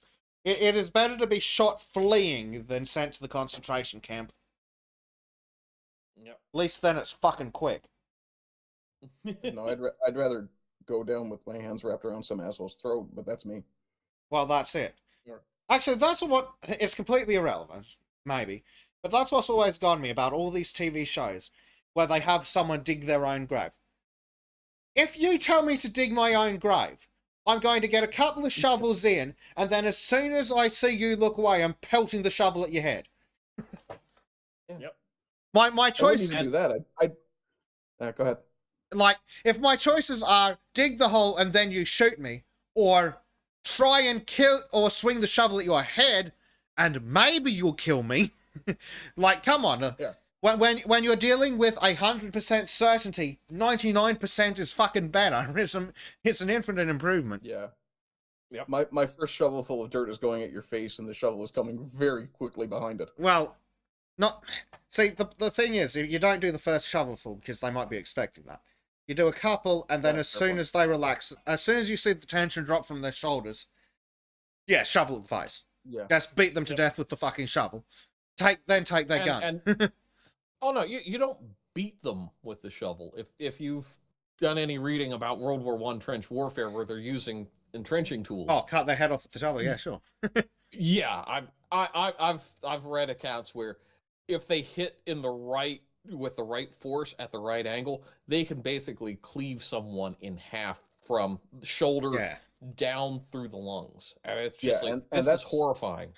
Yeah, Granted, and that's only using an entrenching tool. That's not using a shovel with a full-on handle. Yeah, but entrenching tools are also sharpened on the sides, but still, yeah. Definitely worth it. Not all of them. Yeah, not well, all of them, but yeah, I mean, you hit them with enough force, it will do it. But I'd absolutely take a chance of getting away over a certainty of death. From snout to anus. I'd be impressed if you could do that and leave the top of the skull intact. Yeah. Yeah. Yeah. I was Yeah, thinking that- from gullet to groin, but from snout to anus has a certain earthy It fundamentalistness does, to it. doesn't it? There's something very Animal Farm about it too. Yes. Yeah, 2 legs Uh. good, 4 legs bad. Yeah. And Marku says they were in fact taught to use their entrenching tools as hatchets in the army, which makes sense. Yeah. Mhm. They're probably extremely good choppers. Well, it helps to use anything at hand, but yeah, absolutely use any chance you can get rather than wait till the end and then get shot in the face. Like even Yeah, I'm if not dying tired. Fuck that even noise. even if you charge the guy and he shoots you, at least then the bastard has to dig the hole himself. Yeah. Yep. Another pet movie peeve. When someone takes out a bad guy with a gun, who has a gun, and then just fucking leaves the gun. Yeah, oh yeah, I've seen that over and over, and I've always gone, okay, yes, you already have a gun in your hand, but there's another gun right there on the ground. That's it. Your gun's out of ammo. Yeah. Or your gun's only got so much ammo. Put your gun back in your holster. Take his gun. Especially if his gun's a pissing AK. Every fucking movie. Yeah. It's like you shoot the guy in the head with your pistol, then you just walk past his assault rifle. Yeah, or a submachine gun or any number of things. Yeah. Yep. Or anything that will give you more volume of fire. Yes. Yep. Remember, kids, 2 guns are better than 1. And 4 guns are better Oh than dear. Oh dear. Oh shit. Oh, what now? Major has pulled out the art.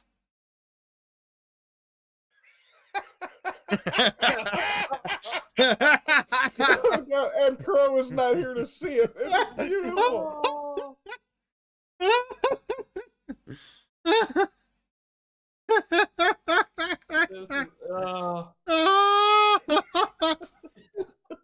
Oh, that's gorgeous. Oh, It's beautiful. There's so much going on in this picture. That's awesome.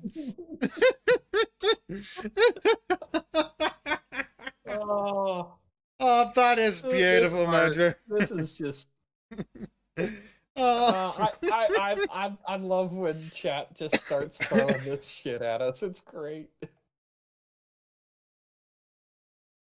Yeah. Monkey's like, holy fuck. Yeah, that's good work, Major.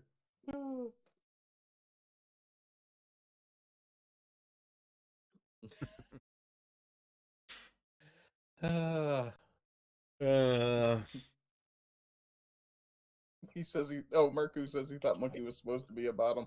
Well, it's relative. I mean, I think he's a switch. Yeah. And Monkey says it's going to be his new avatar. Oh, yes. Yeah. Oh, glorious.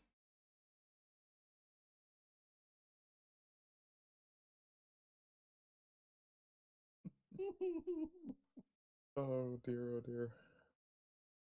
We're going to have to put that one to one side. And, Oh, wait Billy. for Crow to come back so we can show it to him. Is he about to get his cloaca stretched? Yes, Billy, that is the implication. That is in fact the entendre. And Yes. it's not even double, it's just an entendre. I mean, this is a quadrangled entendre. Yes. Oh Oh my god. Oh, Billy gets it now.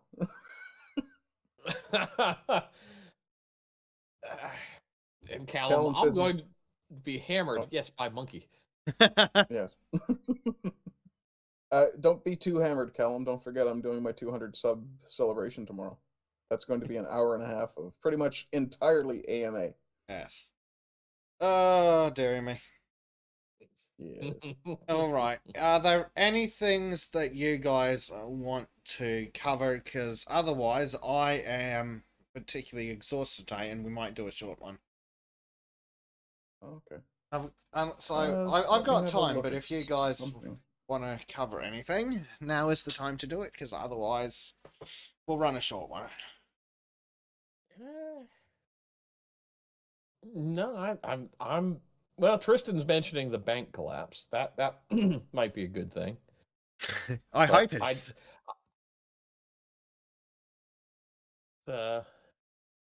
Let's see if I can find anything that's been thrown in Discord that is Where interesting. did we have the bank anyway?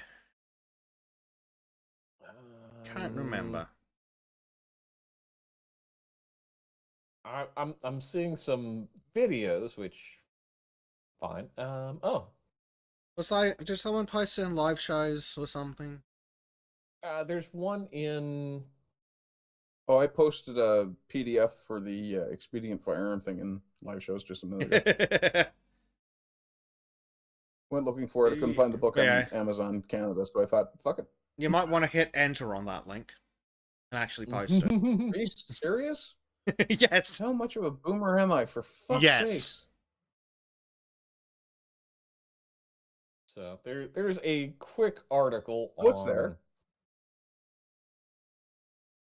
It's there at 1:58. So a little more than a minute ago. Sorry.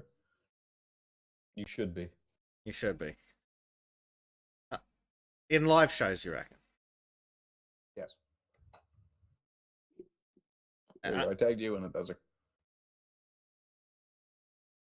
You can't miss it now. Apparently Discord can, because it's not here. Oh. It's being censored heavily.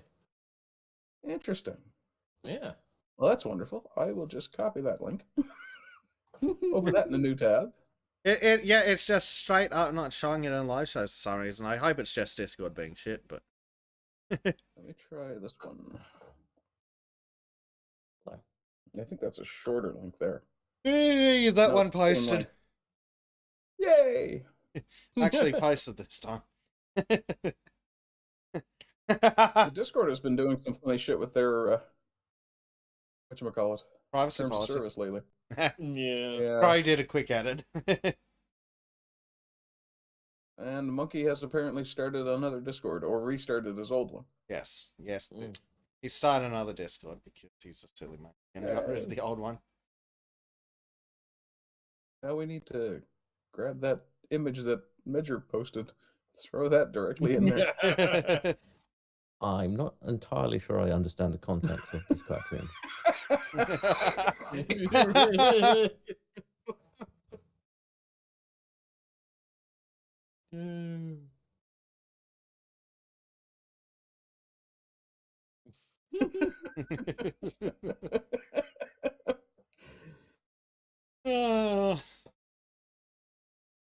Oh, well, I've just downloaded that manual. Ask the FBI. I think it's supposed that actual book is illegal in England, so good luck. No. Who drew that picture, by the way? Medger. Oh, this is Medger. Medger, you did a really fucking good job. I'm proud of you.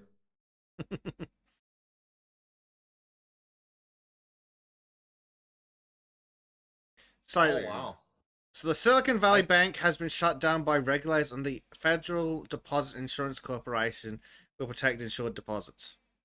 Yep, you might get $100,000 max. Is it 100,000 max, or is it 10,000 something? I can't remember. There is a max. It's 100,000. It's deposits up to 100,000, I believe. So if you've got $1 million in the bank, go fuck yourself.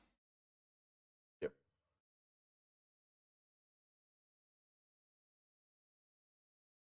So actually, it is $250,000 per depositor per insured bank.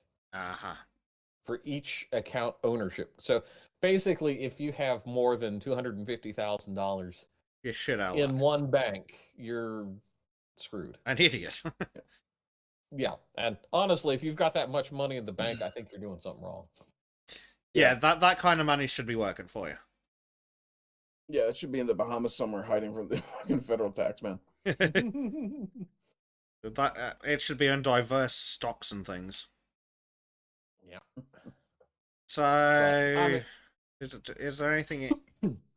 So, other than California sucking ass, Sorry, I The just saw only the thing really title of that interesting- cartoon. Oops.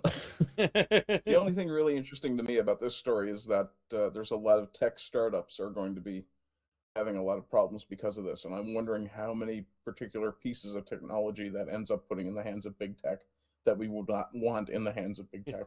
Yeah. Oh, and I think there's a lot of basically, yeah, it was very risky investments in a lot of this, which I can understand, but But fucking up that badly, that's bad. yeah, and 17 branches in California and Massachusetts. So yeah, this is actually, I would say, very very frightening implication considering all the other problems that we've been having in the U.S. with inflation and whatnot. And apparently there were runs happening on the bank Yeah. before they shut it down officially. As of December 31st, they had 209 billion in total assets and 175.4 billion in total deposits. Well, fingers crossed that by selling off the assets, they can recover a lot of that money. Yeah, and some of the assets I think will end up in private hands probably, and by private I mean like non-governmental, non-banking institution type things, where like Fannie Mae, Freddie Mac, where they're kind of government but not really. Yeah. And I see suddenly, where a company was maybe struggling is now suddenly going to get a call from who owns the debt and say, haha, no, you need to pay us back this thing now or we're taking your assets. Oh, well, we're just going to take your assets anyway. Oh, look at this. The bank said it would book a 1.8 billion after-tax loss on sales of investments. Okay, compared to your how much in assets? Your 209 billion in total assets. Well, hopefully, fingers crossed, knock on wood, that the FDIC can recover from the sale of the assets enough to actually pay people back. Yeah, and there's maybe an unjustifiable fear for me right now, but with this one going under, with the FDIC, I wonder, what banks will possibly fold next, because typically this sort of thing starts a small domino effect. And if another bank goes through a similar process with FDIC, will the FDIC be able to maintain itself? And will that suddenly start more panic and removal of assets by others? Yeah, fingers crossed. I just desperately hope that those assets exceed the amounts in deposit, so fingers crossed. But then again, we could all get lucky and maybe the entire financial system can collapse and we can get off to the woods by the weekend. I mean, it would be nice. Well, if all debt was suddenly wiped out. The problem is that wouldn't get wiped out. It would suddenly lead to like seizures of assets and things like that. Well, we've got like 28, 29 hours before the workday starts. There's plenty of time for the entire system to collapse. I mean, It's true. here's hoping. Oh, dear. Yeah. And this is Medger. If this cascades, the smaller institutions will be next to fall. I think this could lead to bigger and badder things. Yeah. Absolutely. Well, that's the thing. We're definitely going to see people pulling assets out of smaller banks. And that might trigger more stocks to nosedive. And yeah. Fingers crossed. And I don't, if it cascades any further, it's not going to just be limited to the United States. I mean, it's going to hit Canada and Mexico first, and then it's going to hit the rest of the United States' major trade allies. Well, yeah, especially if it hits the stock market. Yeah. Well, this is Medger is asking, can you imagine what would happen if the average Americans and North Americans from coast to coast started multiple bank runs? Yeah, there would be a massive, massive seizure or massive spasm in the banking. And this is probably part of the reason why they didn't admit that there was a recession going on during the fucking pandemic. Yep. And I know I've read a few articles. I think from Forbes was one of them. Not great, but they talked about how there are fewer and fewer banks able to pass these stress tests that they keep trying to do I think it's every quarter. And yeah, this is a big crack in the financial institution, and I'll say it now. That way I can be bleached Stradamus once again. If this hits as deep and hard as it could, then we're in for what's going to probably make the Great Recession look like a nice time. Oh, we're already halfway on it. Prepared. We're already on our fucking way to the Great Recession without this. We're almost at the point where people are going to be fucking eating a potato a day. If they're lucky. Yeah. Not a bobcat. Yeah. A great reset, as if you will. Yep. Yeah. Yep, with your what is it? Your central bank digital currencies. All the US dollar is dead. New cash-based digital currency and it's for your own good, honest. Yep. Yeah. This will make your deposit much more secure. Yeah. Yeah. See, you can take all of your banking assets on your card, and you can transfer it anywhere you want. Believe us. Huh? Yes, and then you can get it put on a chip that you carry around in your hand. And don't worry, nobody will ever cut your hand off to get your money. Yeah. Yeah, can you say CBDC? Yeah, no shit, this is major. Yeah. Yeah. I think this is a bigger story than I think even all of us here who are smarter than the average bear, are really realizing, because this is just going to implode. Well, fingers crossed it is either really minor and it's just this bank, or it's total immediate collapse and we can just fuck off to the woods already. Yep.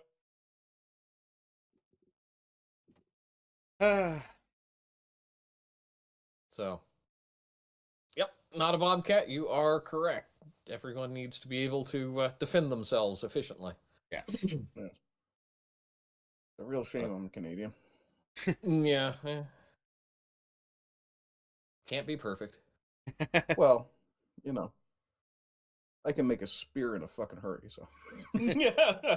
I can see Ardent now, like at his lathe, he starts making atlatls. Oh, yeah. Yeah. I can just see it when they try and come in. He just pegs a chisel across the room and just straight into the throat. Oh, fuck, I have throwing knives and axes, man.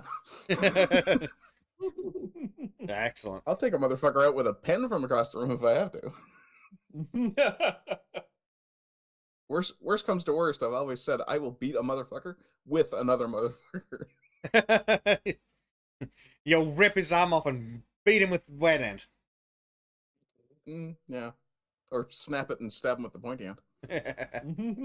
Yeah. Midger says he's starting to wish he'd bought a gun when the thought occurred to him. Yes.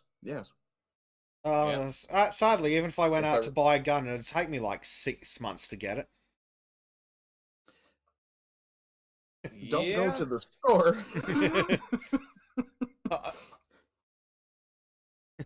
You know that guy that sells things that fell off the back of the truck? Go talk to him. Oh, find my local drug dealer, yeah. Yeah. When shit hits the fan, who would you call? The police or a crackhead? Well, the crackhead might actually sell me a gun. Callum Dayton has a possible workaround. What if you claim to be indigenous? Then the police just beat me on the street. Oh, well. I mean, at least you still have your rights. And your lefts. Just remember, the police in Australia are guilty of everything the left accuses the American police of. Yeah. True. Goddamn fucking Nazi stormtroopers. Hell, even the Canadian police aren't bad enough to actually entrap somebody in broad daylight on a dozen cameras by shoving them and picking a fight. Yeah. But they will trample a woman with a horse. An old lady with a horse. Yeah, I mean, yeah. A handicapped old lady with a horse. Yeah. Just like the horse from the country. New Zealand did. Billy says, I fear we will never be able to escape the prison planet system they are building. If they get digital ID, CBDC, and social credits, how would the plebs ever escape the system? Simple, by not participating in it. Yep. I mean, Yep. It's on the surface, it's like, oh, well, that's real simplistic and whatnot. It's like, yes, but that's what you have to do. I mean, you basically have to pull yourself out of these systems. Yep. And if you remember in A Brave New World, you had the Savage colony down in southwest United States. That's what I think a lot of us here would do rather than living in the pod and eating the bug. Yep. Well, my friend Yiz the Eunuch, I mean, she talks quite often about building parallel. Instead of focusing on cash for traded goods, focus on barter. Yeah. Yep. And I mean, Because- we saw this in... Billy, I would never starve to death. I can live in the woods if I have to. Yeah. Also, Billy, you don't understand that politicians can be eaten. Yeah. Well, now, see, that's something the Dutch have taught us. Thank you, Maureen. Yes, when the commies say eat the rich, they didn't expect us to go Schwab first. Yeah. You're right, Billy. Bartering isn't very efficient, but if you're building a community of people who are willing to What do you trade mean goods and bartering services isn't back and forth- efficient? You both decide what your object is worth, and then you find someone who agrees with you. And I want to correct Marku on one thing. All chaps are assless. By the very design. Yes. Chaps with an ass are pants. Yes. Possibly trousers, but at the very least, they're not chaps. Why are chaps also slang for guys? Hey, chaps. That's a British thing. I don't know. Good question. Because they're also assless. Or, well, actually, no, I take that back. If they're skinny enough. no, it's because their asses are hanging out. There we go. Well, it's like, I think they would hunt down all the people hiding in the woods. Well, what are you going to do then, Billy? What the fuck do you suggest we do if hiding in the woods and fighting back isn't the solution? Because we're not giving up. It's living in the pod and I'm not eating the bugs. No. It's a I will question eat of... the person who tries to put me in the pod and make me eat the bugs before I will live in the pod and eat the bug. Yeah. But Billy's like, I'm asking. Billy, I don't know how we can make this any fucking simpler. They will never take us alive. There you go. Well, And they'll be fucking lucky to survive me going. Yes. you Marku may not be gay or a cowboy, but it's in the movies. You should know. Never used a chainsaw properly either. Yeah.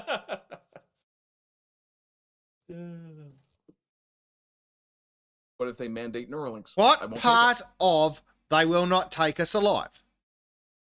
Yeah. In order not to even dead if we're really lucky. Yeah. In order. Yeah. Well, that's what the dead man switch is for, isn't it? Yep. Mm-hmm. Mandating Neuralinks. No. In order to put the Neuralink in you, you'd have to submit. So there are two options. Either they kill us and we don't have a Neuralink. Well, there's three options. Either we win and don't get the Neuralink, or they kill us and they can't Neuralink us, or they subdue us and Neuralink us and we're fucked anyway, but at least we fucking tried. Yeah. Yep. But no going willingly into that trap. We're not going to call our Texas compound Waco 2.0. That's just setting a bad precedent right there. Yep. Neither will we call it Ruby Ridge 2.0. We will also not build anything out of wood. And we're not going to call it Beztown either. Can we just call it the Sultanate? No flavor aid. Kool-Aid's just banned. Artificial sweeteners will not be allowed. Fuck it. Just refuse to allow I- refined sugar. Age Fuck of consent will be 30. that. Yeah. Age of consent will be if Dad lets you. That I don't know. That's going. That's back to the problem of maybe Dad shouldn't choose. Fair. I mean, The we're re-entering Valheim. You're not my real dad. The portal is life. The portal is love. Metropolis? Splat. No. I mean, the Sultanate would be nice. I like, the Sultanate, Pleasantville, things like that. Happy thoughts. Billy, there are fates worse than death.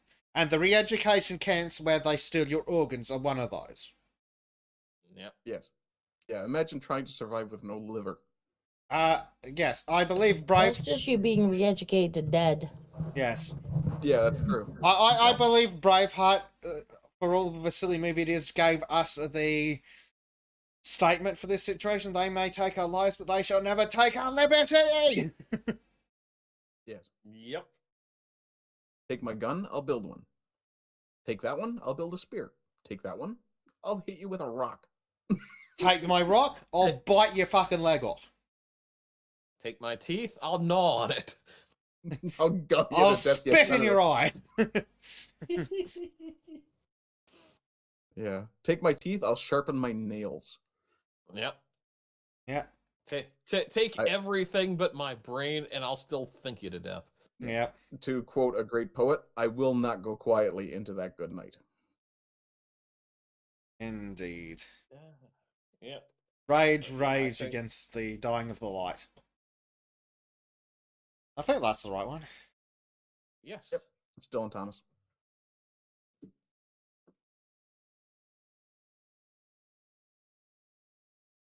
Yeah, That was a moment of dead air.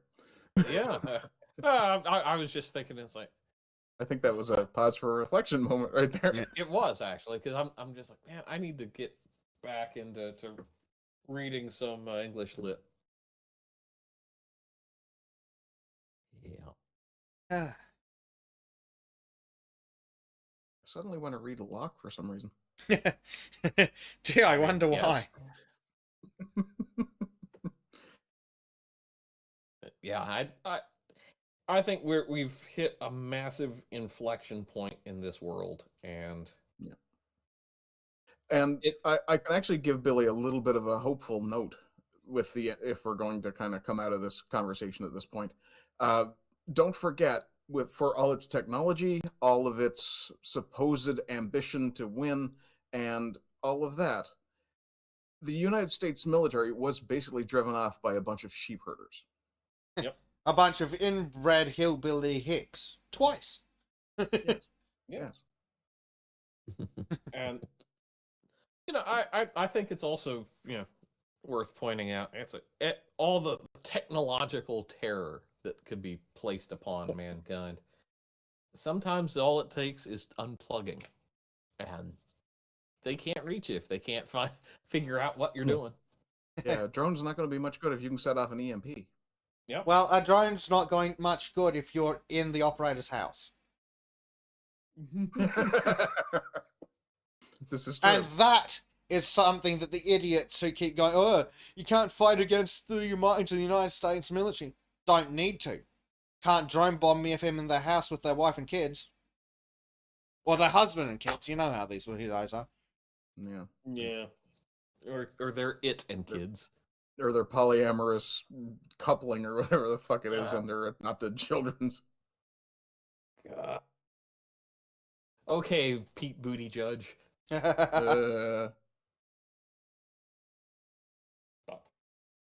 Yep. It is past time for people to, and it's not like you have to be brave and do a lot of that. You just have to figure out what your convictions are, and I think enough people are against this that we'd classify as normies, but they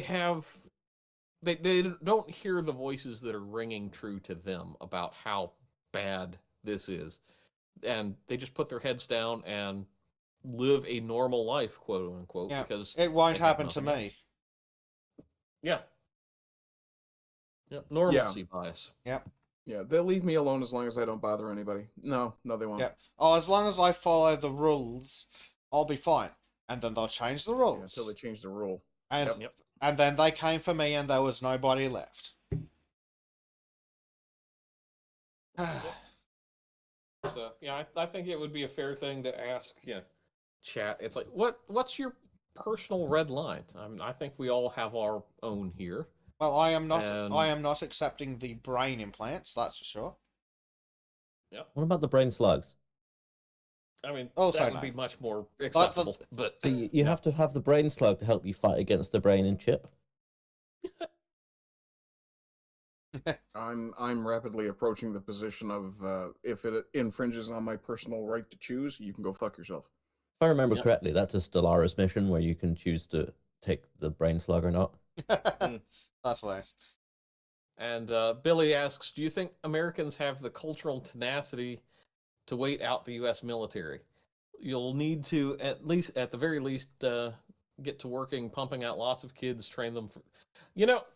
I'm just going to say It's nowhere near that bad. You've got what 370 million Americans, is it? Ish. Yep. Right, and the American military, while it is impressive, is not 370 million. It is also so you've got say 300 million people. We can discard the Democrats that allegedly exist. They're So not throw people. out half of those.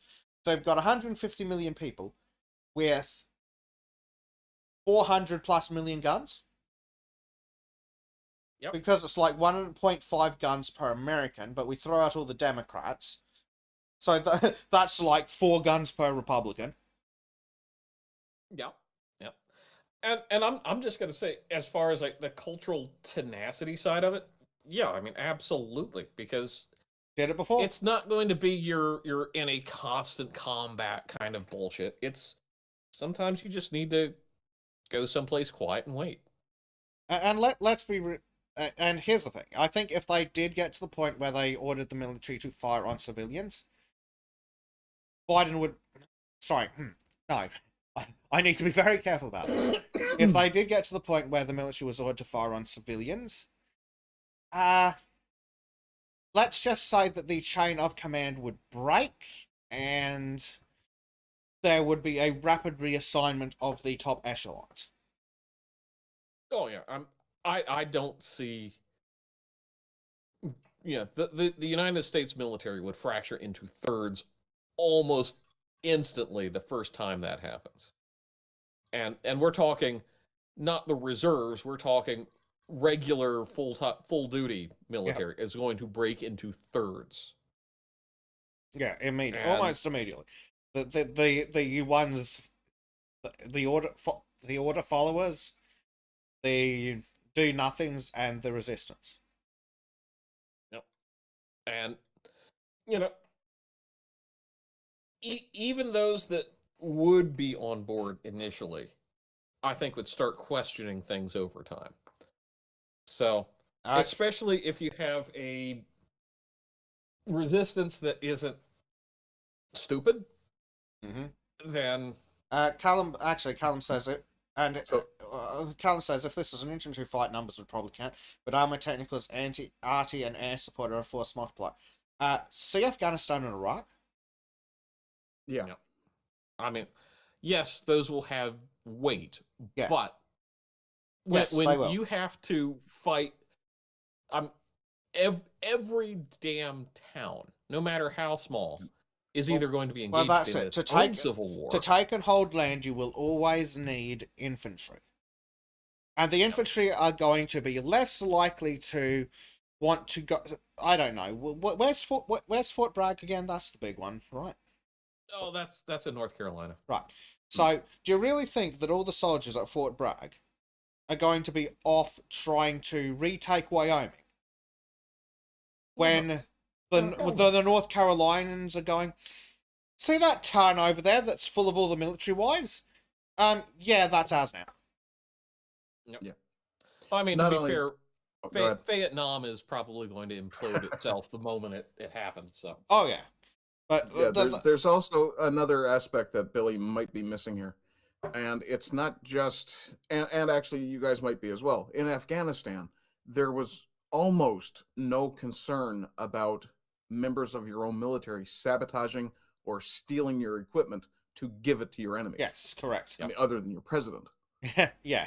But the one of the key things is that if you were deployed to Afghanistan or Iraq, you were not concerned about an American walking up to the door of the house with your family in it and killing them.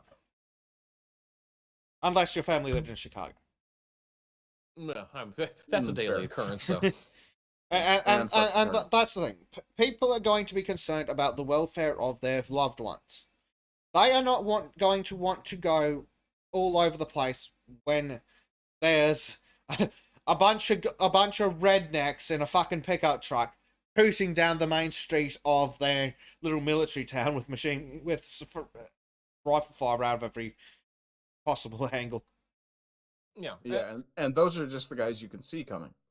Yeah, and I think this is something that gets missed on with non-hunting cultures, which the United States is a heavy firearm and hunting culture still. You have guys that they're going to be these like in their 60s fun types that can still go out in the damn woods, disappear with all their camo, and you're not going to see them for weeks. And that's the other thing. The military morale, even of the bootlicking order followers, the just following orders crowd, their morale is going to be dead in a week. Because a week of Americans bumming around in the woods, next thing you know, the guy next to you is dead, and then you hear a rifle crack. Yeah. When you're getting taken out from 700 yards by a fucking hunter. Mm-hmm. Oh, and it's going to be more than 700 yards. I can guarantee that. We're talking 1,000 yards on average.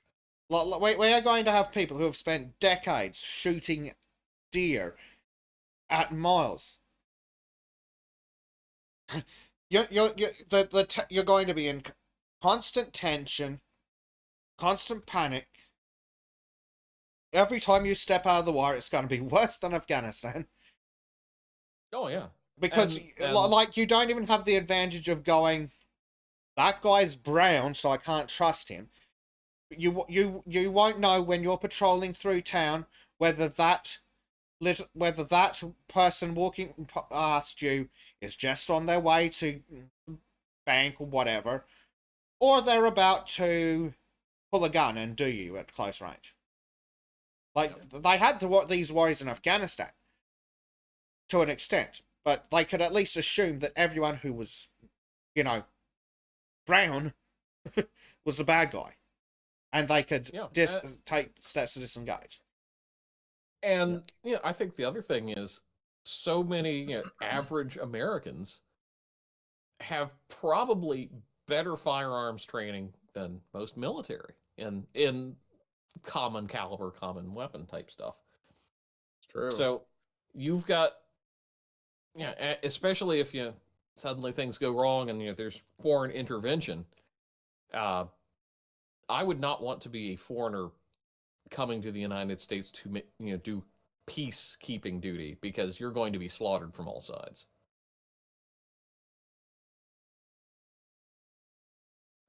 Since there's a lull in the conversation, I'm actually going to break in here and say my goodbyes. I actually have to get going. And the one last thing I will leave you with is the idea of the difference between Afghanistan and Appalachia. Yes. Oh my god! Yeah, I would not want to be going through parts of I'm sorry, but the idea of facing hillbillies on their own home soil terrifies me. Like fighting Scottish, I imagine. Well, a lot of them are of Scottish descent. Just remember, the guy with the most blue helmets at the end gets crowned king. Anyway, guys, having to paint my collection blue. I'm going to bounce here. I will be doing a special hour and a half on my stream tomorrow in celebration of my 200 and I believe it may be Woo! 2 subscribers. I hit that mark a couple of days ago, and I'm incredibly grateful to everybody. And you're all invited to pop into chat and hit me with the weirdest question you can think of. Remember, everybody, cancel your subscription until Monday. Bastards. Hold on, be Anyway, right. folks, I am gone. You have a good day. Goodbye, Keep safe, Arden. Arden. See you, Arden. Bye, guys. Oh dear. Yeah, I just don't see it going well. Yeah. It's gonna go poorly if something happens. Yeah, and like Which- I know everyone's like, oh, the hierarchy won't care how many civilians. Like, yeah, it's not them we give a shit about. It's about whether or not the guys actually with their hands on steel fire on civilians, and if they do, how long their morale's going to last, and even if they don't, how long their morale's going to last. That, Yeah, like we yeah, saw when- we saw how fucked up morale got in Afghanistan and Iraq. Yep. And that's where they And- could go. They're all terrorists. Like And I think it's important to point out in a historical context, one of the big reasons why Appomattox is such a key moment in American history when it came to ending the Civil War, and a lot of American attitudes for the next 50 years about the Civil War are the right attitudes, I would say, is if the federal government had gone as hard as some wanted, and if the people in charge now were back in 1865, how hard they would go now, you would still have probably a 50 to 80 year civil war being raged as an insurgency in North America. And it would, once that happened, it would be spilling over borders into Canada and into Mexico and anywhere else that the insurgents would be like, yeah, no, I can continue the fight. And yeah, I don't think people understand how frightening a civil war in North America is, because one, the military is going to splinter. Yeah. You're going to have certain bases that just change sides willy-nilly. and it's not going to be And like the individual the soldiers. North and South. It's going to be No. the cities versus not the cities. Yeah. And I mean, hell, you look at places that like Syria with their civil war. I don't see, as atomized as American culture is in a lot of ways. I mean, I could see, like, for example, there's two cities that are close by that absolutely hate each other around here, and I could see them invading each other just for the hell of it. Oh yeah, Just because there's a slight cultural difference. That's another thing that's going to be going on. Then, as soon as law and order breaks down, there's going to be a lot of people catching up on old grudges. Yep. Which is just going to be distractions that the authorities are going to have to deal with, while they're also getting targeted specifically. Yep. And again, it's going to be imagine you're in the new regime and you get called out to a fucking bar fight. You think those cops in Detroit that got shot at like that? Yeah, now imagine they have backup. Oh yeah. Sorry, I now imagine the sniper has backup. Imagine that not just do you have to deal with that, you're now dealing with IEDs. Yeah, and I would say half the rednecks out there with big pickup trucks, they're gonna up armor their Ford F-250, and suddenly you've got this basically civilian armored car running around, And unless you got a tank, you're not taking that thing out. You've got enough Toyota Hiluxes that you can win the war alone. Yeah, yeah. So yeah. I Speaking of tanks, regular reminder that this is America and there are functional tanks roaming around that aren't in the military. Granted, those are probably prime targets for aircraft, but it's really going to mess them up for a little bit. I mean, a little bit of camouflage isn't going to hurt anything. Yeah. And Callum's asking, wonder if Antiva would side with Empire. And his guess is yes. Got some brutal thugs who don't. Yeah, no, they absolutely would. Well, no, that's a branch of that's the a good Democrat Party. thing. That's a good thing. Because Antifa's not going to have any restraint. They're literally going to be the brown shirts, crystal necking everyone. Yep. And that's going to rile everyone up. Having thugs just going door to door, dragging out white women and children into the street and killing them. Oh, you're going to have schism on schism. It's it isn't necessarily about forming battle lines on one side versus the other. It is about sapping the morale until the evil empire collapses. And Marku correctly points out, don't forget the few military collectors with fleets of working tanks and jets. Yeah, actually, you wouldn't even need jets necessarily. You could go to your local airport and get like a Cessna 172, figure out how to rig up a couple of rifles on that thing, and you've got a ground effect vehicle. I mean, it's stupid. It would work maybe once, but the possibility is out there for everybody. Anybody that can basically can cut off bases from supply. Yeah. And who knows? Maybe the evil empire would win. But see Braveheart. It would be at such a cost that if that happened, I think America as an entity and culture would just be permanently dissolved. Yeah, and probably take most of the world with it. Oh yeah, like dissolving the world would be really cool. Billy was talking about how if something like that happened, the West would be so fractured that China would be like, mine now, and that is probably true, and it's also yet another reason that the elites wouldn't do that. Yep. Why the elites wouldn't start a civil war. Because they know that the Chinese aren't going to keep them when they come in to clean up afterwards. Yep. And Callum's asking, what would foreign troops do? My guess is they'd be the shock troops for Empire thing. The longer the war goes, more likely the Republic has a chance of winning. I mean, honestly, they would just...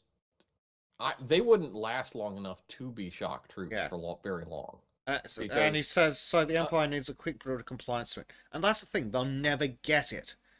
1.5 guns per American. They would have to so overwhelm the American citizens that there would just never be a scenario in which that would be done. The only way that they could do it is if they borrowed 400 million Chinese. I don't think that would even be enough numbers. I mean, that'd be the minimum. But you need the only way they could do it is like borrow foreign troops on the hundreds of millions of scale, and they won't do that because they know that if you had, say, 500 million Chinese on American soil, they'd get in position. They'd all be like, "Oh yeah, we're ready to crush the." What are we calling it? We're ready to crush the Republic, and they go, "No, they're running around causing trouble." Turn around, take out the actual military, take over the country, then mop up the Republic. Yep. You would need so many foreign troops to suppress America that they just turn around and take the country. And then mop up. So many, I mean, even like left-wing factions that wouldn't accept foreign intervention. No.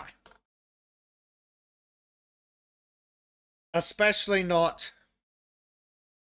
from China or Russia, which are probably the only places it come from. I don't think all of Europe has enough soldiers to do the job. No, I mean, I think you would get like token forces from like India and maybe other parts of the world, but they would suddenly figure out that no, the insurgent types are not having any of this, and we're not even safe in our compound. It's that dangerous. Oh, shit. It's America. There are probably guys that are running around with frigging mortars and well, you know where they've got cannons. You're going to have people wheeling cannons to the frigging tree line and lobbing cannonballs into the military base. Crow's going to head off. Oh, see you, Sorry. bro. See you, This man. is the problem with Art and I having girlfriends. Well, you could do something about that. Yeah, I mean, I could be like a complete lefty and then end up getting cucked, I suppose, but I don't really want to. Well, I was going to say I you mean- could dump her and go out with Monkey. Yeah. Well, then I'll have another girlfriend, won't I? Yeah, but that one you can bring on stream. Depends on the day. Yeah, I guess you guys are really pushing for that hot tub stream between us. No. Do not want. All right, I'm guys. I'll going to see be you guys on later. vacation, whatever day that is. Yeah, sorry, I couldn't really add much to these things. You guys are a lot more informed about this stuff than I, so I didn't really have much to say. Yeah, Mako says... You can always pitch in, though. Yeah. All right. See you, Crow. Have a All good right, one, guys. man. Keep safe. Have fun. Mako says that, yes, you're right.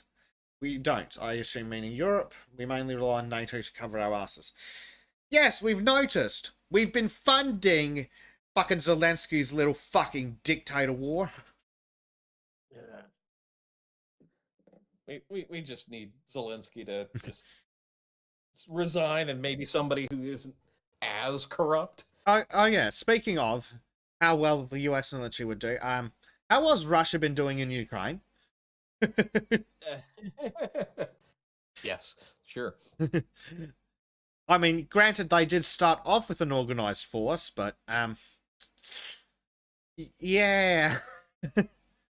Yeah, and when every blade of grass is hostile, Yeah. you're kind of hosed. Yep. Yeah, that was in reference to not having enough troops. Yeah. But yeah, I don't think they'd do it because they wouldn't achieve it in any reasonable time frame before there was a morale breakdown that essentially resulted in the forcible restructuring of the command. Or they would need so many foreign troops that the foreign commanders would go, well, since you're all in these bases anyway, just shoot the commander, take over the country. Yeah, because I think because we've seen it with so many insurgencies and civil wars here in the last 2 decades that it's just unless you can control the population, which basically means either brutal force or just basically non-interference. Those are the two options. Yeah. These ground wars and air wars they lead to nothing. No. Because you have to I think pacify the populace, and it's just like with what we had in like Iraq and Afghanistan, and like for every terrorist you take out, 3 more pop up. Yep. Yeah. It would just. I think that's why the election strategy has been more useful in international relations. You look at Afghanistan and Iraq and places like that. It's like we'll hold elections, and that will pacify. And Yeah. Sometimes it does. Sometimes it doesn't. Yeah. It's hard, but hopefully I would say, regardless of what the outcomes are likely to be, I think there is enough doubt that the hierarchy would rather take the money that they can rip out of the system rather than going for total control. Because we know these people are greedy narcissists. And I think they would rather be in limited control of the United States than in total control of nothing. So they don't want to risk getting replaced by China. Exactly. If they can, for them, it's even just the illusion of power is far more important to them than actual total control. Well, that's it. They'd rather sit there and pretend to be in charge of the nation than risk China coming in and removing them. And let's be real, if the good thing about having China as the threat is they're communists. If this isn't going to be a matter of stand down, go away, it's going to be you are a threat to our dominion, you're all executed, so the politicians aren't going to want to risk being subverted by the actual CCP. They're just greedy, narcissistic psychopaths. Mm-hmm. Which works in our favor, I think. Yeah. I mean, over the long haul, because once you get these people kind of, they've made their money, they're heading off to retirement or what have you. Well, that is a hope that hopefully the more of these keep dying off. I think in the short term, as the Democrats die off, we are going to see them continue to get further left. But that's a good thing, because the further left they go, the more insane they look to the middle ground. Oh yeah, and always have. I think looking at the long march of history, we can see that every time the left kind of hits this critical mass, they always go too far. And people react and push back. Unfortunately, I think the pushback is going to turn rather nasty. Yeah, we're at a point where it's like a rubber band. It's pulled so far back, it's not just going to flop into place, it's going to spring back, and God knows where it goes after that. Yeah. Well, I can say there are going to be a lot of innocent people, especially women and gays, that are going to get caught in this. Like, I feel sorry for the legitimate guys. Like the ones who just want to suck a bit of dick and be left alone. Because they are in for a hell of a bad time when the pendulum swings back. Yeah, and I don't want to see it go that way. No. But unfortunately, when you have Pride Decade, then what else option is there going to happen? Well, we've seen the gay movement successfully be subverted by the trans and or pedo movement. Mm-hmm. So people are going, when the pushback comes, it's going to be, okay, you made it one movement, it's the LGBT LMNOP movement. Right, so the gays go with the trans. Got it. Cool. You're all getting treated the same. No, whoa, hold on a second. Hold on, let's pull out the people like Milo and you're like the local neighborhood gay guy who's never harmed anyone. Yeah, the guy who runs the florist shop, who might be a little fruity but isn't a bad guy, kind of. Exactly, and I think most of us who've been into a big city, you know that guy. You know the guy who's like, I know you're gay. You know I know you're gay, and we're not going to talk about it because it doesn't matter. Yeah, it's like, okay, whatever. Just don't look at me that way, and we're fine. Yeah, or at least take no in a respectful manner. Like, come on, I expect the same standards from gay guys towards me as I think that women should expect from men towards them. Just being looked at isn't a problem. And just being asked isn't a problem. It's when they refuse to take no for an answer. Or, oh, well, you're just being homophobic if you don't want to. It's like, no, I don't want to because it's just unappealing. Yeah, absolutely. Yeah. And that is exactly the problem, Medja. I'm not entirely sure how much sympathy I will have either. That is exactly the problem. Because it's been pushed so far that when I would have had compassion, it's like I really got to Exactly. work on having it. It's stretching the compassion to the point of breaking. It's like, do we just throw out the entire thing, including the innocent people who are just legitimately falling into that category, or do we try and hold out compassion for the ones that can be saved? No. Yep. And I don't know what the answer is, but I just don't. I know that the left isn't how we get there. No. It's embracing both the individual and also the fact that we're clusters of individuals. We can't be this monolithic society. Oh, we can't be so atomized. Clusters of individuals. Oh, it's almost as if most governments should be handled at the local level. Yeah. Where you can find groups of like-minded individuals. Funny that. It's almost as if the whole point of federalization is that you understand that just having one group of coastal elite fuckheads running everything is a good way to drive the country into the ground. Oh, don't be ridiculous. Yeah, I should stop thinking again, shouldn't I? Just consume media. Yes. Remember, NBC, ABC, and CBS are all your friends. Yes. And CNN. CNN would never lie. Oh, what about the time we caught them lying? Shut up, you! Yeah. Well, Callum, you're right with the Clarkson's Farm Town Council.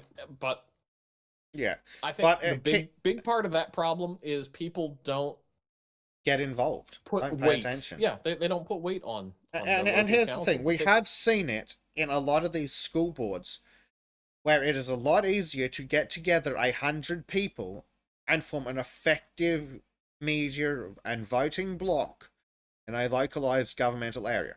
It's a lot harder to get 100 people and convince a country to change.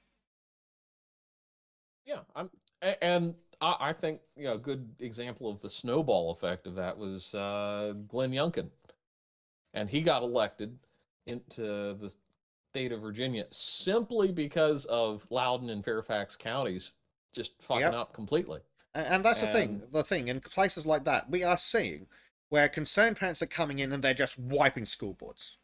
Like, school boards up for election, every single one of them loses their seat and is replaced by someone who doesn't want to diddle kids. Yep. And it carries not just from the local level, but it carried to the state level. And it was national headlines for months. Yeah, and it still kind of pops and that's up. the thing. When if you see news articles going, 4 towns have banned X, or 4 towns have done this, it's a lot easier than 3 weirdos demand the state change. Yeah. And I think we really kind of have lost focus, especially in the United States after the direct election of senators. But we've really lost track of the fact that the community in which you reside, the small town council, your county representative, all that, if you can twist their arm, you can make things happen at state and national levels over time. Yep. Billy is very close to crossing the line there, but no, that is not remotely what I'm saying. Culturally homogenous, not ethnically. Culturally, because there are a lot of English people born in India that are more English than white people born in England. Yep. It's about the culture, not the ethno. Yep. And as fucked up as the United States is currently, there were times when the state that you were from was far more important than your skin color. Oh, absolutely. And I mean, like, take a look at places like Texas. I would be willing to bet that the average American has more in common with a Mexican immigrant in Texas than someone from Silicon Valley. Oh yeah, I mean absolutely. I would say somebody from Michigan has more in common with that legal immigrant Mhm. than they do with Silicon Valley or fucking New York City. Yeah, and that's the thing. Like, Mexicans are really easy to work with because their culture is found very heavily family based. Yeah. It's very easy to have something in common with someone who is very strongly believes in the family. In fact, often has multi-generational homes, believes in hard work and fun. Yep. Like crucially, that family basis believe in the family unit, staying together, sticking up for the family, compared to, say, someone from New York with their 6 cats, all of which are trans. And vegan. Yes. Oh, yeah, and a lot of Mexicans are Christian, which helps. Yeah. So, yeah, I think it's something where Not a Bobcat says, when I'm you... kind of torn on this one. Why no Wakanda then? Look, I'm fully in favor of Wakanda if we make it mandatory.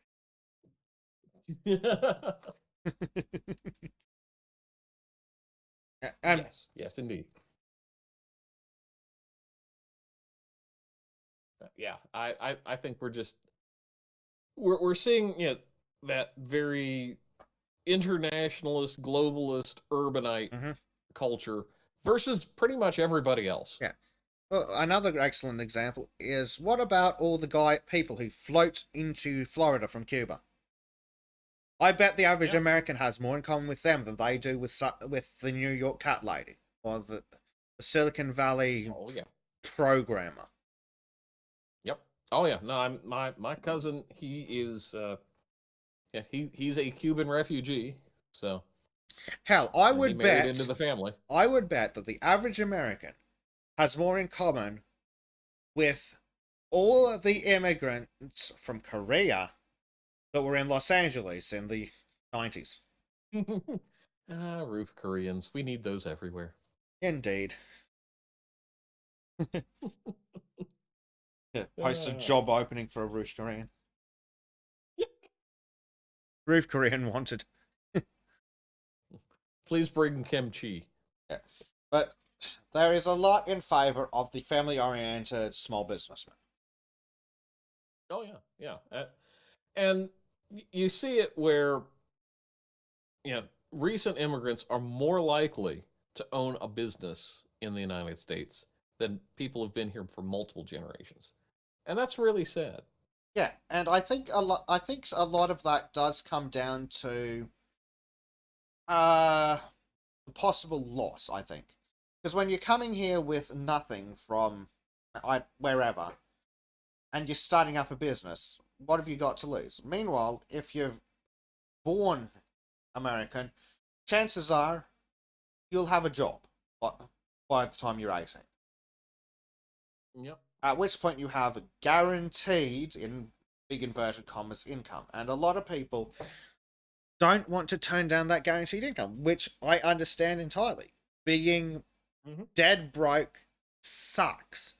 And yeah, a lot of small business people may have several small businesses which fail.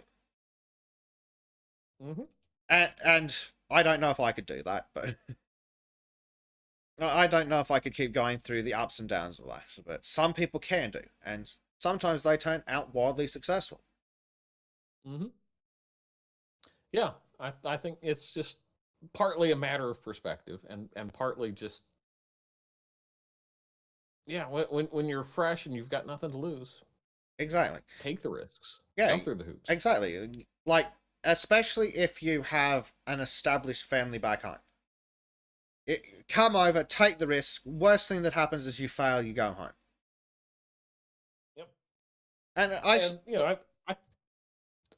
just going to point out that is why so many Americans kind of go someplace else from where they were raised because they can go on the adventure, go make a name for themselves somewhere else, but they have someplace to retreat to if everything goes to hell. Yeah. And I don't know whether we need to fix with culture or a little bit of social security in the right way or some combination thereof, but it does need to be a lot easier for people to take the risk to be a small businessman. Like, imagine if every town had a guy that power washes your street and a couple of plumbers, and rather than these massive companies that just employ people. Yep. Yeah. And I think the other big thing that we're missing in the West is the willingness to fail. Yeah, it's like there's something educational in failure, and I'm not talking your business closed down, you go become a fentanyl head and get stomped on by police, and then you go to jail for racism because you're a dumb butt. And part of the problem is how bloody much government there is in the way of starting a business. Oh yeah. I mean, you got to do multiple layers of filings every quarter, every year, and it's like, yep, and there's no information on how to do it properly. Like, I've been looking for forever for how to actually do this shit, like try and do some YouTube stuff on the side. It's like I don't have the money to go find an accountant and sit down with them for 4 hours just to get shit started. Yeah. Like, if the government would pay for that, that'd be fucking fantastic. I could have a small business tomorrow. Well, I would push it the other direction. If the government would just get the fuck out, that'd help too. Then you wouldn't need all these steps that you have to jump through. Yeah. And it's just freaking frustrating that, like, the government, especially like the way the welfare system is structured in Australia. Like, firstly, the amount is too low to actually get someone off it, but that's an aside for a different time. But if you want to start a small business, you still have to look for work.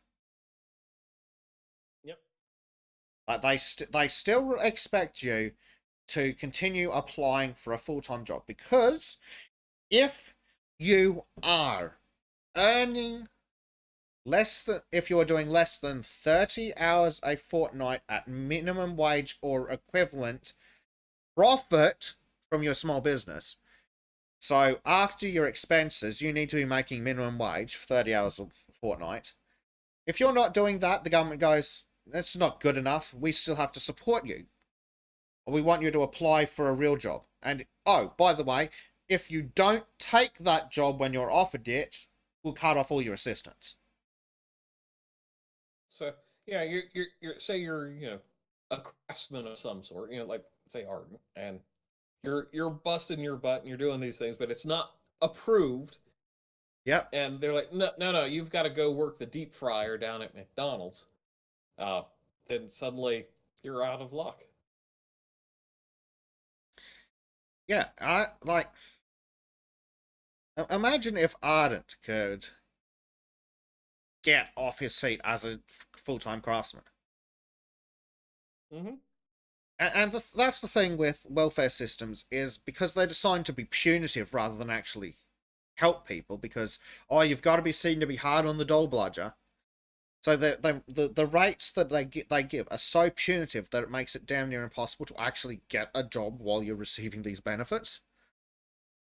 Which is why some of the things, like some of the European countries, they'll actually pay you like 70% of your last wage for 6 months, and then you'll drop down to a base rate.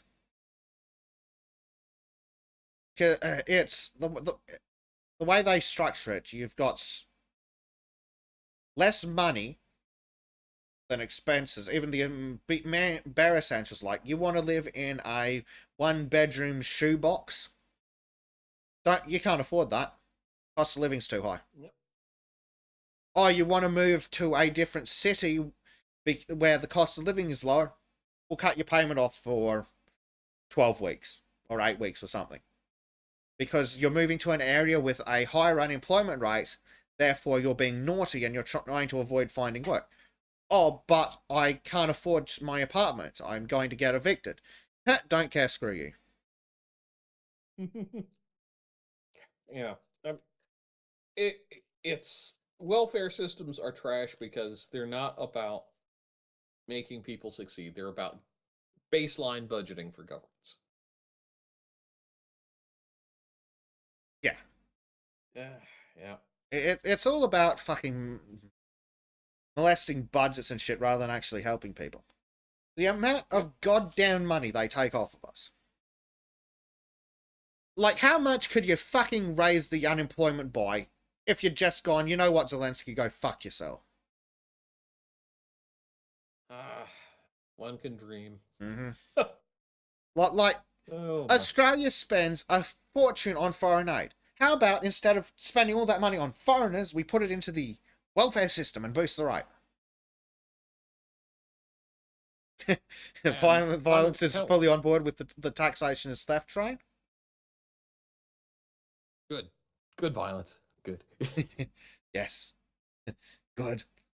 Let the hate flow through you. Oh my.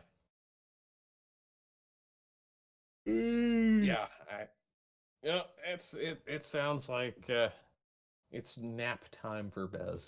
It has been, as Total Blackout's pointing out, it's been nap time for Bez for like 2 hours. Oh dear.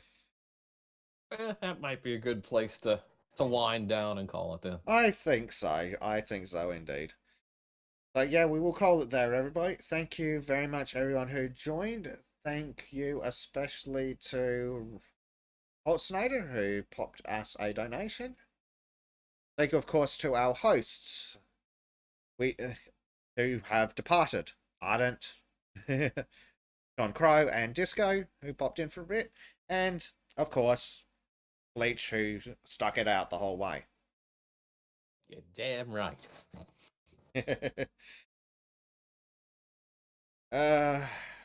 Just trying to wonder. Yeah, don't forget to go check out Ardent's stream tomorrow. He's doing his 200 sub special. Don't forget to ask him all sorts of questions. Strange and yes, pervy things, of course. Ask him the most sexually deviant question that you can get away with on YouTube. And then push it just a little bit further. Yeah. And Callum has requested we do non-swatch. Okay. Why? I blame you for this, Callum. No, despite Callum deserving it, we will not do non-swatch. But yeah, well, I need to go to bed. Bleach needs to enjoy his Saturday. You all need to go enjoy your Saturday. Why the hell are you here? Get out, go. Thank you for joining in, but dear.